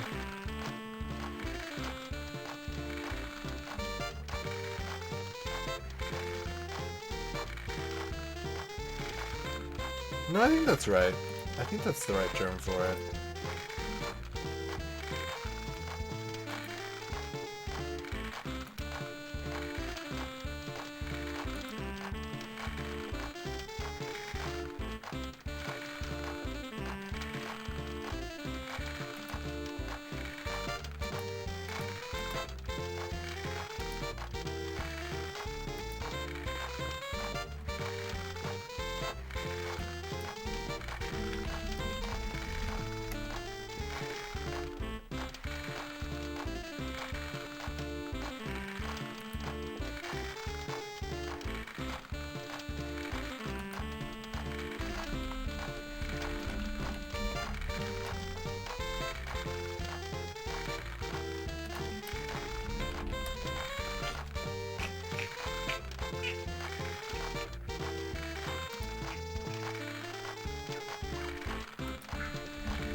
You know when someone's full of hot air, they do a lot of talking, right? You say that person's full of hot air, means they're running their mouth. Just like a balloon would. あと1回頑張ってね。大当たり終了。お疲れ様でした。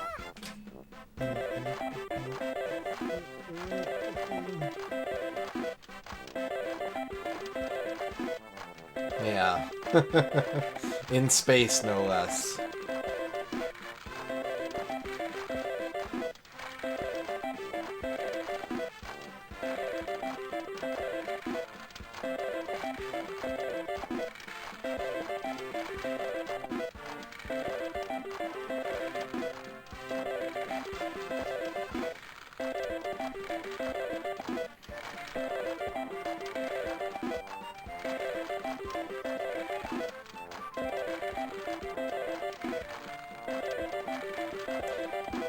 Yeah, I don't think I'd want to get in a hot air balloon either.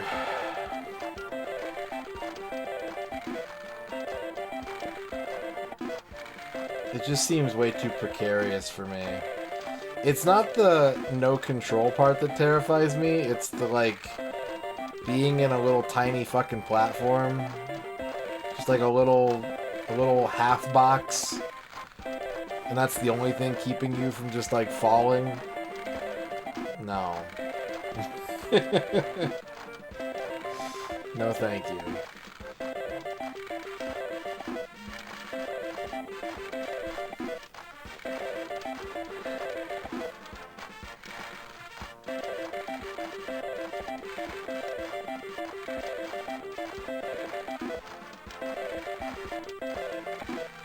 I would ride a hot air balloon if it stayed like a steady 10 feet off the ground. I could handle that. If it had a maximum cruising altitude of 10 feet, alright, I'll get in.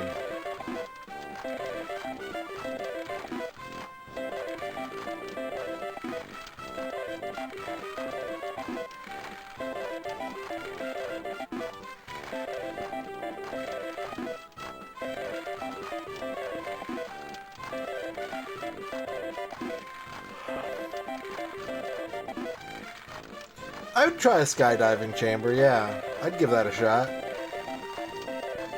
That could be fun.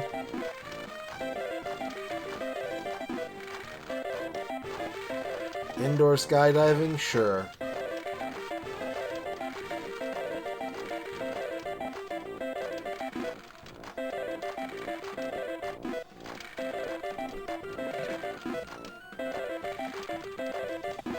With a VR headset? I don't think I would need the VR headset. I think it'd be enough just to be floating and to do a roll, a little flip. Yeah. I would love to. I would love to be like suspended in like zero gravity for sleep.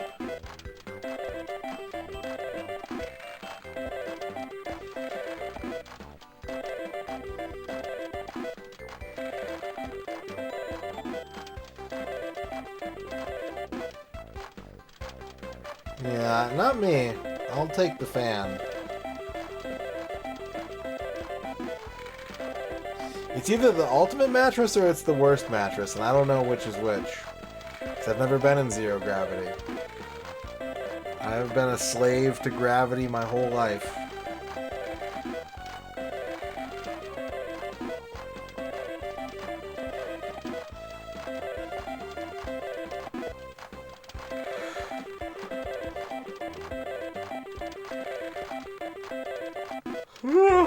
When did what happen, Musashi?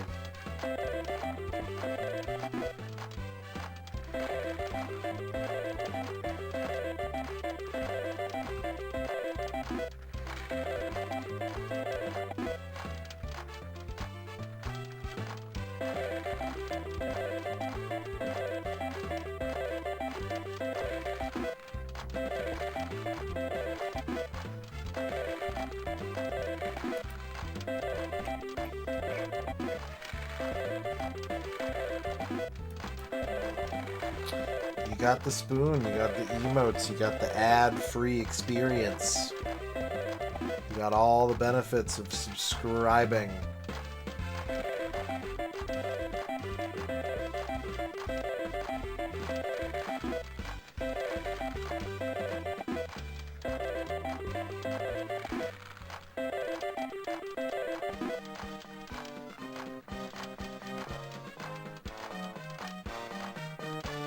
You got 3D spinning corn.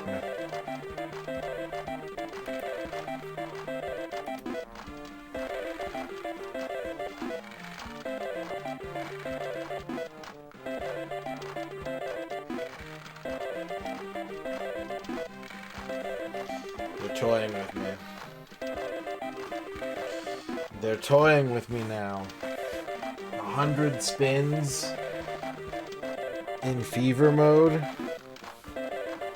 How can this be? How could this have happened?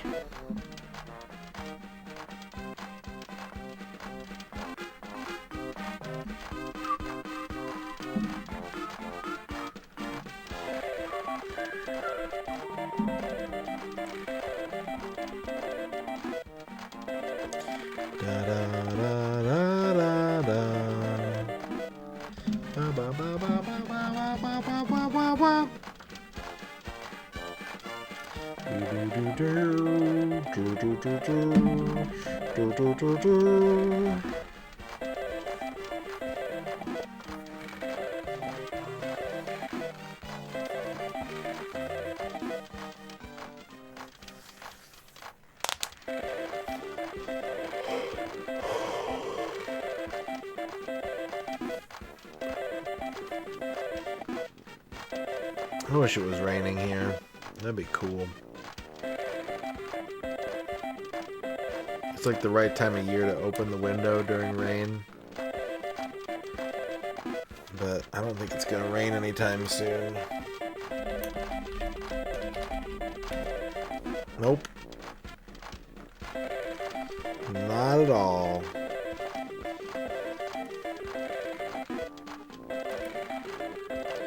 %0 precipitation in the forecast for the next 8 days. Yeah, it cools down. Lows, like it's 49 right now, Fahrenheit.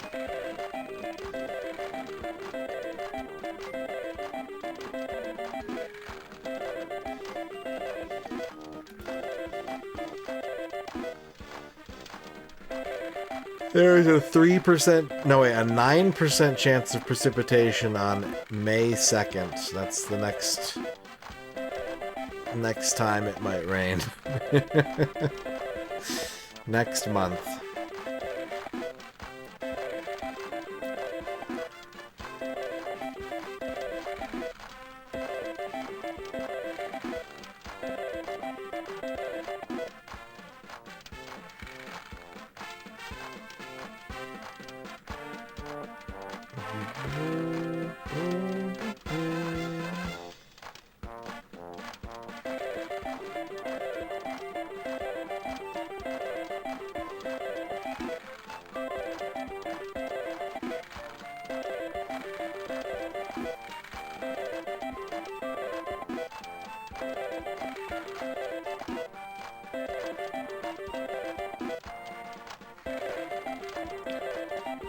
When they kick us off the machine, the stream will end.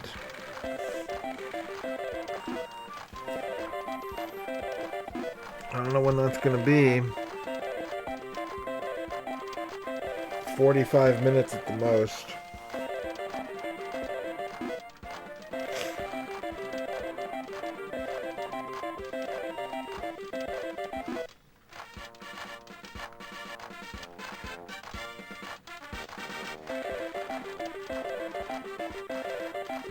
Hell yeah.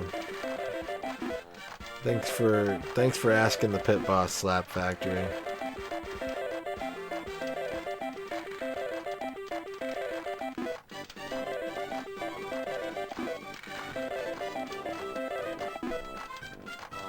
Ribs in 3 hours. 4 a.m. ribs? I'm not even a rib guy, and that sounds pretty good.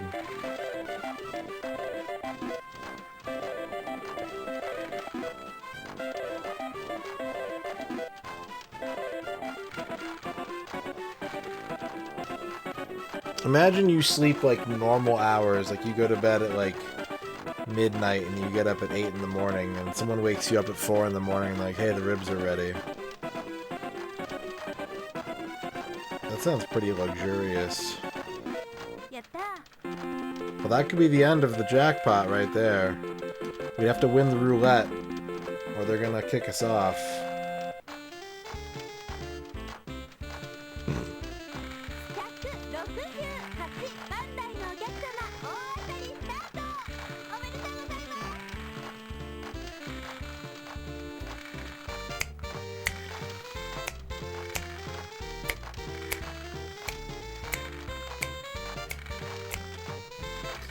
Best 4 a.m. foods to be woken up for.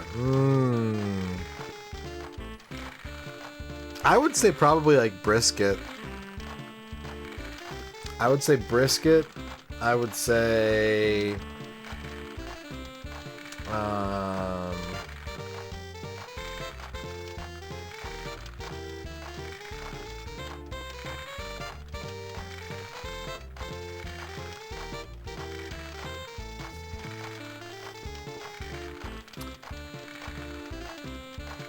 maybe like fresh tamales.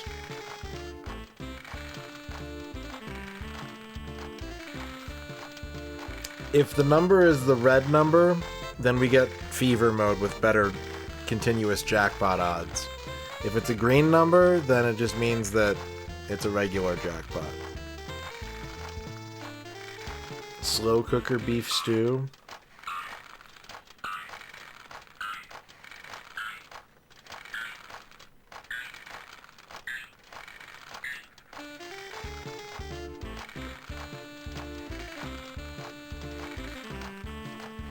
I'd have to say brisket is my number one, because like it's feasible that it would be ready at 4 in the morning, and it's so tender and like flavorful that like it's worth waking.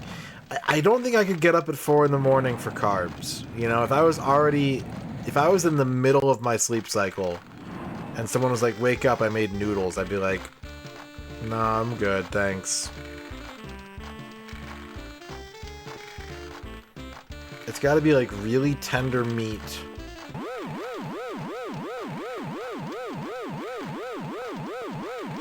Maybe I would wake up for pierogies. Yeah, I would wake up for pierogies.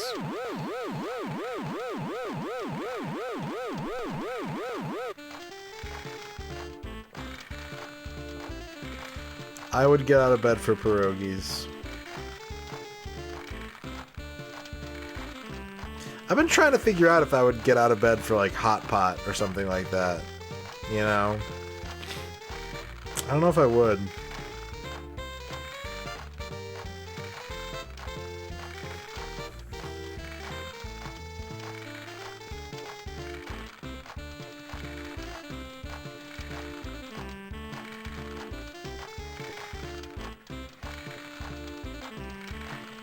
I don't think there's any Italian food that I would get out of bed for. Not because I don't like it, but like, I know I wouldn't be able to go back to bed after eating it, is the thing.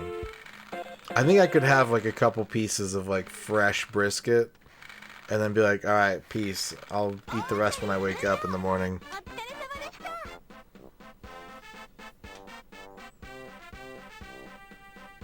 Nope. Alright, chat. It's time to count our winnings.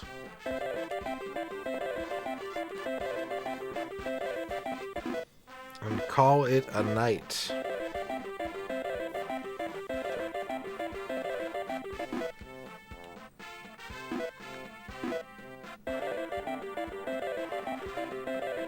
I think we're going to end right around 875,000.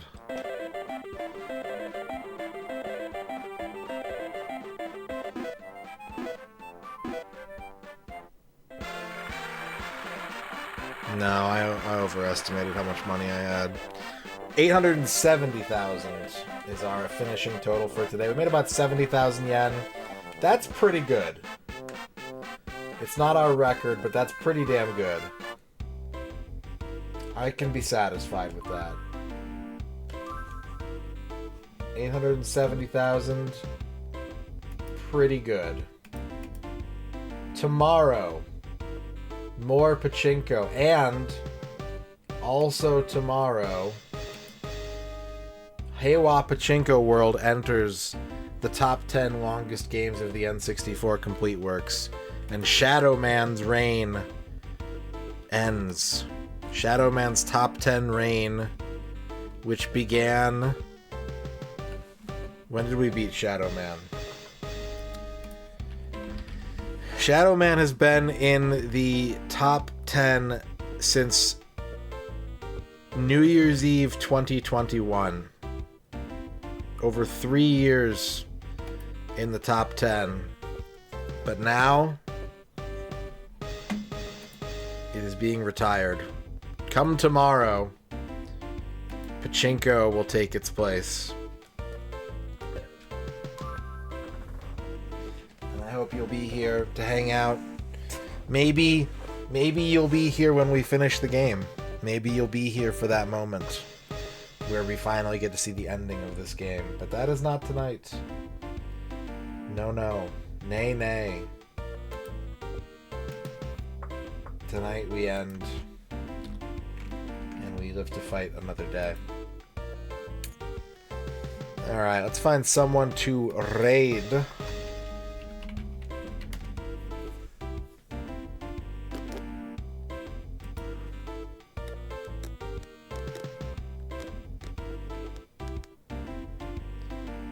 Do do do do do do do do do do do do do. We're gonna go a little bit off the beaten path. I'm gonna raid a non-gaming channel. We're gonna raid DJ Fuse Deluxe. It is Music Monday over at the DJ Fuse Deluxe stream, and the theme is songs with a message. Songs with a message or a concept. So if you want some meaningful music, that's where I'll be sending you all next.